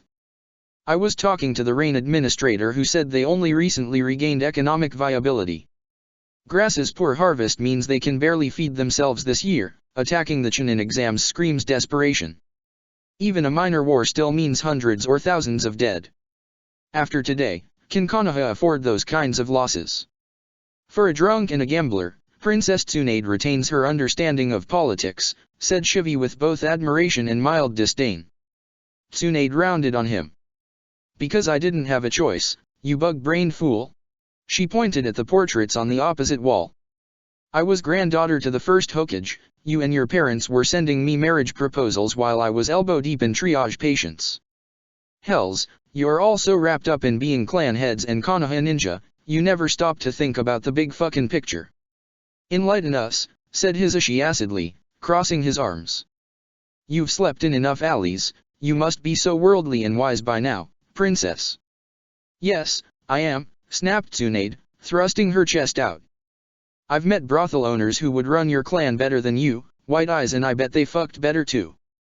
Hisashi took a step forward and Inoichi's hand landed on his shoulder, holding the clan head back, his eyes beseeching Indra to do something, but the Uchiha and Uzumaki were watching Tsunade tear into the Konoha ninja with poorly disguised satisfaction. You great nations, famous hidden villages, you suck in resources endlessly and never think where it comes from. Akimichi, all that pork and grain alcohol, that's from rice or tea country. Hyuga, all your fancy silks. Grass country. All your ninja missions come from wealthy fire country nobles or from desperate people on the edges of the world, small villages with small problems it's easier to ignore, or to manage only when they become a problem for the wealthy or the well-connected. Kushina wanted to solve some of those problems, and Konoha froze her out. Kushina Uzumaki had other disqualifications, said Kotaro, her withered voice unexpected as it cut through the two camps. Minato Namikaze was the compromise candidate, as you remember, Tsunade Heim. What, like having tits and knowing how to appreciate M? Asked Tsunade as Karen followed the conversation with renewed focus. Now that I'm under consideration, suddenly that's not an issue.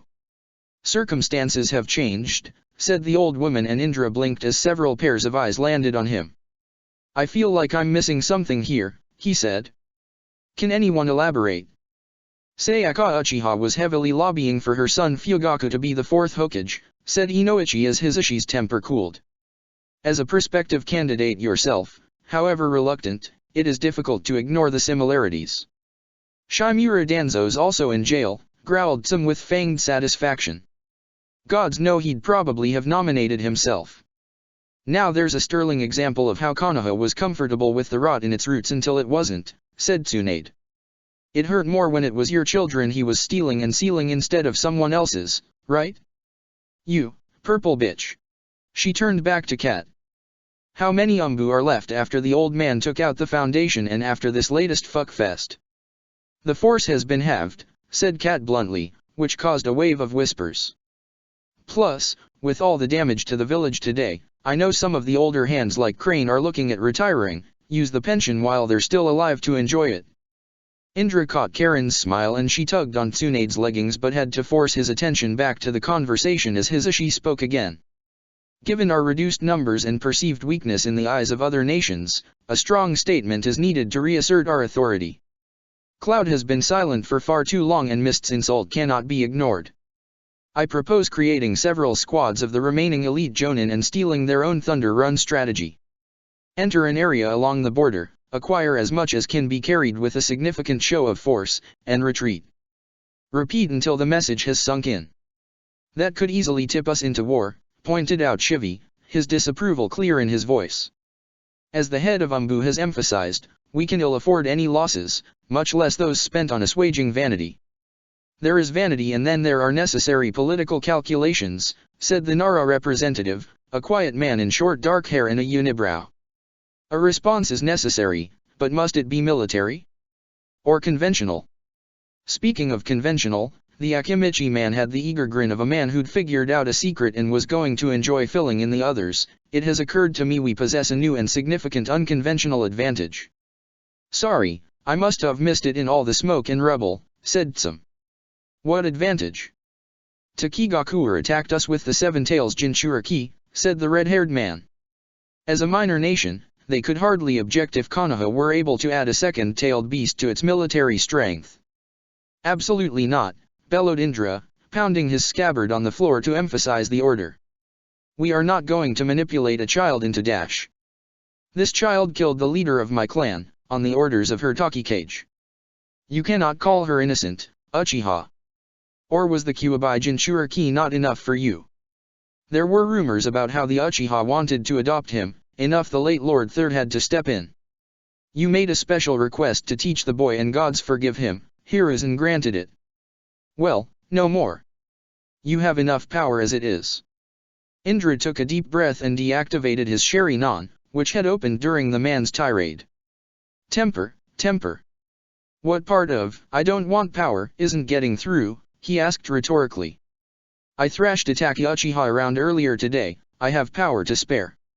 What is your plan, Akimika-san? The Seven Tails is sealed inside a girl loyal to her village, when it simply could be resealed into someone more loyal to Konoha. Indra's mouth dropped open, but Karen beat him to it, closing the distance and jabbing her finger into the Akimika's belly armor. Great plan there, boss. Let's kill a child and parade around our new monster, hoping nobody notices your limp dick. Well, my clan's not gonna help you seal shit, so count us out.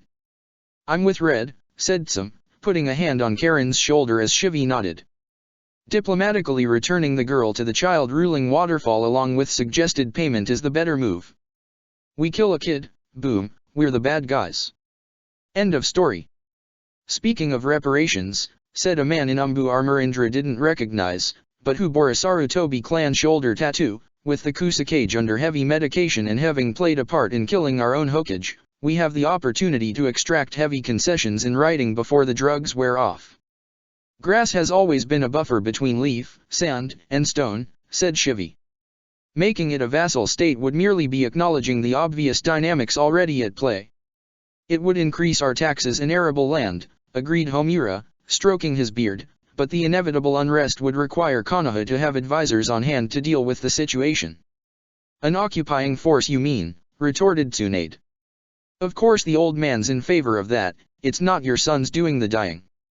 So where does the money for repairs come from, asked Hisashi, throwing up his hands. I don't have to see a manifest to know rebuilding from today will be expensive. Konoha gets that money from performing missions. Grass would provide a significant income stream to subsidize both. Konoha wouldn't be occupying Kusa anyway, they would be subcontracting missions to us, because we can offer the land of grass volume rates rather than a per-mission basis.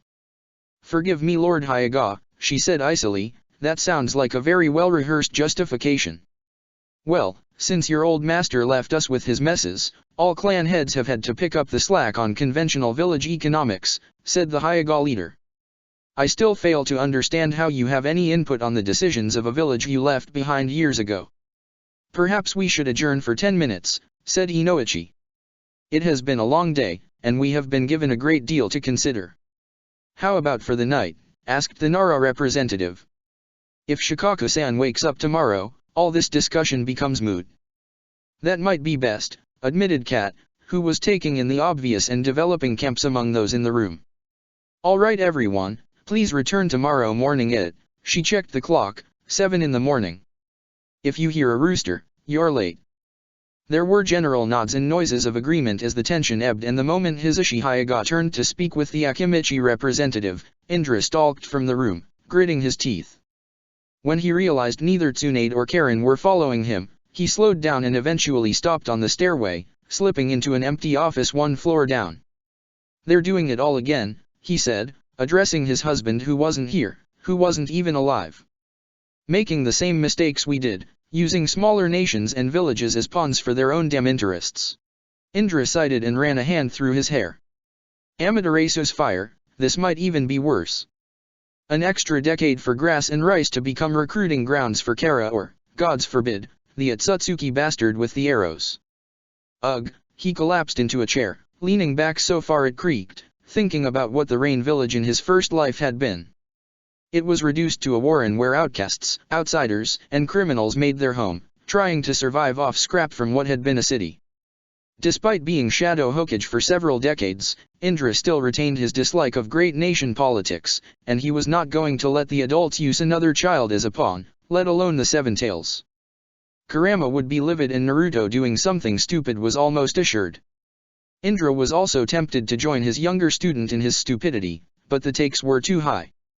He ruminated on the difference between power and strength in silence for several minutes, trying to avoid the conclusion his brain kept returning to.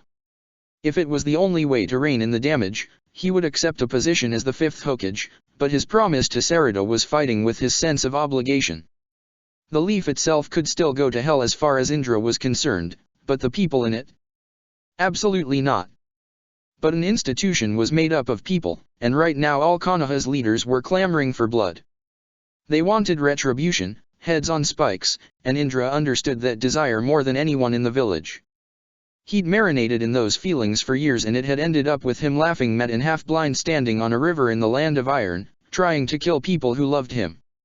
"He's in here," said Karen's voice, and Indra heard tentative knuckles rap on the door. "Come in," sighed the Uchiha, accepting the disapproving stares from the two women as they entered. "What was all that shit you were saying about staying in the game again?" asked Tsunade with a smirk. "You stomped out the instant the meeting was over, and they say I'm bad at politics." "You both handled yourself very well in there," said Indra, lowering his chair and body back into an upright position. "Besides, we're both, do as I say, not as I do, mentors, right?" His missing arm was aching suddenly, and Indra allowed a purple spectral limb to manifest so he could knead muscles that weren't even there. "It's just frustrating, seeing people you know are smart falling into the same traps again and again. The seeds of the next war were all there, just waiting to take root. You saw it, right?" Tsunade nodded. "Akimichi and Hyuga both have axes to grind, and they're using this moment to their advantage. Shikaku could have settled the former and placated the latter, but with him in a coma." "Could you heal that?" asked Indra. "I noticed you didn't bring it up despite being the second best medic on the planet." "Second best?" asked Tsunade, slightly affronted, but Indra rolled his eye. "My ex-wife has an unfair advantage with the creation of all things. Ask Dr. Ontoba at Konoha General if you want the details. Anyway, Shikaku. Well, I can't speak to your Sunanin, but brain injuries are one of the few areas medic-nin are leery of messing with. The brain's a delicate organ, it can rewrite or reroute neural pathways in response to damage. Healing it with conventional medicine and psychiatry is difficult enough, you add chakra regeneration to the mix, who knows. I had an early patient, when I was just getting started, a 30-year-old Chunin, who ended up with early-onset Alzheimer's and memory loss." Karen sucked in air through her teeth as Indra nodded. "Mention that tomorrow so everyone's on the same page. Pretty sure none of us want Konoha's best strategist turned into a vegetable." "Konoha," spat Karen with a mix of disappointment and resignation. "Indra-san, I have to say, that crap was exactly what I was talking about this morning at the party. The shitty deal minor nations and even great clans get from the villages and nations that employ them." "Preaching to the choir," said Indra, allowing his Susanoo arm to dissolve as the phantom pains eased. "I'll admit, part of the reason I brought you to Konoha, and even had this reunion, is because I'd hoped the protection of a great nation would let everyone be safe for at least a few years." His chuckle was so bitter it could have been used to flavor coffee. "That worked out perfectly, didn't it?" "We know who our enemies are," said Karen, and her eyes gleamed in the dark room behind her glasses. "That clarity is useful. But speaking of clarity," her mouth twisted into a smirk Indra had seen several times on Sakura's face as she devised a particularly nasty genjutsu. "Since I am Uzukage in word and deed, I have a proposal for you both, Uchiha and Senjo, if you are willing to hear it." "That look means it's either gonna be really good or really bad," supplied the Naruto in Indra's head, looking worried. "Look, sometimes it's easier to punch somebody in the face that doesn't mean."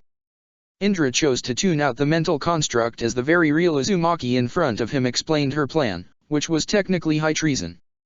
Tsunade sat silently, her hands clasped in front of her mouth, making her expression impossible to decipher without the Sharingan. She was silent for some time once Karen finished her explanation and the others let her think. Finally, Tsunade spoke. "What gave you the impression I would ever agree to this, Uzukage? I attended your little party, got wasted, ended up having to fight a shark man, and broke my oath to never heal again today. I didn't make any promises, and I owe you nothing." "You don't," admitted Karen. "But I could feel you this morning, during my speech. You were just as pissed off as I was. You've lost people to the exact same justifications we heard in that room tonight. But right here? It's our chance to start changing that, all three of us. What you're proposing is," Tsunade trailed off and Indra picked up the slack. "A fundamental reordering of the balance of power. Not just mist, all the great nations will respond when you go public." "Well, I'm not gonna say anything until I'm sitting on the coral throne," retorted Karen. "Power is about perception, right? Well, just from today, I think I can get that Tendo guy to talk to the Omekage, and dash." Tendo is the Omekage, said Indra and flicked on his sherry non to capture the looks of shock from both women. He was very impressed by you today, Karen. I'd say you have a shot. Indra thought about the momentary expression on the corpse's face as he looked at the shinobi standing between him and child Jinchuriki. It wasn't doubt, but disquiet. A crack in Nagato's emotional armor, laid bare despite distance and proxies. A crack Indra might be able to widen, but Karen was the one who could rip it open entirely. The question now is how the hell we contact someone who's leading an isolationist nation and tried to kidnap Naruto earlier today. What? Chorused Tsunade and Karen. Indra grimaced. He proceeded to explain the tense standoff that had occurred in the ruins of the Seven Tails' rampage, and by the end of it, Karen's eyes were wide with horror. We let him into our home, she whispered. Sage, he was right there, why didn't he? I suspect he had two reasons behind his retreat, said Indra, holding up two fingers. 1. He swore to me by the Sage of Six Paths he would not harm anyone at the reunion. That's not a promise someone with the Rinnegan can make lightly. 2. Just like Tsunade-sama here, I think your speech swayed him, at least a little. He's running a small village in a nation that's been torn to pieces by war, and definitely has a chip on his shoulder against Konoha. You have a great deal in common. He gave me this, said Tsunade, sliding the small paper angel out from somewhere Indra couldn't see. Said it might be of interest, any clue what it is? Looks like a religious fetish. Indra snatched it from her fingers at once and was seconds away from setting the listening device on fire when he had an idea. Oh, I know exactly what this is, he said. Or who, rather. Come out, Konan. You've already heard everything anyway. The little paper angel twitched, the arms folding to cover its face. Tsunade rolled her eyes. So, you're the spy mistress Indra was hoping to invite, and he bagged your boss by mistake. Little minx. Karen began to giggle, slightly shrilly as the paper angel floated over the desk and gathered paper to itself in a swirl that almost sounded like the flutter of wings. Oh, this day just keeps getting better and better. When the snowstorm of white was gone, a familiar woman with blue hair and a dark robe stood before them, her gaze cautious while the paper of her hands rustled with agitation. We meet again, Indra Uchiha. Tsunade Senjo, it has been quite some time. Well, managed Tsunade, maybe Jiraiya was a better teacher than I gave him credit for if his students are running a nation. The hell happened to Hanzo? We happened, said Konan with a small smile of satisfaction. Just as you are about to happen to Konohagakure. Very well played, Lady Uzukage, Uchiha-san. She bowed slightly towards Karen, and the younger girl practically glowed with joy, though the Uzumaki tried to hide it as she jumped up to sit on the desk alongside Indra. So, it sounds like you heard my proposal, but I'll say it again, like I told your friend. I'm willing to extend an unconditional alliance to Omegakure, and once I sit the Coral Throne, we can begin preparations for more formal trading measures. That would contradict Omegakure's isolationist policy, which is overwhelmingly supported by my people, observed Konan. But today has already given us much to think about. As the leaders of the Hidden Rain, asked Indra, his gaze hard. Or as leaders of the Akatsuki? Both, said the blue-haired woman as she glared right back at him. Do not ask me to abandon our dream. What is your dream? Asked Karen. A world at peace, yet I must warn you the path you currently pursue would eventually place us in opposition, Lady Uzukage. That would be most unwise. Which part of my plan? Replied Karen, her face earnest and confused. I have no desire to fight you, Miss Konan. The tailed beasts, said the blue-haired woman simply as the Uzumaki bared her teeth and snarled. They're people, not pawns, why can't anyone see that? Because then they would have to accept my grandfather's system is wrong, said Tsunade. And because it's always easier to do nothing and ignore suffering. That is why the Akatsuki was created, said Konan, nodding. We refused to surrender to the cycle of conflict, just like you. I understand that, said Karen, then hesitated. If it is not improper, could I perhaps write to Lord Tendo, in the future? As Indra-san said, we have much in common and I would not have us be enemies. Konan's paper clone had no visible reaction. I will consider it. Thank you, spy mistress, said the Uzukage and hid a yawn behind her hand. I wish the Rain Village bountiful nets in a plentiful harvest. Now I see why Tendo Pain liked you, said the blue-haired woman with a slight smile. Good night. Her pages fluttered back to stack themselves neatly on Indra's desk and the little paper angel was nowhere to be seen. Are we done with political bullshit? Groaned Tsunade, her hands on her hips. I want to find a bed to pass out in. Yes, thank the gods, said Indra, who stood up with a groan, his aching muscles crying out for rest. Karen, let's go home. He remembered home had been blown to smithereens. We'll figure things out tomorrow. Hugo's got space, said Karen drowsily, and Indra dragged her up to cling onto his shoulders as they walked back through the night to the Uchiha district. The Uchiha and Senju in quiet contemplation as the Uzukage of the Coral Throne fell asleep and drooled into his shoulder. Fu had never cooked before, but she was used to scrounging for food on missions, so scampering through homes and burnt-out structures was at least familiar. Each trip she returned to Naruto Uzumaki with more ingredients and he added them to the stew or the several different dishes he was attempting and mostly succeeding to juggle on a dust-covered stove. On her third trip, she returned to see a dark-haired boy slumped in a chair with a scalpel tucked behind his ear, trying and failing to keep his head upright. The gray-haired woman wrapped in bandages sitting opposite him and smirking at his efforts put a hand on a glowing axe on her belt when she saw Fu. "Who's this?" she asked. Naruto turned and beamed at Fu. "Awesome. You found Paprika, thanks Fu. I was here for the Chunin exams," said Fu. "Uzumaki-san and his master said I should help them with food, so that's what I'm doing." The woman, who Fu could now see was heavily scarred, grunted and returned to watching the other boy. "Food smells good," she said.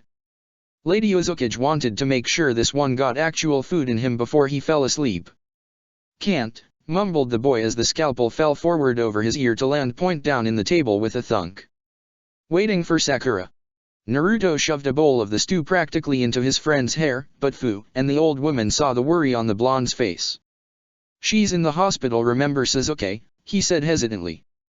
"Inari-sensei sent word she'll be alright, but she and Katsan wanted to keep her for observation." Fu had no idea who any of those people were and silently deposited her latest haul of ingredients next to Naruto, trying to remain unobtrusive when he handed her a bowl as well. "Here sit," he commanded, so Fu sat down. "This is Meiho Uzumaki, she's my aunt." "Twice removed," said the woman around a chunk of carrot and Fu hesitantly waved. She got a grunt in return. "This is Sasuke, he's my best friend," said Naruto, shaking the black-haired boy slightly, which prompted Sasuke to mechanically begin to eat. "Sasuke, this is Fu-san, he whispered into the boy's ear and Fu squeaked in fright as the exhausted teenager sat bolt upright, his eyes flaring red and locking onto the mint-haired girl. Fu herself had acted instinctively and she was now looking down at the table as she clung to a ceiling beam, the wings on her back fluttering with agitation. Fu, managed Naruto, looking up at her in confusion. "Why are you on the ceiling?" Sorry, squeaked Fu, buzzing down to the floor as Kome's wings melted seamlessly back into her body with a ripple of chakra and a faint spurt of amusement from her biju. "You startled me." Sasuke was now very much awake, his eyes following every nervous twitch as Fu picked her spoon back up and began to eat. "I see that," he said dully as he replaced the scalpel behind his ear. "Where are you from?" Fu swallowed heavily. I don't know if I should talk about it." "She's from Waterfall," said Meiho. Headbands on her waist. She swallowed the last of Naruto's stew. Seconds. Naruto's face twisted up. "We will, but let's get the rest of these bowls up the hill to everybody off shift and the people who can eat." They set off and Fu stuck close to Naruto, distributing bowls of soup to exhausted-looking civilians or Konoha ninja. A few of them saw the waterfall symbol on her hip and glared, but nothing else. They made 2 more trips this way and on the third, the Uzumaki finally got their seconds. A short bald man with heavy scarring approached Sasuke with sleeping bags in his arms and the group followed him back up the staircase to a carved slab. The man moved aside with 2 extra red arms that sprouted from his shoulders. Fu, Sasuke, Naruto, and 7 other people joined them, including Naruto's Indra-sensei. The flooring wasn't comfortable by any stretch and the sleeping bags smelled like ash, but Fu fell asleep almost as soon as she laid down. The next morning, Fu woke up to quiet conversations being held over her shoulder and she heard her name whispered by Naruto. Look Indra-sensei, I know this sounds crazy, but can we give it a shot?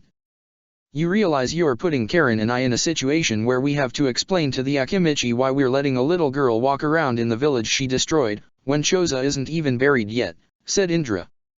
I'm not saying no, just that it's going to be an uphill battle. It could work with my plan, said the thoughtful voice of another young girl. And I want as many Indra, Naruto, said the red-haired girl with glasses Fu had only briefly seen the night before. She's awake. Fu sat up, faking a yawn but stretching to get some of the stiffness out of her limbs. Good morning, she said, giving the Konoha ninja her best, I am a cute child, smile. It sometimes worked on Shibuki-san when his advisors yelled at her for a prank, so hopefully it would work here too. Good morning Fu-san, replied Naruto, but for once he didn't smile back, his eyes darting back and forth between Indra and Fu. The tall, gloomy-looking man studied Fu for an instant before he nodded and rose to his feet in one smooth motion. This is going to be such a pain in the ass, he muttered. All right, Karen, are you ready? Born ready, replied the girl as she smoothed out the creases in the royal blue jacket she was wearing. We're meeting Tsum and the rest of our coalition on the way, right? Indra nodded as they walked up the steps into Naka Shrine. Now, we're going to get baited from the moment we walk in the door, because if we lose our temper, it undermines our case. Like you did last night, replied Karen as Indra waved his stump between them. Pot, meet kettle. Then they moved out of sight and Komei prodded Fu with the knowledge the other Jinchuriki had been speaking to them. Sorry, she winced.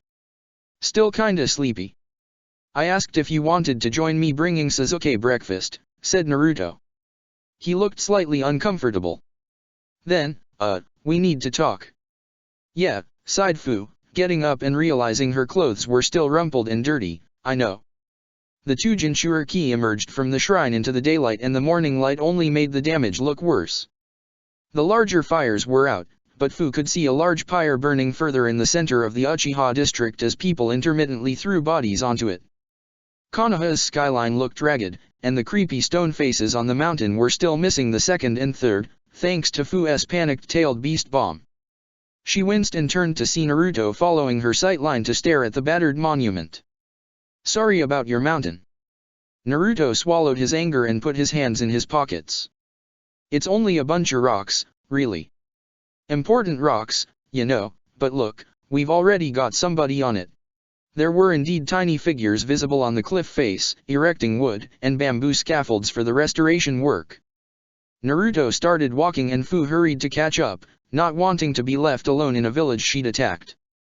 They stopped at the bottom of the hill for breakfast sandwiches which were being thrown together a small army of eerily synchronized children, all of whom greeted Naruto with some familiarity and Fu with a detached curiosity. Hey Yugo. Sai. Kara. How's it going?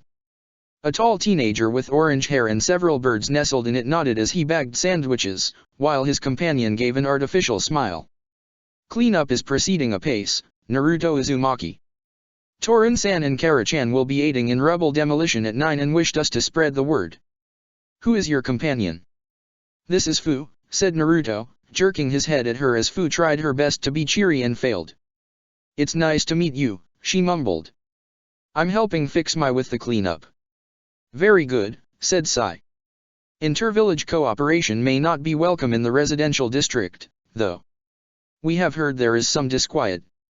No shit, Fu heard Naruto mutter, but he took a large bag of sandwiches and gave Fu 2 more to carry. All right, see ya later. They walked on in silence for 2 blocks before Fu spoke up. Are you going to be mad at me too? For smashing up the village? Naruto's own discomfort and confusion was practically radiating off him in waves. You said you were following orders, but that's not really a good excuse. But Jinchuriki can't disobey orders, blurted Fu, lowering her voice when several pairs of eyes looked their way.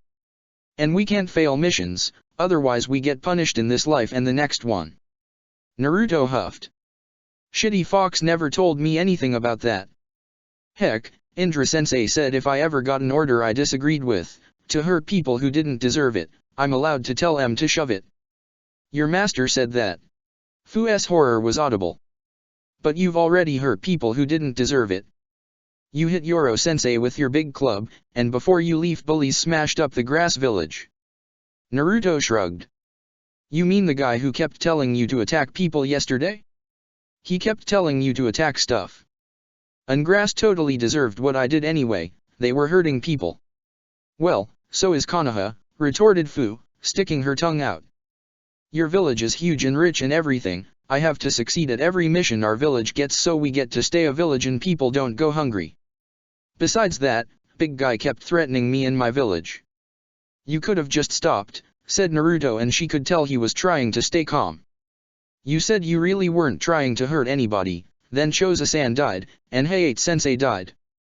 Well, my Kigon-sensei died too, cause you guys made him drink the hero water. Fu really hoped she wasn't going to cry again because it felt like it. Everything sucks, and I totally failed. Hey, you know what they used to call me in the Ninja Academy? Asked Naruto, and his question was so out of the blue Fu's upcoming guilt spiral screeched to a halt. Huh. I used to be called a failure all the time. I couldn't do even a basic clone jutsu, and people hated my guts. Even when Indra-sensei arrived, I kept failing and failing. Kakashi-sensei kept kicking my butt in sparring, but that was okay. No, it's not.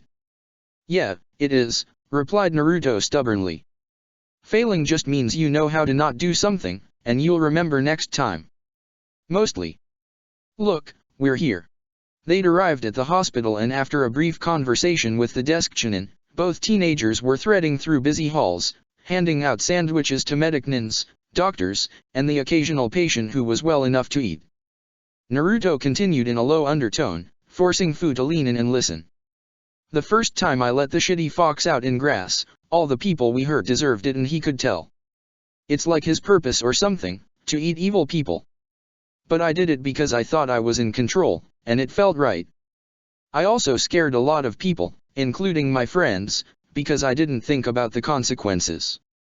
That's the thing. Naruto trailed off as they turned the corner and passed through a hallway packed with patients wrapped in splints and slings. All the Cajun nations and stuff, they want us to fight for what they say and when they say it. But these are the consequences. Naruto pointed at a Sand Chunin with both his arms in heavy bandages who was staring at the ceiling. These re people's lives. He left a sandwich on the man's chest, and they kept going. We've got all this power, and using it feels right, makes us feel like we're right. But we can make mistakes too. Right? Fu nodded uncertainly. Yeah.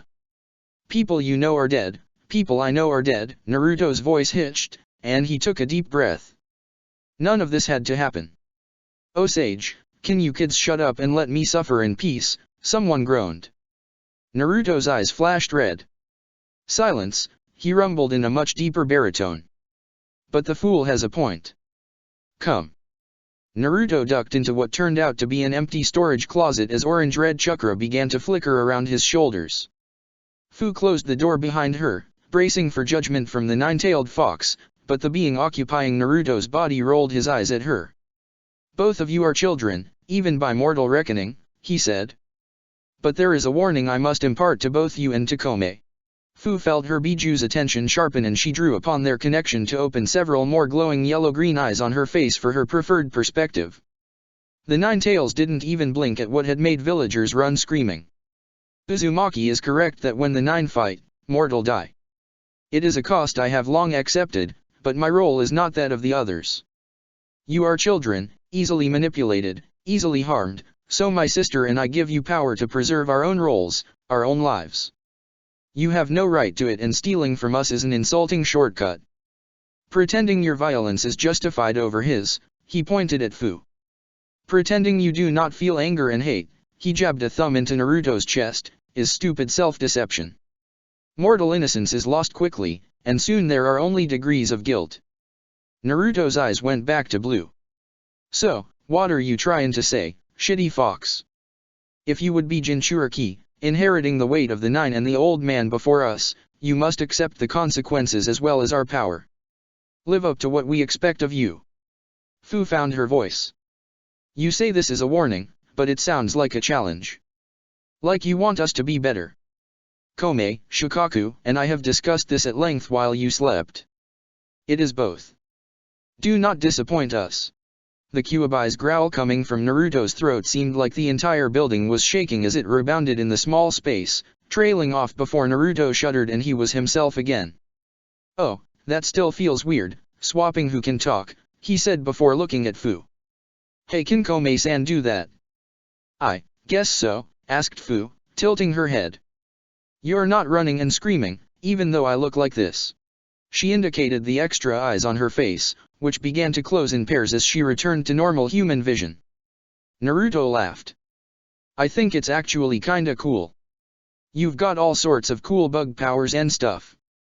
Fu's long-absent smile, her real smile, finally crept back onto her face. Thanks, nobody's ever said something that nice to me before. Hey, I'm just being honest, actually, can I be super honest? At Fu's nod he continued. I'm really having a hard time here, cause you're a Jinchuriki like me and you seem nice and cool. But you still smashed my village and got a bunch of people killed, so I'm trying to not hate you for that. But it still hurts. He clutched at his chest and Fu knew that squeezing pain all too well. I know, and I already said I'm sorry. I feel bad about it, so I had to follow orders and tried not to hurt people. But that's not gonna help, is it? Giving people sandwiches isn't really going to help. It's a start. Naruto breathed out. Thanks for letting me get that off my chest, now let's go find Sasuke. They found the Uchiha fixing an 4 of vitamin C supplement to an unconscious Konoha genin none of them recognized. As Sasuke explained, the initial flood of triage patients and the hurricane of Inari-sensei's arrival had both subsided, so now he and several other up-and-coming medicnin had been given the drudgery of regular care. At least he wasn't the one cleaning out bedpans. Sasuke, what's up? Obviously, you're okay, since you're here, but how's everybody else? Oh right, I brought you breakfast. He intercepted the sandwich Naruto threw him and devoured it efficiently, continuing between bites. Shikamaru's one floor up, pretending not to mope, as are Sakura's parents and her girlfriend, I guess. Sakura's kind of loopy, so don't expect an actual conversation, she's on some custom regimen of drugs this Umbu dude gave us plus what I think is tree sap. Wait, Sakura's awake? And she has a girlfriend. Sasuke shrugged. She was holding this sand ninja's hand when I walked in and Gaara mentioned her when he dropped off some new patients this morning. Kiba something. I've got a lot on my plate right now. Well, let me know if you need any help, okay? Heck, Fu, and I can hold stuff or do whatever you need. Actually, asked Fu over Naruto's shoulder. I was wondering if you knew where Yoro-sensei was getting treated? He's from Takigakure and he's my master. Kind of. He's got glasses and is probably missing a couple of teeth, said Naruto and ignored how Fu kicked him in the ankles. Oh him, said Sasuke. He's upstairs too, all the people who are getting healed and are, he raised his hands in air quotes, political are up there. The grass village leader, Shikamaru's dad, a few others. Kat-sensei got Umbu every few feet and they're itchy, so don't try anything, Fu. A Sharingan enhanced glare was very intimidating, even if it had only 2 tomo. The mint-haired girl frowned and crossed her arms. I wasn't gonna. I don't know you at all, said Sasuke bluntly, and I don't trust you. You're here with Naruto, but he's a moron. Gee, thanks, said the blonde, moving between Sasuke and Fu. Listen, we're working on it. Karen's got a plan and Indra-sensei thinks it's a good one, you know. He leaned in closer, whispering into Sasuke's ear as the Uchiha was suddenly very conscious of how close Naruto was. I think she's in a bad place back home, so let me try and help. Okay. Fine, ground out Sasuke as Naruto hugged him again. Minutes later they were on their way, but the Uchiha's unsettled mood lingered. Naruto, uncle, he muttered as he changed the bandages on a Konohanin's shredded arm, I hope you know what you're doing. Indra was currently listening to the third round of negotiations as Tsunade's anger at Konoha's proposed terms of surrender began to outweigh her desire to tell Konoha to go screw itself. Or rather, both her desires were pointing in the same direction, which had her jabbing a finger at grass country on the map as Shibuya Barame buzzed angrily under his coat. He glanced at Karen, who had dragged the Akimichi representative and Inoichi into a corner to rearrange her Uzushio expedition schedule. With generous recognition of the altered circumstances, in addition to outpourings of mutual sympathy, she'd already found new, temporary, housing for her surviving family among the Akimichi, reciprocating their generosity as hosts to offset her earlier outburst. Indra himself was leaning next to Kat and the Sarutobi Umbu from before, who'd turned out to be Kano Amaru's father, also planning to retire. Kat had hesitantly brought up the prospect of Indra taking on temporary Umbu work until the village stabilized, but he wanted to see where the dust settled from the Konoha Crush, which was a fancy name for what felt like an entire battle compressed into hours. "How are you holding up?" he asked quietly, nudging Kat with his stump. She nudged him right back, leaning on him subtly without making it a statement. "It's all just one thing building on the next," she said quietly. "I'm running entirely on soldier pills and Umbu stimulants. I'll do my best to have my breakdown quietly after the next Hokage's chosen." Indra noticed her Umbu gear had identical scratches on it from the day before and the corners of his mouth turned down. "Have you gone home at all?" "Shower, new shirt," he sniffed. "Deodorant." Kat threw him a look that screamed, "You must be kidding me." "Look at us," she said. "I think everyone except Hisashi slept in their clothes. Besides, I can't go home, it's where Hayate and I." Indra silently resolved to get someone over to Kat's apartment as emotional support ex-Umbu. At this point, he was willing to let Kakashi do it, if the man had developed even a smidge of a healthy coping mechanism. He tuned back into the conversation as his stump patted Kat on the shoulder and saw Tsunade throw up her hands in frustration. "I can't believe this, I've summoned slugs smarter than you dumb bastards. Sticking with these peace terms just sets up another war in 5 years, 10 at most. Well, fine. You want me to be Hokage so badly?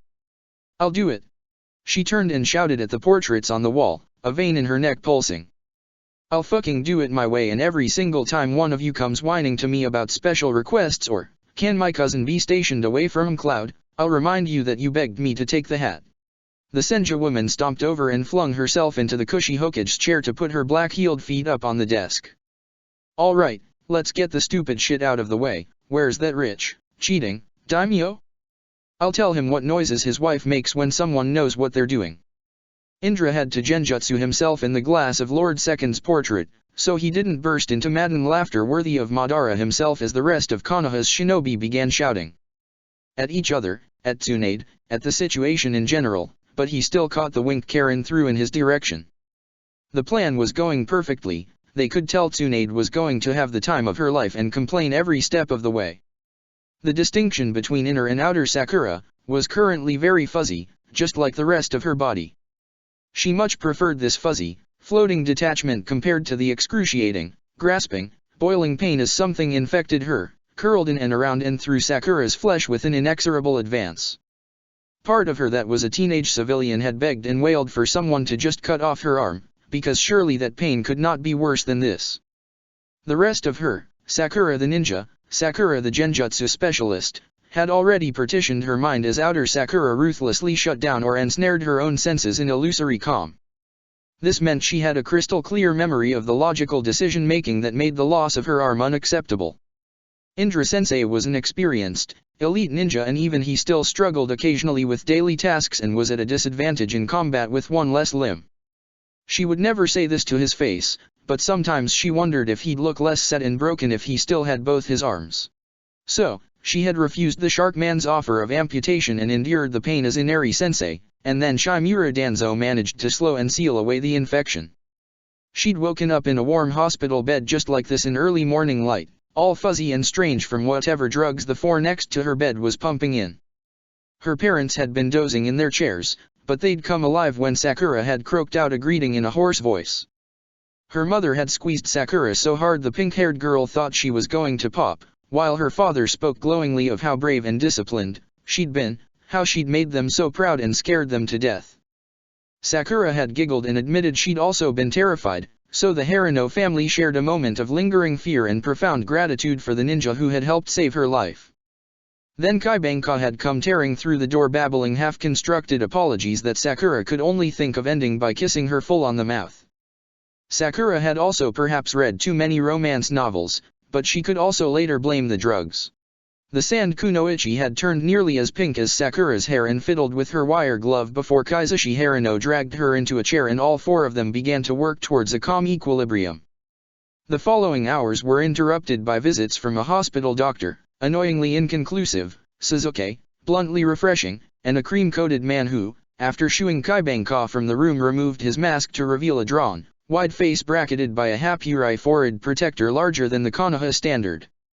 His dark almond-shaped eyes remained focused on the unwrapping bandages on Sakura's hand as he spoke quietly.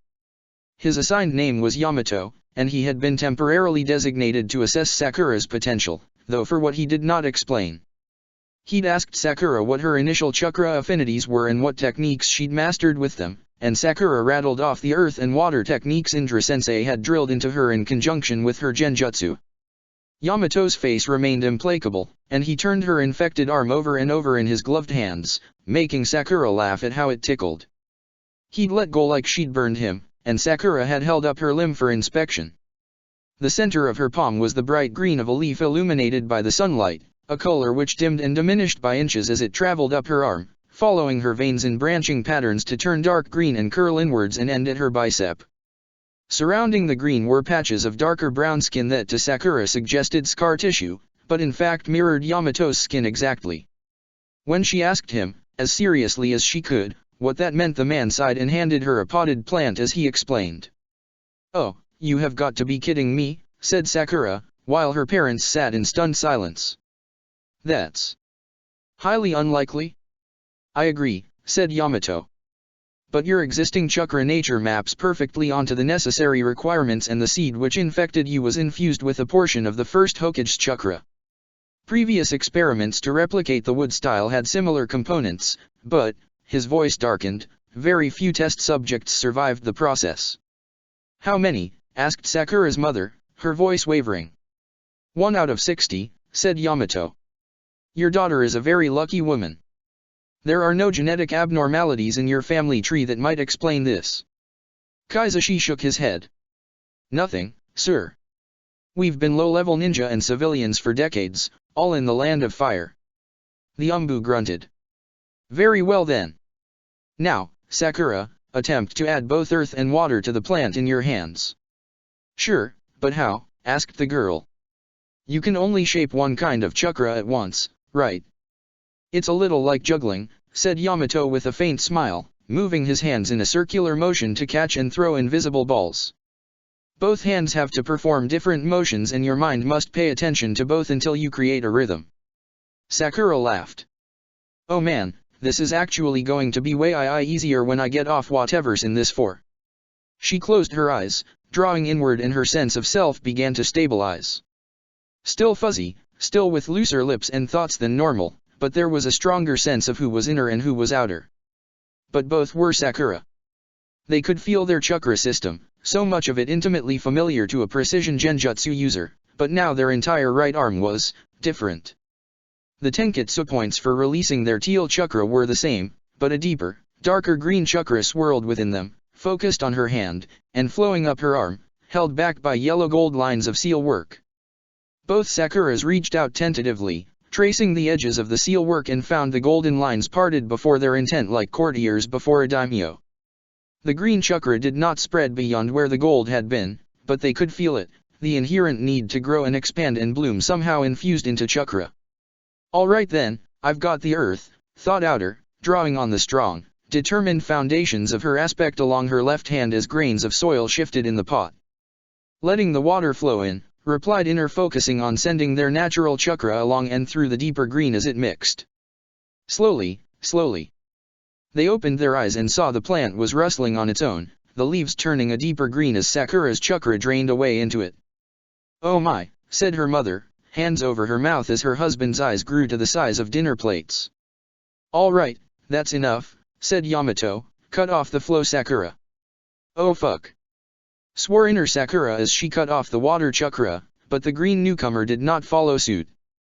The foreign chakra continued, pouring itself out through her right palm, the green markings glowing slightly as the plant began to grow. "It's not stopping," she cried out as she withdrew her hands, but even with the loss of physical contact, she could feel her chakra levels plummeting dangerously fast. Wood style, gradual cultivation, said Yamato as he extended his hand and the plant stopped moving. Sakura gasped as the flow of her chakra slowed, then halted in response to her will at last, falling back into her pillows in the sudden silence. She looked down and noticed her hand was shaking slightly, the dark lines of sealing jutsu apparent across her arm, elbow, and shoulder before they faded away.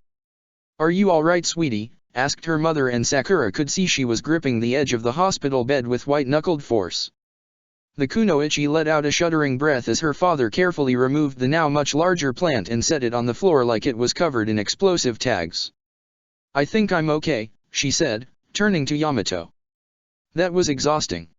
The older man nodded and hooked in a chair with his foot to sit down, hands gesturing for Sakura's infected arm.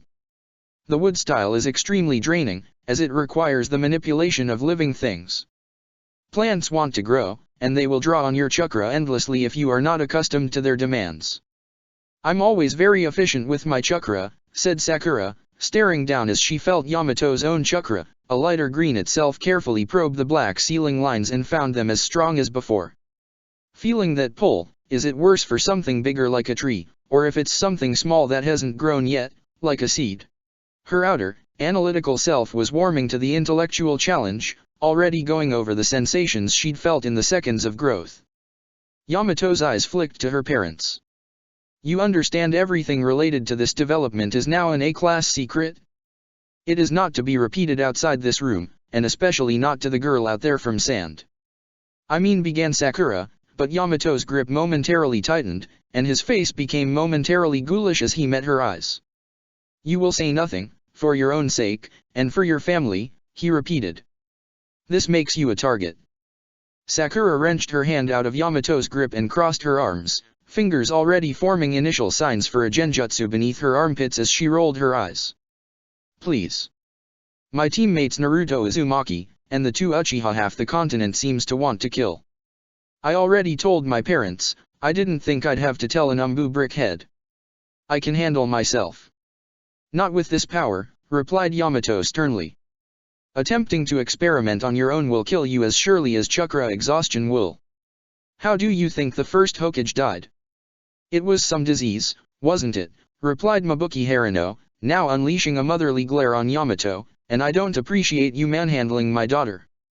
"Hashirama Senja was lauded as the god of shinobi," said the man.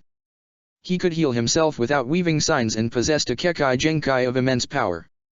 That very power killed him as, in his middle age, he began to experiment, confident in his mastery and wisdom.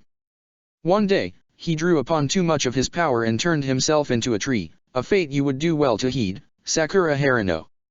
Sakura looked skeptical. "Well, that's a story I haven't heard at all, and I spend a lot of time at the library." "Alright then, which tree?" Yamato shrugged. "According to my master, who told me the story, somewhere in the Forest of Death." "Why do you think it got that name, or the unusually robust wildlife?" "I guess I never really thought about it," said Sakura as she turned to look down at her hand.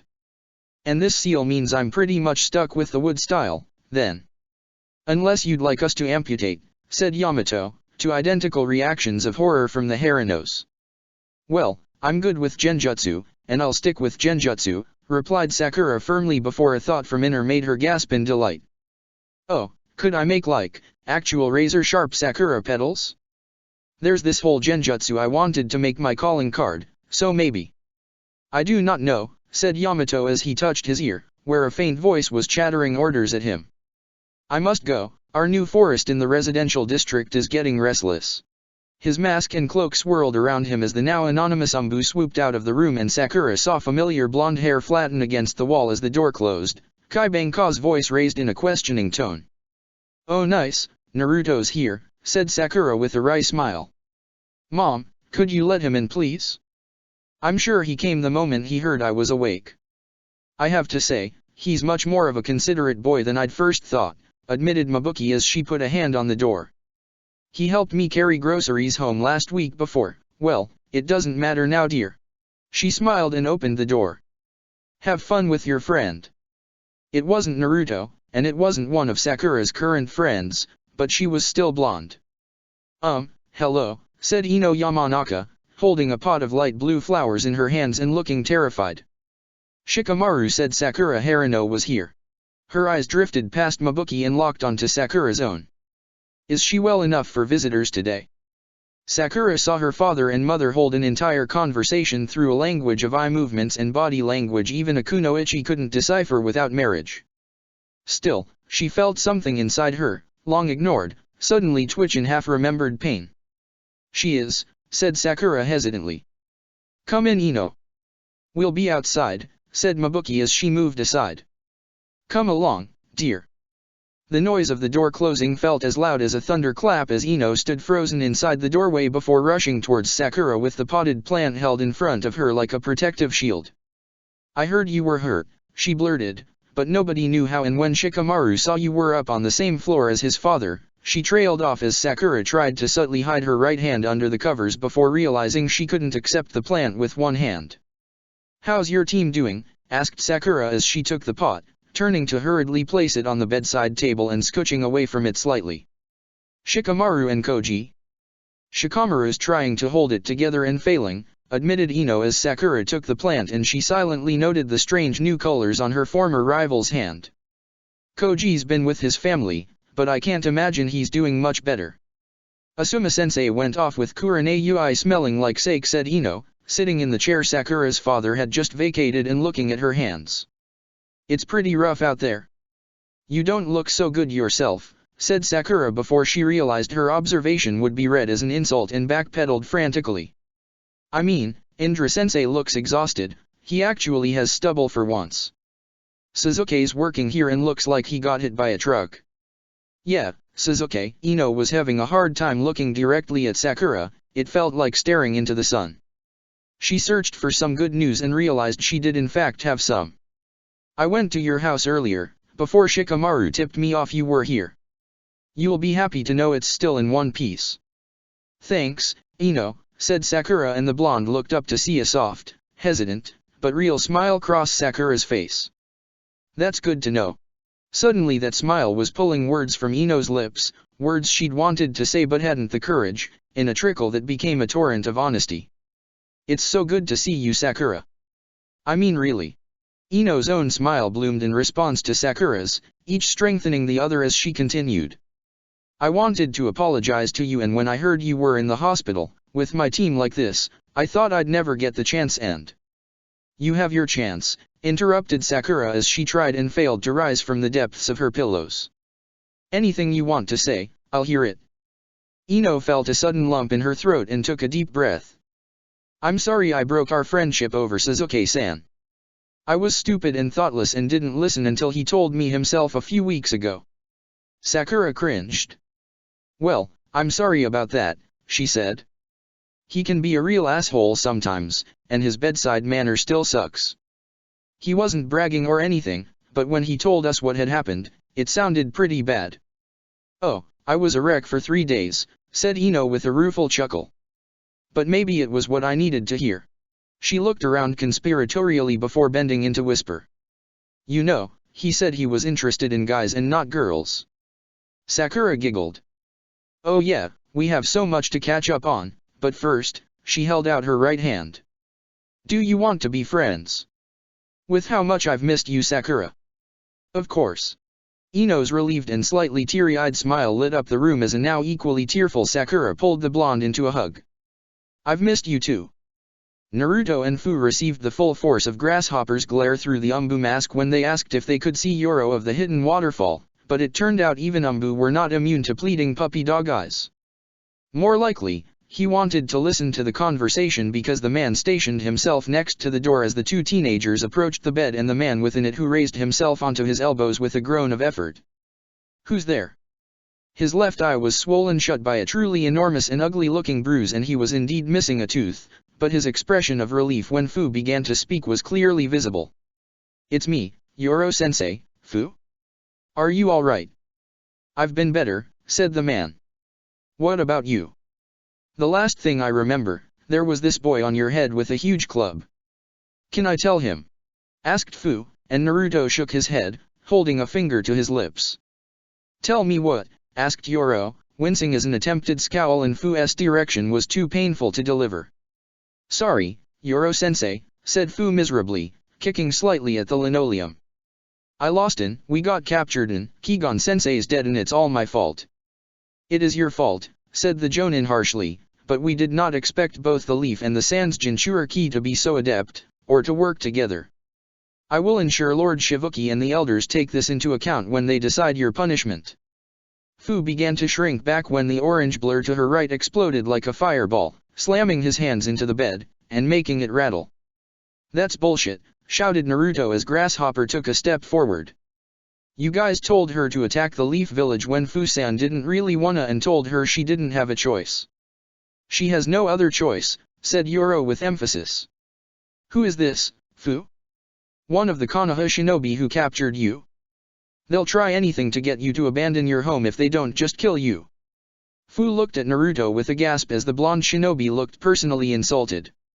"My name's Naruto Uzumaki, and I gotta say, if Fusan has you for a master, she's done great with such a shitty teacher. She said you guys don't let her and Kome fly, which is super stupid. I wish I could fly." "Fu," said Yoro urgently, "get away from him. He's dangerous." "I'm not gonna hurt Fusan anymore," said Naruto firmly, shaking his head. "She said she's sorry for smashing up the Leaf and for blowing up the stone faces, so we're gonna try and fix things." "What are you gonna try and do?"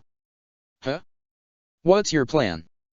"My role is to protect the Seven Tails Jinchuriki for the hidden waterfall," said Yoro, his voice rising as he tried to stand up. "Fu, you can break us out of here, I know you can. We can fly back to Lord Shivuki and—" "What? Get locked in a cell," retorted Naruto, his nostrils flaring as Grasshopper put one hand on Fu's shoulder. She screeched and jumped for the ceiling, wings knocking the umbu away as she latched on and looked down at the figures below. "Don't touch me!" Her eyes were wide as her heart sped up and Fu clutched the ceiling tighter. She felt Kome's presence, gently comforting for all its alien nature. "It is all right, child. The boy will not let them hurt you. Kurama-san has promised." Naruto was waving the umbu back, trying to explain, "Man, you're scaring her, let's calm down," and he was cut off when Yoro tackled both Leaf Ninja from the bed. "Fu, go." The girl scuttled over the ceiling tiles and unlatched the window as the sounds of a scuffle ensured behind her, including Naruto's pleas to stop fighting as they ended abruptly in a harsh gasp. As Fu dropped to crouch on the windowsill, Kome's wings already folding out of her back, she looked back to see Naruto roll away and fling several seals at the two wrestling shinobi, both of whom froze as the seals activated with a burst of light blue chakra, freezing them in place. Groaned Naruto from the floor and he looked over at Fu. "Are you okay?" Fu shook her head. "Are you gonna go home?" Fu looked down at Yoro, whose face was frozen in a scowl of desperate hate that, frankly, scared her. Suddenly home seemed like a much less promising destination. She shrugged. "I don't know." The Kyuubi Jinchuriki nodded and held out his hand. "Well, can I come with, wherever you're going?" Fu almost fell out the window and she turned completely around to stare at Naruto more effectively with several extra eyes. All of them were showing her another stubborn Jinchuriki who was, somehow, still trying to be nice to her. "I could fly anywhere in the world, Naruto. You'd get in even more trouble than me if you left the village." "Maybe," allowed Naruto, but then he grinned. "But if you're not scared of getting in trouble, then you can do anything. I've got a lot of good stories like that." Fu took his hand and the Uzumaki had 2 seconds to look relieved and grateful before the mint-haired girl yanked him out the window on buzzing wings. Fu buzzed around in increasingly wider circles for several blocks as she spiraled upwards, keeping Naruto attached to her with chakra as she tried to decide where to go and why. She could, theoretically, fly anywhere in the world, but she would have to know where places were first. There was a reason she had been given 2 sensei and no maps. She also didn't want this cheery, honest, kind Jinchuriki to get punished just because Yoro-sensei was desperate. Finally, she came back down and dumped Naruto on the curved red tower roof of some fancy playhouse. 5 stories tall and slightly burnt from the battle the day before, it offered both Jinchuriki a magnificent view of Konoha's battered skyline, as well as the dark scar from Fu-SB Judama. Her sigh as she landed was one of self-recrimination. This is such a mess, isn't it? Yup, said her counterpart, jerking a thumb over his shoulder at the Hokage tower which was crawling with ninja. But Indra-sensei and Karen-sama and Granny Tsunade are working on it. So, I'm supposed to trust Konoha ninja over the people who've almost died defending me? Asked Fu, genuinely confused. That's not comforting at all. I heard what they were saying this morning when I woke up. Some people want to kill me and just stuff Koumei inside somebody else. You really are big bullies. I told ya, we're not gonna let that happen, said Naruto, hesitantly raising a hand and lowering it when he realized how physical contact was not what Fu wanted right now. Besides, Indra-sensei and Granny Tsunade aren't loyal to the Leaf Village at all. Actually, he chuckled a little as he sat down next to her, swinging his legs off the curved roof edge. Indra's always telling us that the village system is inherently flawed and unquestioning loyalty or obedience to a village is just a fancy chain. Your master's super weird, admitted Fu. He wanted me to help you with cooking, now this. We're a weird team, and Karen-sama's gonna lead a very weird village. She's Uzukage, you know. That's a secret. I've never heard of that, said the Seven-Tails Jinchuriki while her Biju chittered in amusement. Did she make it up? Naruto's bright blue eyes glared in the direction of one of the bonfires in the distant Uchiha district. The mist guys yesterday sure took it seriously trying to kill us. Did ya see 'em? There must have been 100, I think. I was wondering why you Konoha ninja took so long to attack me, and Koumei's messenger beetles saw some guys with mist robes, allowed Fu. But that's still all village stuff. Everybody always told us Jinchuriki keep the village safe, and the village keeps us safe. Your sensei can't think that's dumb too. He said something about bandits stuck in one place and I forget the rest. The point I'm trying to make here is that the villages make a lot of promises about safety, but my clan, the Uzumaki, Sasuke's clan, both ours were almost destroyed because the Leaf Village didn't do anything to help. It's the same thing with us Jinchuriki. Fu thought about her mother's gravestone, covered in a lot of nice words nobody could see because the moss hid them until her daughter came by to fix it. For someone honored to rest underneath our waterfall, it wasn't obvious. Her grave itself was tucked away out of sight from the rest of the village, hidden alongside 3 other graves, worn down by water and time. The objections, the words from other mouths she'd been about to repeat to Naruto curled up and died on her tongue as he continued. You know, I said earlier that Shitty Fox and his siblings are family, that kind of makes all of us Jinchuriki family too. We've gotta stick together, he said simply. You know, I couldn't agree more, said a voice behind them. Naruto and Fu spun to see a cloaked Umbu in a spiral orange mask standing behind them. In fact, said the man in a voice like poisoned silk, that's exactly what I've been trying to accomplish, dear Jinchuriki. Chapter 60, Out of Reach. Naruto Uzumaki had only recently become acquainted with the nine-tailed fox inside of him, but the Biju was a prideful creature, frequently scornful, reluctantly cooperative, and occasionally wistful about his mysterious siblings.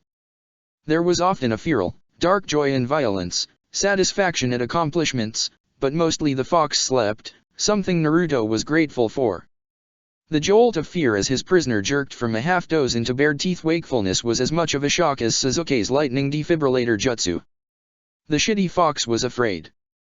Run, Uzumaki, roared the beast as a spear of orange chakra shot out of Naruto's back and launched him away into the open air. The orange-masked Umbu's silhouette was blurring, spiraling inward with black shadows as Fu turned, her hand pulling free a roof tile as an impromptu shuriken. The Umbu caught her wrist and Naruto heard his Biju snarl. Not again, you bastard. Information passed between them, not in words, but in shared understanding as Naruto's hands drew Fox Fang in a two-handed batter's grip. Right. The glowing chakra limb that had just propelled Naruto away from the masked man latched onto the lip of the roof and pulled taut, bending like a bungee cord before launching the Uzumaki back at the two figures who were being swallowed by the void. Ha! The void sped up. Most of Fu's right side was obscured now, but Fox Fang plowed into both her and the masked man with an explosion of roof tiles. Fu felt something in her arm shatter, and she hissed as she felt Koumei's confused, worried presence begins to work on healing it. What the hell, man? Asked Naruto, backing towards her as the orange chakra vanished back inside him. We were just talking, you know? What kinda jutsu was that? The masked Umbu stood up from the crater in the roof, seemingly unharmed by Fox's fang. Was that really necessary, Naruto Uzumaki? He chided. We really should talk, but the center of Konoha is not the best place to do so. I merely wished to continue our discussion elsewhere. You grabbed my hand when you coulda just asked, retorted Fu, who had sprouted wings. Jerk. That's Madara Uchiha, hissed the fox, fur bristling. He was here before, years ago, spying on us. He's tried to kill us both before, the night you were born. Naruto swallowed heavily and felt his hands grow slippery around Fox Fang's hilt. So, what do we do? Run. So, you children do not wish to hear my proposal? Asked the masked man, tilting his head slightly. A pity. He dropped straight down into the roof without even a ripple of dust. His voice echoed from all around them. This will only take a moment. Fox Fang's scroll unfurled and Naruto began frantically pulling seals from storage, throwing explosive, soap, and paralysis tags in every direction as Fu buzzed up into the air. Her wind jutsu blew away the smoke from Naruto's storage scrolls the moment he felt something grab his ankle and drag him down through the roof. Nails and splinters tore at him, but Naruto flicked a cooling tag downwards and felt a sheen of frost cover his body. Beating dew and already defrosting ice loosened the iron hard grip and Naruto yanked his leg up. He hit the floor amidst a rain of debris and rolled blindly away, ripping the seal off with a shiver as it lost power. It had been meant to cool drinks and create ice boxes, but Naruto had found unconventional uses for a variety of Uzushio's household seals. A dust-attracting seal drew most of the debris towards it as Naruto's hands moved through familiar signs, forming 10 shadow clones around him, all brandishing copies of Fox Fang. Naruto joined the clones as he charged at Madara, all shouting incoherently as they swung in sequence. Madara moved fluidly with the bare minimum of effort, sidestepping, or weaving aside from each blow, occasionally shoving out with his one arm to redirect blows into other clones, dispelling them with their own attacks. He lashed out and Naruto almost lost his grip on Fox Fang as the throat punch had him stumbling back, gasping for breath. The gloved hand came back down and slapped one of Naruto's own chakra disruption seals on his chest. Child, there are no attacks that exist that work against Madara Uchiha. Now, come along and help me save the world. The black void pulled at him as Naruto tried to get away, as the shitty fox roared, and acidic chakra flooded his system. Get away from him. Fu's diving attack was a blur of yellow and green that passed through Madara and sent her crashing into the wall. The void lessened momentarily before it returned, and Naruto felt his Bijuu's moment of realization. Of course. That bastard can disappear himself, and us, but not both at once. Hit him on the counter-attack. The Kyuubi's chakra burned as it wrenched Naruto's chakra system open again, his own paralysis seal burning away. It felt like his whole body was on fire, but Naruto was learning to live with pain. The void was still drawing him in, and he let it, stabbing 2 clawed fingers at the mask's eye hole. Konoha's Jinchuriki stumbled through the intangible enemy and kicked back blindly as he scrambled towards Fu, who was throwing as much rubble over his shoulder as she could, her expression terrified. Shitty Fox took over his mouth, his baritone cutting through her fear. Take to the skies, girl. He can't follow us there. The 2 Jinchuriki clung to each other as Fu's wings beat. Oh no you don't. Chains of black iron arced out from Madara's eye, trying to ensnare them as they rose, and what Fu didn't dodge, Naruto's Fox Fang slapped away. A flight of massive Fuma shuriken expanded out of the warped space as Fu grunted in effort, getting them beyond the chain's reach. She kept going up, finally reaching a hover several dozen feet in the air, a small buzzing figure clearly silhouetted against the bright blue sky. Naruto turned to look at her as the masked man hopped back up onto the destroyed roof. You, okay. I'm tired, managed Fu with a strained grimace. But I think we can get away. Madara was staring up at them, one hand cupping his mask in thought.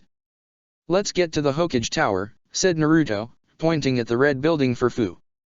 There's all kinds of huge badasses there, see he's already backing off, look out. Madara had stepped into the shadow spiral and a new one had opened right above them, dropping the madman out of it directly on top of Fu, crushing her wings against his body as he wrapped both Jinchuriki in a hug. The 3 ninja dropped like a rock, down, down towards the streets below and a fatal impact. Naruto was screaming, flailing wildly, and bruising his hand against the orange mask, mostly missing Fu, who kept trying for a headbutt. The darkness was enveloping them, and the race between capture and the ground was neck and neck. Something hit Naruto's back and his eyes squeezed shut, waiting for the pain of death. It did not come. He opened his eyes to see an upside-down redhead frowning at him. "Naruto Uzumaki, are you alright?" "Gaara." The weight on him disappeared and Naruto tried to find his footing on the shifting, semi-solid sand. "Well, this is turning out even better than I'd hoped," said Madara. Gaara of the desert as well, without his mother bear too. He was standing on the other side of the sand platform, his hands braced to snap Fu's neck. "You bastard!" Naruto's hand grasped nothing but air as he realized he'd dropped Fox Fang somewhere in the chaos. "I've found the world needs a bastard like me from time to time," said Madara calmly. "Now, both of you surrender or I'll kill the girl." Naruto glanced sideways, but Gaara's ringed eyes were inscrutable, his arms still folded as he replied. "What assurances do we have you won't kill us, Akatsuki? You've already tried to abduct me, so I see no reason to surrender." "You'd have little Fu's death on your conscience then?" asked the man, his hands tightening their grip on Fu's head to the point Naruto swore he could hear her skull creak. "Your master would be so disappointed." Okay, we'll surrender." Naruto reluctantly uncurled his fists, feeling like his stomach was still in free fall towards the street as the Kyuubi snarled inside him. "Boy, if you give up now, he'll take us all. But we can't let him kill Fu. Damn your bleeding heart, Uzumaki." He could feel the fox's anger, resentment, and fear as well, but the orange chakra shrank back into the seal on his stomach, leaving Naruto feeling raw and scraped clean. Gaara met his eyes and the corners of his mouth turned down. "Release her first, and we shall surrender. No tricks." "Very well." Madara grabbed Fu by the back of her neck and threw her forward, sending her sprawling on the sand platform and nearly tripping up Naruto. "TSSSSS." The explosive tags on Fu's neck and back hissed as they wound down on a 3-second timer. Naruto's hands collided with Fu's as Gaara's sand snatched the second one and curled around it in a protective shell. He watched in horrified slow motion as the tag lit up, only halfway free from Fu's light brown neck. "Waterfalls!" Jinchuriki cried out as both tags detonated. Raza Tanmuk, the fourth Kazekage, did not possess any exceptional reserves of patience for political foolishness. He was straightforward, blunt, and to the point in all his endeavors, traits all his children had inherited to one degree or another. Kankuro looked almost identical to him beneath the puppeteer Cor's face paint, but Gaara had taken his glower to new heights of intimidation. As a result, when Raza tried his best to be disarming and friendly to the small red-headed child kicking her legs in the seat opposite him, it came across as stilted and awkward. "I've heard the tea is quite good," he said lamely, feeling the matters of state weigh heavily on his shoulders. The girl who'd introduced herself as Karen grunted. "Doesn't matter if it's gone cold," she said dismissively. "You're Gaara's father, aren't you?" "Yes," said Raza, "what of it?" The girl inclined her head in a courtly bow. "I wished to unofficially apologize, Kazekage-sama. My cousin said he saw several mist ninjas target your son yesterday due to his red hair, when I was the one they were hunting. Was your wife the same way?" Raza's hat sat next to his chair, so his brown hair was clearly visible. He shook his head. "Sandy blonde," he said, the memories briefly swelling. "Why were Mistumbu hunting you?" The girl's smile was full of fierce pride. "Red hair is sometimes a sign of the Uzumaki clan. As Uzukage of the village hidden in the whirlpool, they fear me. Karen Uzumaki of the Katsuria matriarchy and my family. Clearly, they have yet to learn to fear you." Raza barely managed to hold back a snort of derision and he took in the girl again. Shabby, clothing equal parts elegant gown and utilitarian flak jacket, the eyes behind those glasses had sharpened to a keen edge. "Uzushio is gone," he said. "A pretty title, but little more. Did Yagura truly send such a force to kill you?" "He did," said Karen simply. "He failed. So here we sit, two Kage of faraway villages, awaiting conference from Lady Hokage herself in the aftermath of a multi-village catastrophe. I'm surprised the Kusakage isn't here." She gestured around at the Hokage Tower's well-appointed waiting room for visiting dignitaries, with its red oak walls, plush seats, and thick soundproofing. Baki and Ozan, two of Suna's best, lurked behind Raza, while a younger woman sitting next to Karen had been scraping spiral patterns in empty forehead protectors with a crackle of lightning chakra and a frown of concentration. The red-headed girl sat forward, gaze intent on Raza. It occurs to me that an alliance might be of interest to you and to Tsunagakuer in your stead. Now Raza did snort, the disdain plain on his face. An alliance implies you have something I want, which you do not. A name and enemies do not make you worth my time, girl. Bazukage Karen, corrected the 20-something next to the redhead as the lightning charge on her nail crackled meaningfully and Raza's Jonin stiffened. You will speak to her with respect, sir. Nami, enough, said the girl soothingly. If Lord Raza insists on ignorance, we have no obligation to enlighten him. It will still be his fault, no matter what. Speak plainly, retorted the Kazekage.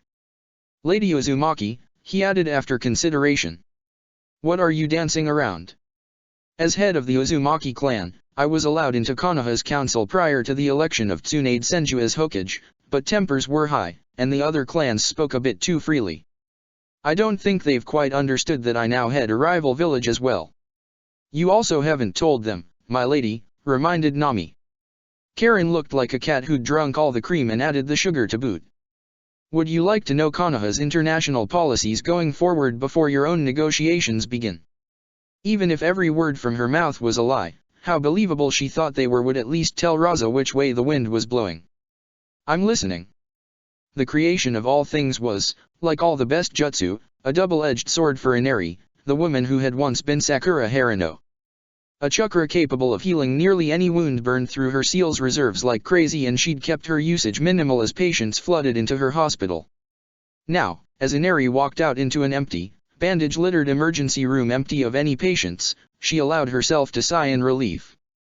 She sat down heavily in a plastic chair next to Shizune and began to peel off her gloves. That's the end of my shift, Shizune-san, now let's go find out what your master and my students have been up to in the meantime. The dark-haired woman nodded. Hopefully she doesn't have any new debt. Or gods, forbid, a worse hangover. Inari's stomach interrupted with a growl of protest and the brown-haired Sunanin looked annoyed. Right, food. Could I come with you? Inari looked down as Shizune took her hand and blinked at the enthusiasm on the other girl's face as she gushed. That ninjutsu technique you used to realign those bone fragments was revolutionary, I've never seen anything like it. Not to mention how you stopped Shikaku-san's internal bleeding. We had the same teacher, said Inari awkwardly, even if Tsunade-sensei doesn't remember that much about it. She cast her mind back through her old master's occasional rants for a plausible disappearance to serve as a cover story, grasping a straw with both hands and hoping for the best. Remember when she disappeared for a few weeks in that port town near the Land of Snow? Ah, said Shizune, well maybe you could teach me the techniques Tsunade-sama hasn't taught me yet. She blushed crimson when she realized how that sounded and backpedaled. Well, I mean, it's just. An early lunch doesn't sound like a bad idea, said Inari gently as she finally noticed how very close to her Shizune was. Her hand reached up toward the other medic's face, to do what, she wasn't quite sure, when. Medic, came a faint voice. Shizune was suddenly 20 feet away, snapping on a new pair of gloves, tossing a pair to her as Gaara came sailing through the double doors on a cloud of sand, and two Jinchuriki covered in blood. Inari's own inner Sakura of 63 was shunted to the side as she ranted about timeline consequences, messy relationships, and when was the last time they'd. Ah, Inari of the Iron Fists, drawled an unpleasantly familiar masked figure as he pursued Naruto, Gaara, and their unconscious friend into the hospital, pausing at the sight of her. Of course, it would be you. Plenty of hostages here for me to use, you know. I've cracked that mask before, said Inari evenly as she poured green healing chakra into the mint-haired girl's neck. I told you, your back would be next. So, you did, said Obito, a hint of uncertainty in his false persona. An empty threat. As empty as your soul, said Gaara, his glare at full power and his sand protectively sliding between the masked man and the rest of the group. Coward. Ninja, retorted the Meta Uchiha, a trifle petulantly. But farewell, Inari-san. Sleep well. His dark chuckle lingered in the air long after his disappearance, but only the tailed beasts had the luxury to pay attention to it. Despite the copious amounts of B-negative all over Gaara's sand, with Inari's help, Fu of the hidden waterfall was back to being mostly whole. She'd clawed the explosive tag in half as it had gone off, and that, coupled with what Inari suspected was Komei's half-formed chakra exoskeleton, meant the girl had only lost the tips of her pointer and index finger. Even that, she knew, could be only temporary, so she released the bandage-swathed Fu into Naruto and a frantic-looking Sasuke's care. He, perhaps understandably, promptly set out to make Sakura Harano's hospital room a fortress, soon roping in the visiting team too, Sakura's parents, and, of all people, Shibaki Uchiha. The short bald man with the canyon in his body had taken one look at the forest of tripwires, paralysis tags, and scalpel traps, pronounced it suboptimal and set about reconstructing it from scratch. Sakura was still slightly loopy, but she and the rest of Team 7 watched with keen interest, unaware that they were once again the object of intense discussion. Indra was currently staring at a cell door and wondering when Shimura Danzo, of all people, had moved from the "kill immediately" column of his mind to the "kill later if feasible" one. The man was more responsible than any still living for the pressures and rules constraining his clan, his brother, and his friends until the Uchiha snapped from the strain. Yet the bastard kept finding ways to stay his execution just a little longer, always a little too useful to discard out of hand. "It's a trap," supplied the Naruto in his head.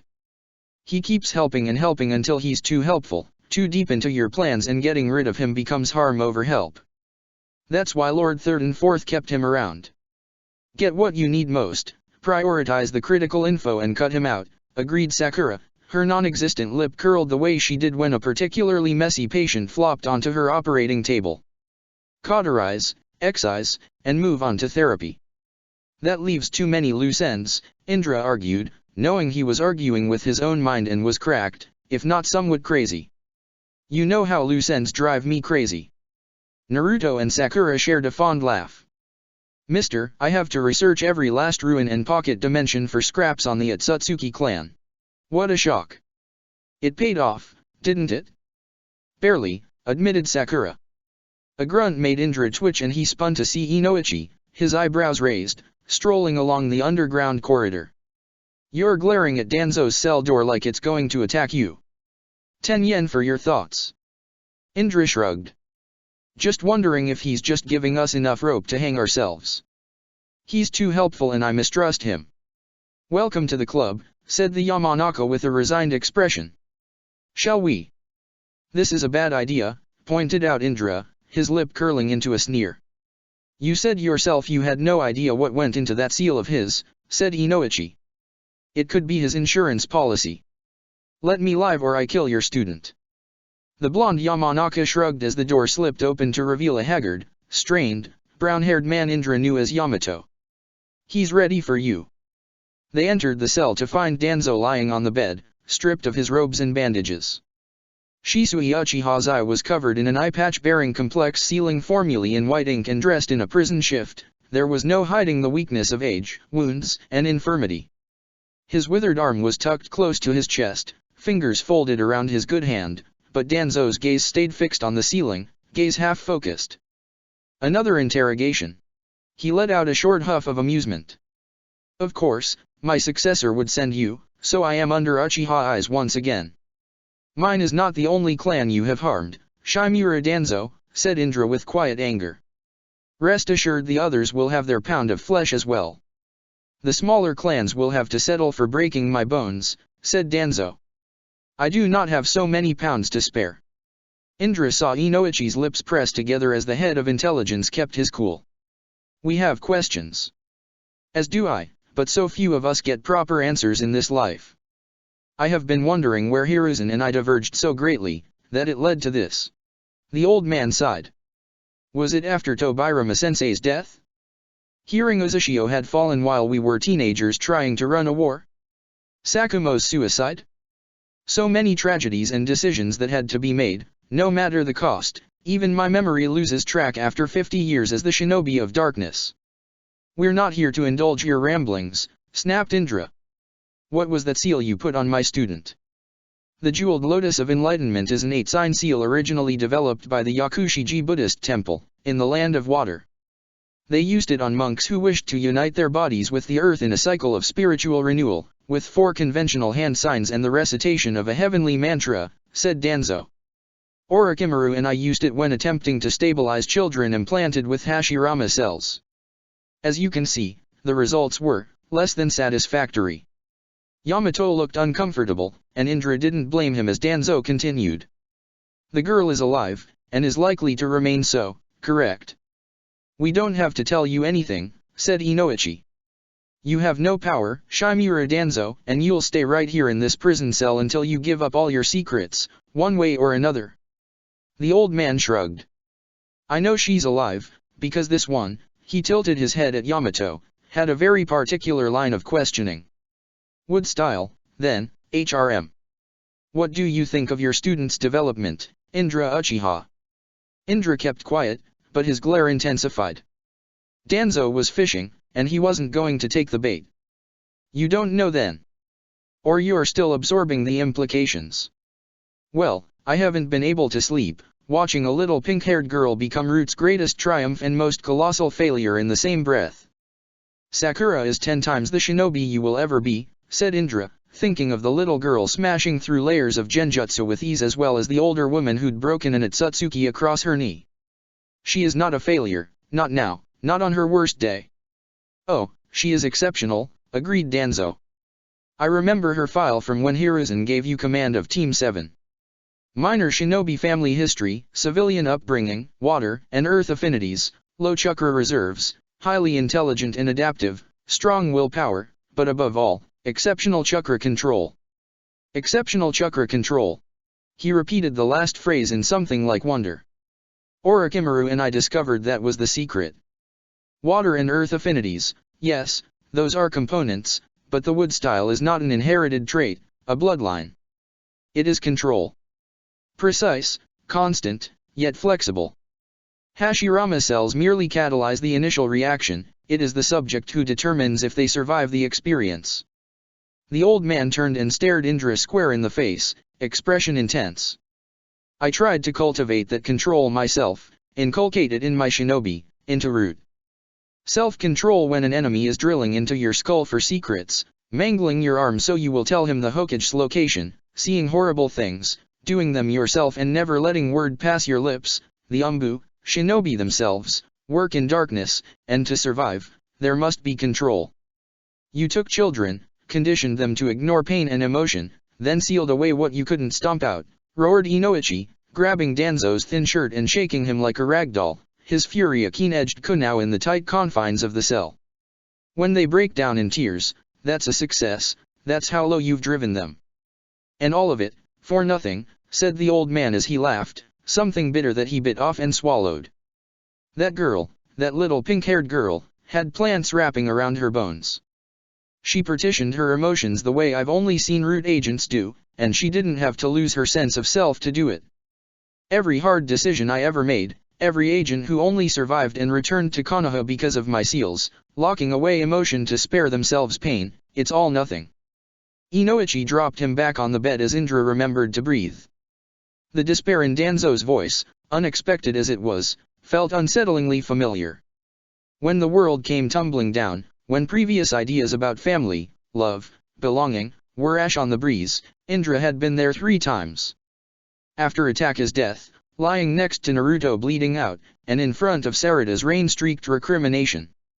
Sakura's strength has nothing to do with you or your self-supporting, delusional bullshit, the Uchiha replied. She's not your perfect little soldier, no shinobi is, no matter how many lies or seals you wrap around them. Not even my brother. We are men, not machines. Danzo was silent for some time. Indra drew Inoichi back as the normally calm Yamanaka seethed, chewing on his words before finally spitting on the floor of Danzo's cell and stalking over to join Yamato in the corner. Indra himself forcibly wrenched his thoughts away from dark places and took several deep breaths. Again, Danzo broke the silence first. Captain Tenzo has informed me that the girl, Sakura Harano, has shown the capability to use Hashirama-sensei's wood style, said Danzo, turning back to look at the ceiling. Have you spoken with her on the matter? She's not your project, old man. She won't be Tenzo's. Konoha's newest forest will require significant management to make sure it is settled. Hashirama's trees tended to wander, and some of them are willful things. Tsunade Senju is Hokage. We'll manage, said Indra as Yamato nodded in grim acknowledgement. The man was leaning on the wall because he could barely stand upright, he was so exhausted. It might be your seal, but Sakura gets to decide what to do. If she wants to ignore this entire thing, fine by me. Konoha's enemies will not, warned Danzo, with a sharp glance at the one-eyed Uchiha. Can you afford that luxury, Indra? There won't be a war for a long time, said Indra firmly. Never, if I have my way. You're callow youths who think wars come and go, you are tepid fools who stink of milk. The old man shook his head, glare intensifying. No, there is always war. It is the nature of the world, of humans, of the shinobi system we have built. You cannot fight the world, Indra Uchiha, no matter the power in those eyes of yours. Yes, I can. Indra's voice was calm, quiet even. But the declaration was as solid and immovable as a mountain. They are my students, my world. For them, there is nothing I will not fight. A scene from the past swept over him like a typhoon, a physical impact that rocked Indra on his heels. They'd been 25, Sasuke, Sakura, and Naruto, young and healing, on the road for an all-too-brief week with paper-thin excuses. A bar in the land of iron, and a samurai's cousin with an axe to grind with Konoha had attacked them. Sasuke and Sakura, operating on instinct, had thrown their glasses at the man and his buddies in an explosion of crystal. Naruto had ignored the sword digging into his shoulder and held up one finger while he finished. The bar had gone silent, even his teammates staring as Naruto's throat drained the alcohol. Glug, glug, glug. Man, that hit the spot, you know. His assailant's stupefied expression vanished as he was also glassed. The fight only lasted another 5 minutes because Sasuke and Sakura couldn't stop laughing. Naruto had been more upset because he couldn't savor the drink instead of the sword in his shoulder. Indra was back in a dingy cell, the taste of grain alcohol, adrenaline, and love lingering on his lips and in his mind. He repeated himself. For them, I would fight the world. Behind him, Inoichi and Yamato exchanged a look. Danzo's smile was that of a hunter who'd caught his prey. Then allow me to teach Sakura Harino how to use the wood style. Absolutely not. I'm not even putting you in the same room. You're going to rot in this cell, Shimura Danzo. The old man turned to Yamato. Did you tell Indra-san about what happened to the first Hokage? About the dangers of wood style. Since the seed is inside of her, I imagine the risk is considerably greater for Harino. Indra was expecting lies, but his Sharingan insisted Yamato was telling the truth. He spoke about Senjutsu, nature energy, and how Hashirama Senju, the god of shinobi, had become a tree. How some of the children in glowing green tanks around Yamato, deep underground, had once started to grow roots instead of toenails, leaf patterns on their skin, and chlorophyll in their blood samples.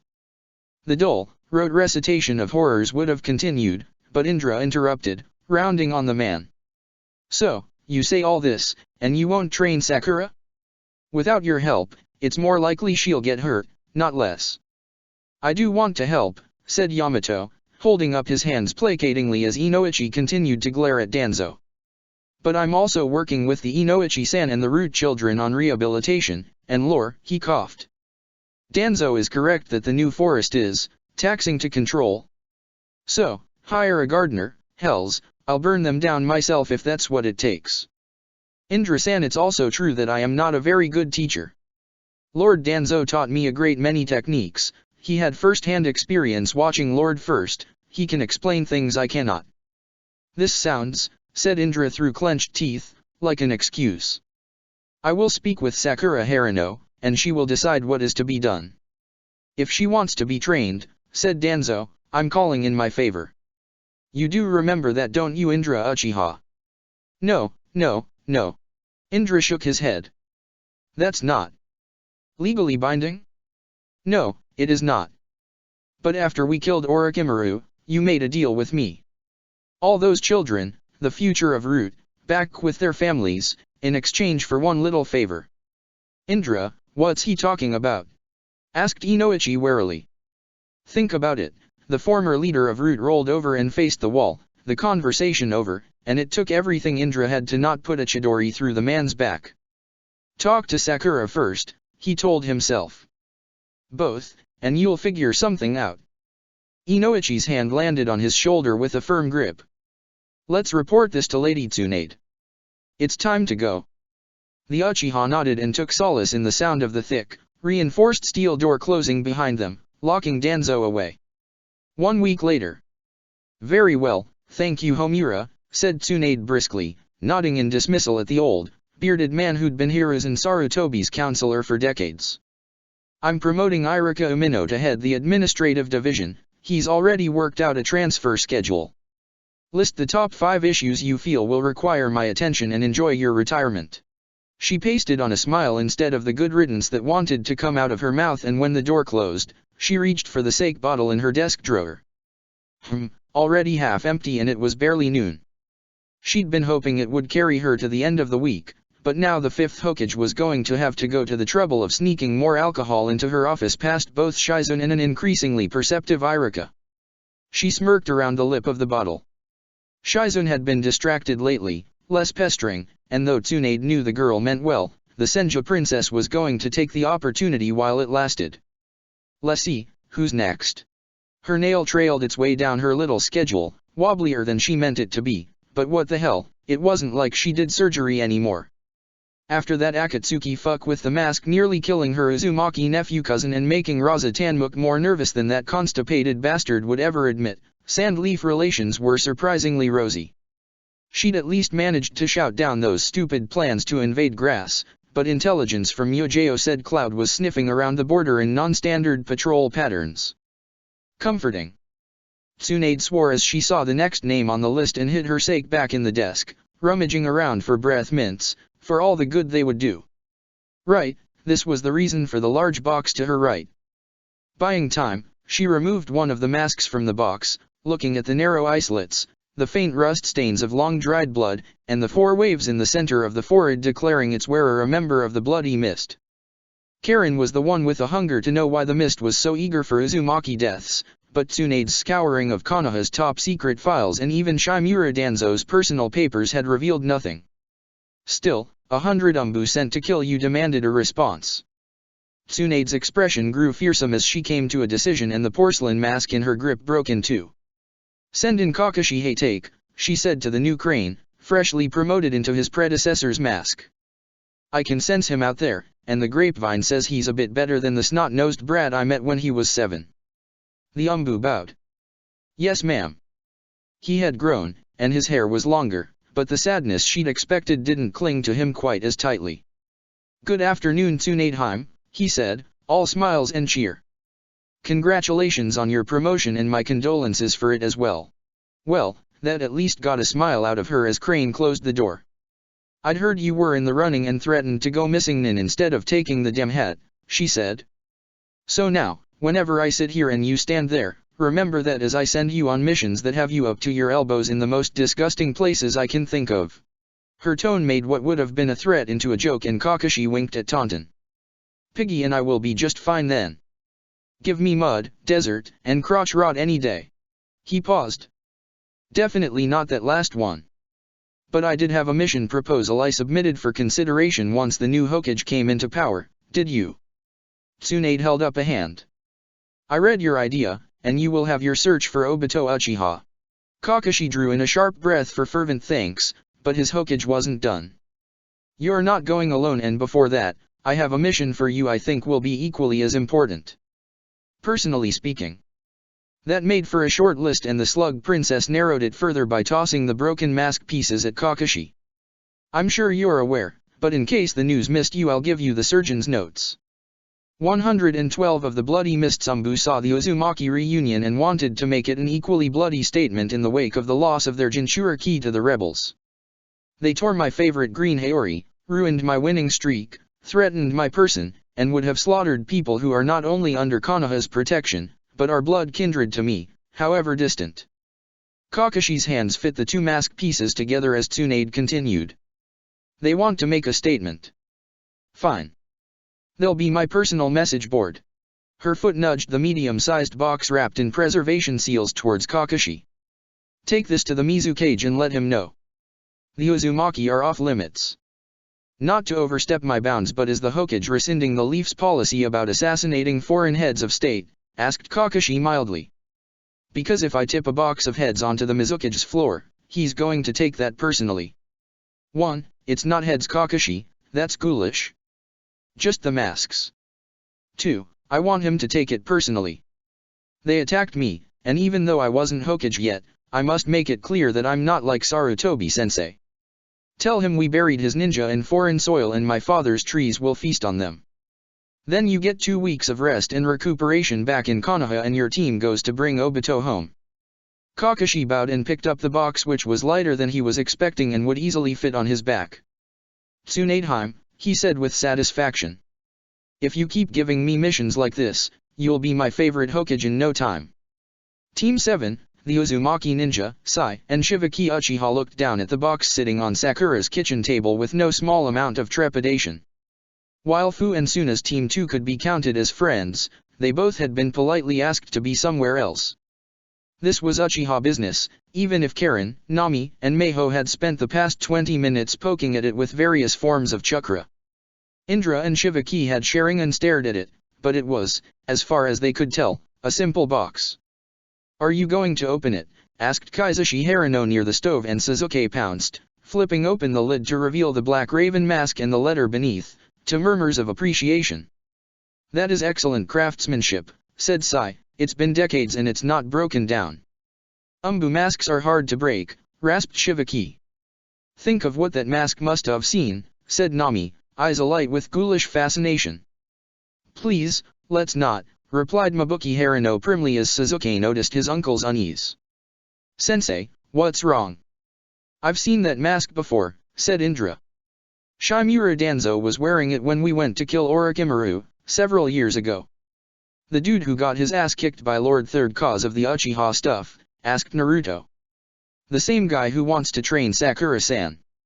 The same dirtbag, I'm afraid, said Indra as Mabuki Harano scolded her guest for language, please.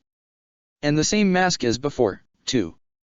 Sai was whispering in Sakura's ear and the Haranos dipped into a quick discussion with Indra once again, so they all missed how Naruto's eyes flashed red and his whiskers grew momentarily jagged as the room grew a bit warmer. Then it was gone, and Naruto's eyes were blue again as he leaned in to whisper in Sasuke's ear.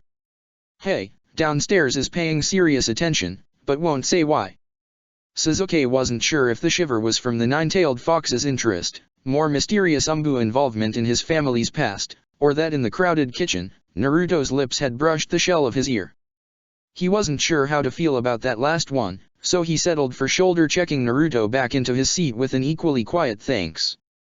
The conversation died down as Sasuke picked up the letter. To Itaki and Sasuke. Words from his mother, reaching out from beyond the grave, to her sons. Received in circumstances she could never have imagined, and likely never in this situation. Sasuke took a deep breath and broke the wax seal with Konoha's leaf symbol, pulling out the crisp page and noting the old tear stains.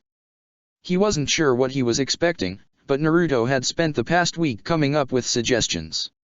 Secret clan jutsu to avenge her death, a treasure map, an explanation of how she knew the even more mysterious Kushina Uzumaki but ended up with his father. A will that would make all the Uchiha fight over money, a grocery list, her Sharingan, somehow. The letter itself was written in an elegant, careful hand, but the words were as clear as if Sasuke could hear his mother's voice. Sasuke and Itaki. If I am dead, I am sorry. Stay strong, protect each other, and never lose hope. You are my sons and no matter what I love you forever and always. Hopefully you never see this letter until I'm old and gray, when Umbu statutes expire. But if you are shinobi, you'll know things don't always go according to plan. If I am dead, if things are falling apart, there are 3 people outside the clan you can trust to protect you even if it means going missing. Nin. Tsumin Yazuka. Kushina Uzumaki. Shimura Danzo. I know, no matter what, you will be okay. Otherwise, I'll haunt them from the afterlife. Love. Mom.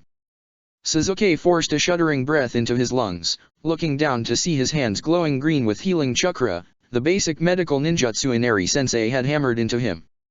The rushed triage of the week before, the panic as the body in his care failed, the satisfaction when he'd dragged a patient back from the brink. Indra's words when he'd first come home, in the kitchen when he'd challenged Sasuke's world for the first time. There are many ways to be strong. The glow around his hands faded and Sasuke carefully passed the letter to his uncle, feeling an unexpected sense of satisfaction warm him. "Oh man," said Naruto, the relief pouring from him like a physical force, "that letter's gotta be good if it made grumpy ol' Sasuke smile." "You, okay." "I will be," said Sasuke, as he made a silent promise. For every one of his clansmen dead at Itachi's hand, his younger brother could save 10, 20, or 100 more now. People were alive because of him.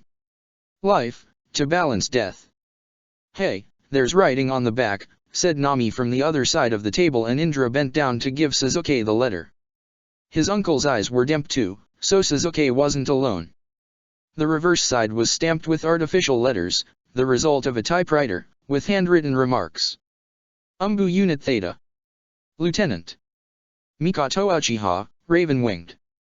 Tattoo ID, 784-001931. Service date, June 4, 41 ME. September 22, 46 ME. Oct redacted Exemption 1, Classified Information. "There's a second set of dates," said Sakura, leaning her slightly greenish, bandage-wrapped arm on Sasuke, who was getting smothered in not-so-subtle affection from his teammates. "You can see someone screwed up the redaction stamp, that's definitely in October in the front."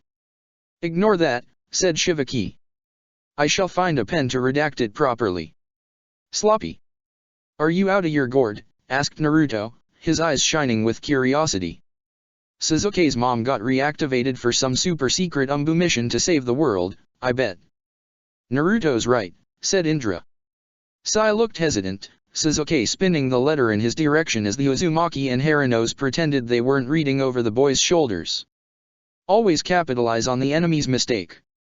"Konoha," said Shivaki with a trace of real anger, "is not the enemy." "We still don't know who brought that to the Uchiha stone tablet," said Sasuke as the former monkey glared at Indra.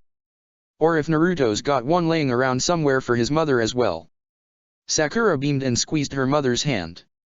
"Thanks for not joining an elite black operations group, Mom and Dad." "Refreshingly dull and boring, that's me," replied her father, which got Naruto giggling.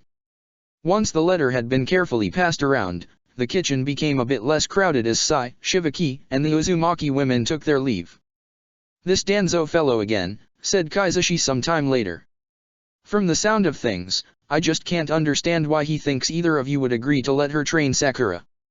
"Because he's lost everything and is grasping for a purpose," said Indra, ignoring the pointed nudges the Team 7 in his head were giving him. "Hiruzen Sarutobi, his teammate is dead and for some reason, this is the thing he's latched onto. Sounds like he should stay in that cell, you know." Naruto was turning the box over in his hands, fingers searching for any more hidden secrets as the Black Raven mask stared at the ceiling. "We're in Sasuke's mom's mask to fight that snake guy is crazy, right?" "Look at Indra-sensei," said Sakura with a slight smile. "Crazy can work." "Which is the only reason why I didn't kill him when I had the chance," said Indra with regret. "Even with what he's done, he's too useful, as Sakura can attest. I can speak to him myself, you three have no need to meet a madman. It's quite possible he sent the box. Likely even, which means our reactions served some purpose. Maybe he owes you guys something." Naruto picked up the mask as something on the stove popped and fizzled in the pan, carrying the smell of tuna and salt. "Or just feels guilty."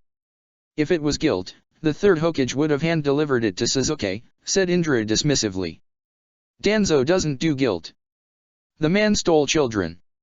"Well, he's not getting this one," said Mabuki firmly, giving Sakura a quick one-armed hug as Naruto tried to lighten the mood, putting the mask on. "Hey Sasuke, do you think black is my color?" The Ninetales' eyes widened as Sasuke gave a snort that was his version of laughter. "Absolutely not."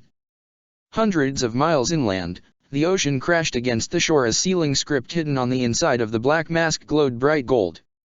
"Birthday surprise for my little bird," sang the mask in a cheery woman's voice.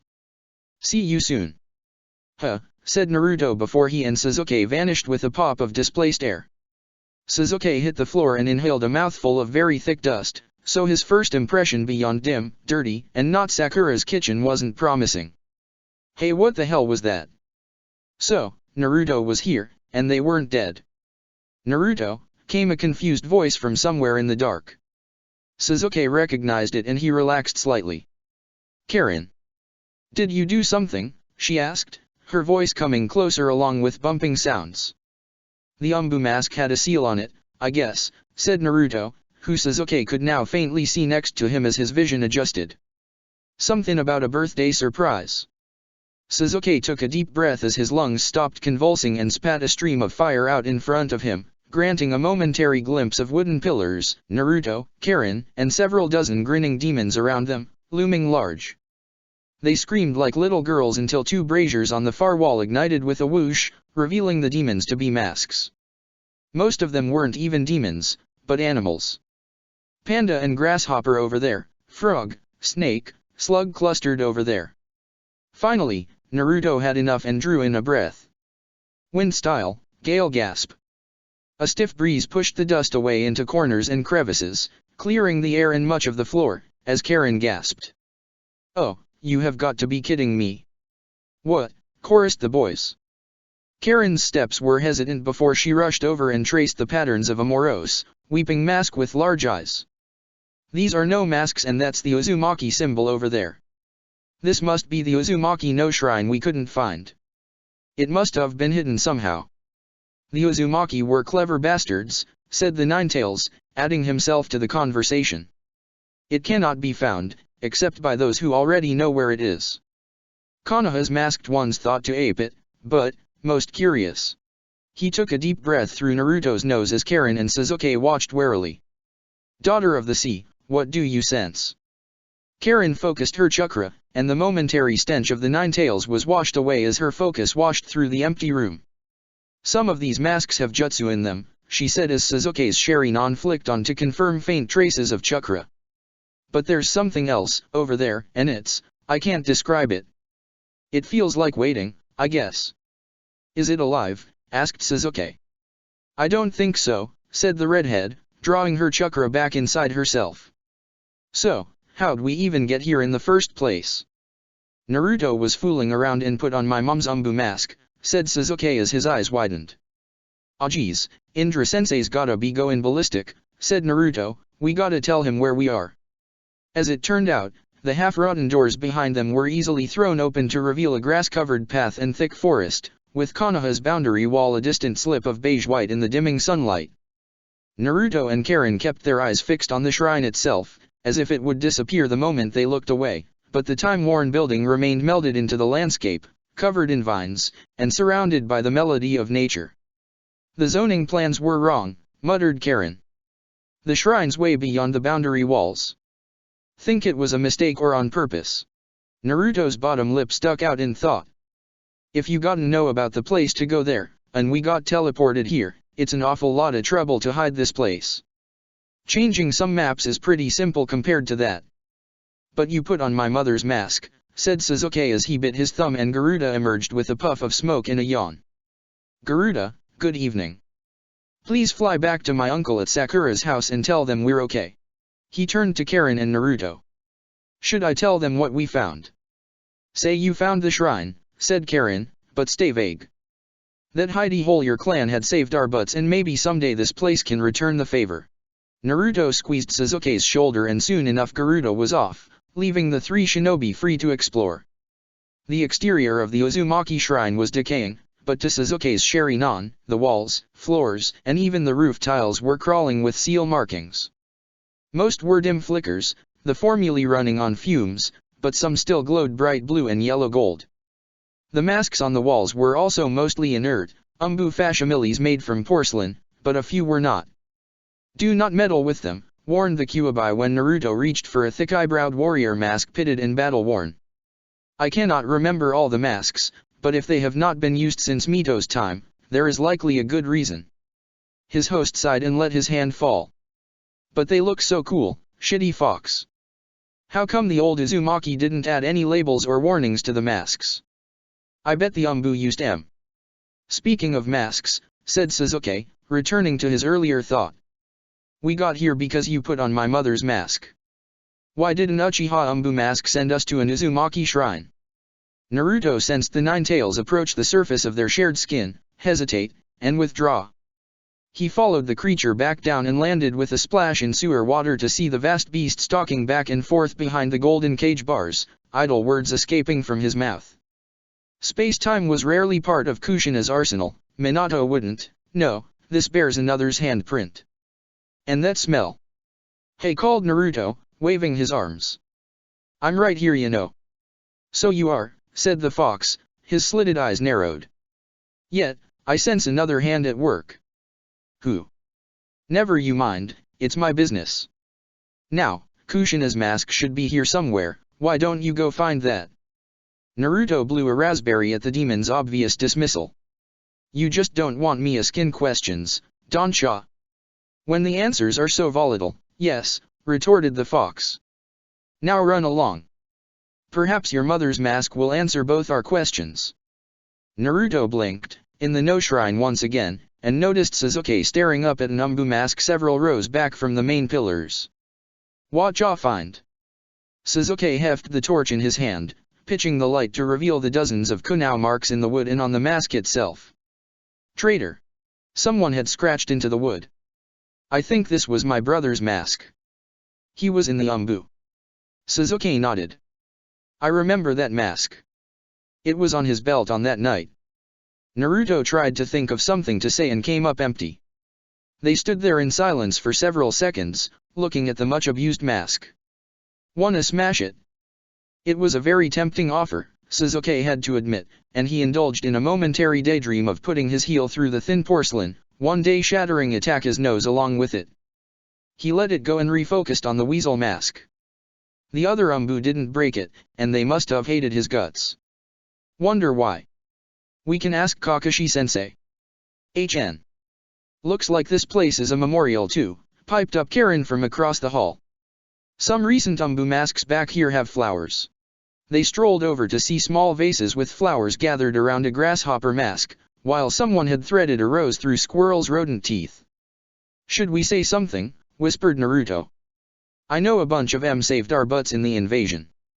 All three of them bumbled their way through the traditional prayers to the dead and after a moment of awkward silence, went back to searching. It didn't take long before Naruto, his gaze fixed on the mask columns, tripped on something, and had to use a shadow clone to steady himself. The heck was that? He asked the shrine in general as Sasuke's torchlight caught the glint of gold leaf on a small wooden box. Kushina Uzumaki, said the label with quiet pride. Guys. Naruto's voice cracked in the middle of the word and shot up several octaves in his excitement. I found my mom. Sasuke and Karen were at his side in an instant, peering over his shoulders with intense interest as Naruto slowly undid the latch and opened the lid. An orange fox mask lay nestled in the red velvet, the snarl of bared fangs and lightning jagged whiskers utterly ferocious even with only fire to illuminate it. Or perhaps that was why, because in the flickering illumination, it looked almost alive in a way Mikato's mask had not. Blocking the fanged maw was another letter. To Mikato. Sasuke drew in a sharp breath and Naruto glanced at him. Oh boy. Do you wanna wait? No, said Sasuke at once. You read it right now. Oh, this is going to be juicy, thought the Nine Tails, and Naruto could feel the Bijuu's grin, half amusement, half anticipation. He tore open the envelope with his thumb and immediately forgot to breathe. Dear little bird. If you're reading this, I'm dead. I'm sorry about that, but please don't mourn me too much. I probably died jumping in to save you from enemy Umbu or stopping a natural disaster, maybe even taking out an enemy cage. Something super badass I'm sure, you know how hard I am to kill. Ideally, you're reading this when we're both old and gray. The statute of secrecy's unsealed some of our files, and we're having a good laugh at how soppy these letters are. Bet yours is super dramatic too. How many kids did we adopt? Am I Hokage yet? How long did the stupid war drag on for before the smart dragged the stupid to the negotiating table? Anyway, I know I say it a lot, but I love you. Every morning, every evening, and no matter what. You stuck with me after I told you about you-know-who and supported me every step of the way. And I'll stick with you through all this clan political BS with Sayaka. Don't let the bastards get you down. Hopefully Fugaku's turned things around by now and is miserable and grouchy about paperwork. When I'm Hokage, I'm totally making him split the paperwork with the Nara. If I'm dead, that means you-know-who either got out or found someone else to bum around with. Keep an eye on my successor for me, too, if you can. Maybe they're related to me, maybe not, but if it's one of our kids, make sure they know I love them too. There's so much I want to say, but we only get this one page, so you'll have to say it for me. Kids, here's a hug from your red-headed mom, I know you'll do great. There's gonna be politics about you-know-who, but now you have it in writing, it's a Jinchuriki's prerogative to support her successor. I have so much advice I'd want to give them, but it's really the same advice I'd give you and our kids, don't be afraid of your heart and follow it no matter the obstacles. Fill yourself with love and loved ones, even if I'm gone. The hurt will never go away, but it will fade with time, and then it won't be so bad. I want to be buried at sea.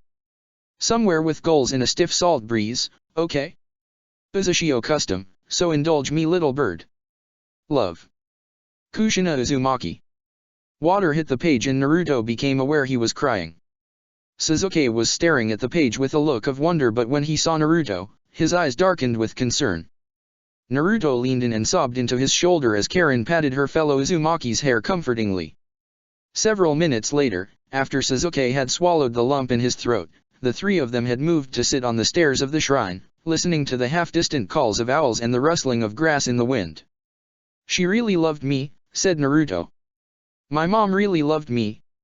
Sasuke still hadn't removed his arm from Naruto's shoulders and had nestled his own face in the blonde Uzumaki's hair at some point as well. Of course, she did, that's what moms are supposed to do. It sounds like they both loved each other a lot, said Karen. But Sasuke, your mom's letter didn't mention Kushina Uzumaki at all. The letters were written at two different times obviously. This letter, Sasuke pointed at the paper in Naruto's hands, is talking about the Third Great Ninja War, everything's if, maybe, when, possibilities and hope. Mikato's felt more urgent. Plus, it was addressed to me. That means she wrote it after I was born, or just before. So, she added that and took out what her earlier letter said, asked Naruto, and Sasuke's hum of discontent vibrated through his head. Or someone did. Probably Shimura Danzo. The guy who saved Sakura's butt. Also, the guy who kidnapped babies. Your mom did say to look for him if things went bad. And my uncle practically breathes fire at just his name. Maybe he altered the letter, so we'd go looking for him. That's it. Naruto slapped his forehead protector and Sasuke jolted back to avoid getting slapped. We've been bumbling around trying to answer questions when we've got Shitty Fox as a first-hand witness. Sasuke folded his arms. He's even less trustworthy than Danzo. Naruto blinked and the red-slitted pupils of the Kyuubi rotated around to meet Karen's gaze. I could be persuadable. Much of Kushina Uzumaki's life is known to me. But Mikoto Uchiha kept many secrets in her own time. I'm not letting you go, so don't ask, retorted Naruto. Fine. The resentment in that single word made Sasuke and Karen shiver as the fox sniffed the air. It blinked in surprise and then smirked. I want to borrow Uzumaki's body the next time it rains. You will not ask questions, or spy, or attempt any trickery. And we'll wake up with slit throats, said Sasuke with withering sarcasm. No thanks. Impudent brat. Watch your tongue, lest I rip it out. You can live without one, you know. No, I want meat, rare and bloody, and to sit in a thunderstorm once again. If you want the truth, I must consider how to construct it. The fox retreated and left the teenagers to consider his proposal. Why do you think he wants that? Asked Karen. Thunderstorms make it hard to track people, no matter what method you use, said Sasuke. Smell, tracks, even thread on tree branches can get washed away. Plus, sight and sound are harder, even with Kekai Genkai to help. Maybe he just misses those things, said Naruto, and grinned when his gut feeling was confirmed by the sudden lack of smugness emanating from between the golden cage doors. Yeah, that's gotta be it. Perhaps I wish a moment away from your demmed Uzumaki sentimentality, snarled the Kyuubi. Don't put words in my snout. Naruto attempted, without success, to swallow a giggle and ended up laughing again, and if this laughter was tinged with a bit of hysteria from their discoveries, Sasuke and Karen made no comment. I can't believe I like this idiot, thought Sasuke. I can't believe they bound me to this idiot, thought the Kyuubi. I can't, actually, I can believe I'm related to this idiot, thought Karen. Some time later, Karen had left the two Konoha shinobi to their quiet, huddled discussion, and had wandered back into the Uzumaki no shrine as her eyes grew heavy, letting her bleary gaze take in the masks, the flickering light, the aged spiral carved into the shrine itself. The excellent woodcarver had done something strange with the symbol, some optical illusion that drew the eye in and down, creating an eternal spiral with no end. It made Karen slightly queasy, but when a woman in silk robes glided out of the dust, the faint desire to puke was banished far away. "Where do you come from?" she asked, dropping into a defensive stance, and drawing breath to shout for Naruto and Sasuke. "Oh, I've always been here," said the woman with a graceful bow. "Not quite my domain, but seashells ground into the masks, ocean mixed concrete for the pillars, just enough for a foothold. And you, my dear, are special enough for me to try." She laughed, and there was something in her easy humor, even hidden by a sleeve, that put Karen at ease. This woman felt familiar. "I know you, don't I?" "In a manner of speaking," said the woman. "I am Otohime no Kami, and I have long been a friend of your family, Karen Uzumaki of the Katsuria matriarchy." "Oh, this is going to be so exciting. You're going to finally go back, and we can finally start again, do it all right this time without those spoil-sport missed mortals." Karen picked her jaw up off the floor as puzzle pieces clicked into place. "You're a god." "Of course, dearest. And I've come to offer you my blessing, since you're about to be the new Hokage, after all." Something felt wrong, but the redhead couldn't say why. The thought was just out of reach, so she stalled. "Let me go get Naruto, I'm sure he'd love to meet you too. Everyone likes Naruto." She turned to go, only for a white hand to spin her back around with a gentle guiding motion. "Oh, not just yet, dear, let's talk first, just us girls. I can give you some advice on how to properly rule as a queen, share a few little secrets." Otohime giggled again as her words took on a sly glint. "You could say the Uzumaki had a few offshore accounts I've been keeping safe for them. Not that they ever knew this, of course, but what's a few shipwrecks over centuries, A memory dredged itself up from the confused fog in Karen's brain. "Otohime's a petty thing," someone had said. "She wishes you to be hers and hers alone." "Well, thank you very much," said Karen. "What goes into this blessing, then?" Otohime drifted over and sat down on the Uzumaki shrine, leaning back into the spiral as she beckoned Karen forward. "Nothing much, dear. You swear by my seas and my salt to be a good ruler. I promise prosperity and calm waters, heavy nets and fertile children, that sort of thing. We seal it all in blood and be on our way." "Naruto said he did some kind of blood oath before too. Did you have anything to do with that?" asked Karen as Otohime pursed her cherry red lips. "Oh, it certainly piqued my interest, which reminds me, I can tie up that little spat with Teiwa and send her to you as well. Hopefully are you listening to me, dear?" The sudden whip crack of Otohime's voice made Karen jolt upright as the smell of sea salt flooded the shrine.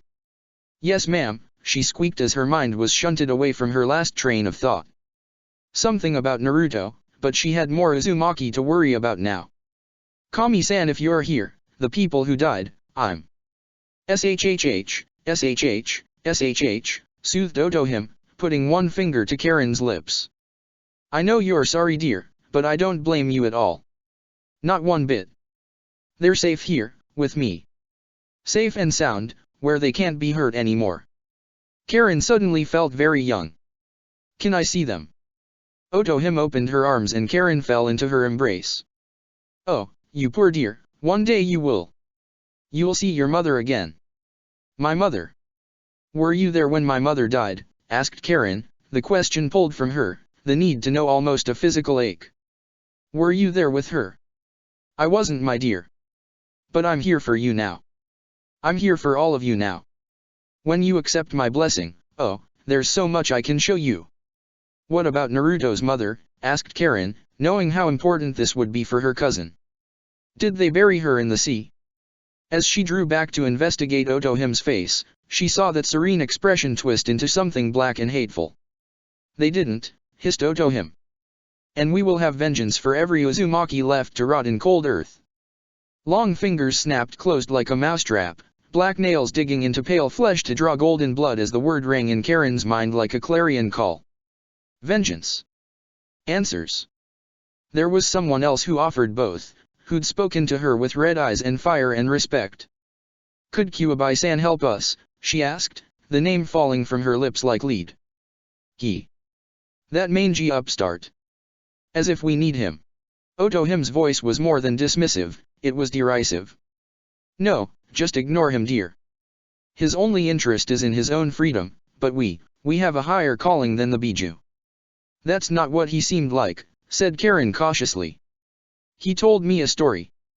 Self-serving and oily with lies, no doubt, replied the goddess. Why speak of such small matters when our oath of moment is at hand?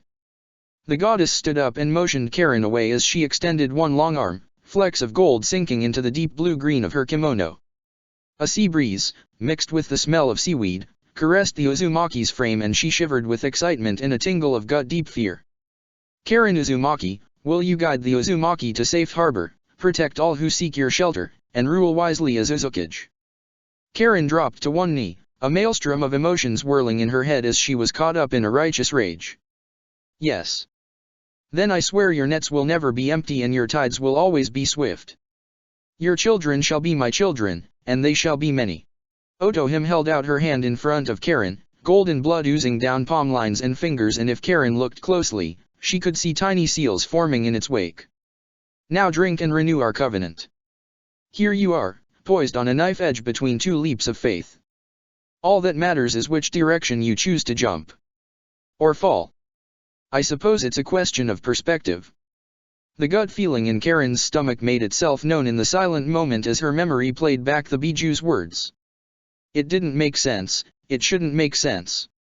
Otohim was her ancestral deity, one her mother had prayed to, all kind words and divine beauty. But she wasn't there, hadn't helped. Not until now. The Kyuubi no Kitsune had killed men in front of her, was a looming beast of bloody-breathed carnage. He'd done it for her. Both him and Naruto. This choice was so obvious. Then why did it feel like a betrayal? Well, child. Karen looked up to see the goddess gazing down at her with impatience. She swallowed, her mouth suddenly dry. Do I have to make this choice now? I want to ask. You are the last of the matriarchs, the last who can sit the coral throne, said Otohim with an edge of impatience, shaking her head and sending golden earrings spinning. This choice is only yours. No one else can make it for you. Do I have to decide now? By asking, you betray uncertainty. The path you walk has no room for such weakness. Karen stood up and bowed at the waist. Thank you, Otohim Kami, for your most generous offer. But my answer is no. Are you sure? The goddess's voice carried a warning Karen chose not to heed. The Uzumaki worshipped you before, but the village still fell. I would have us rebuild on our own at first, so I know we can do this no matter what. You can't, snapped Otohim, raising one blood-streaked finger to point at Karen. You need me, you silly little girl.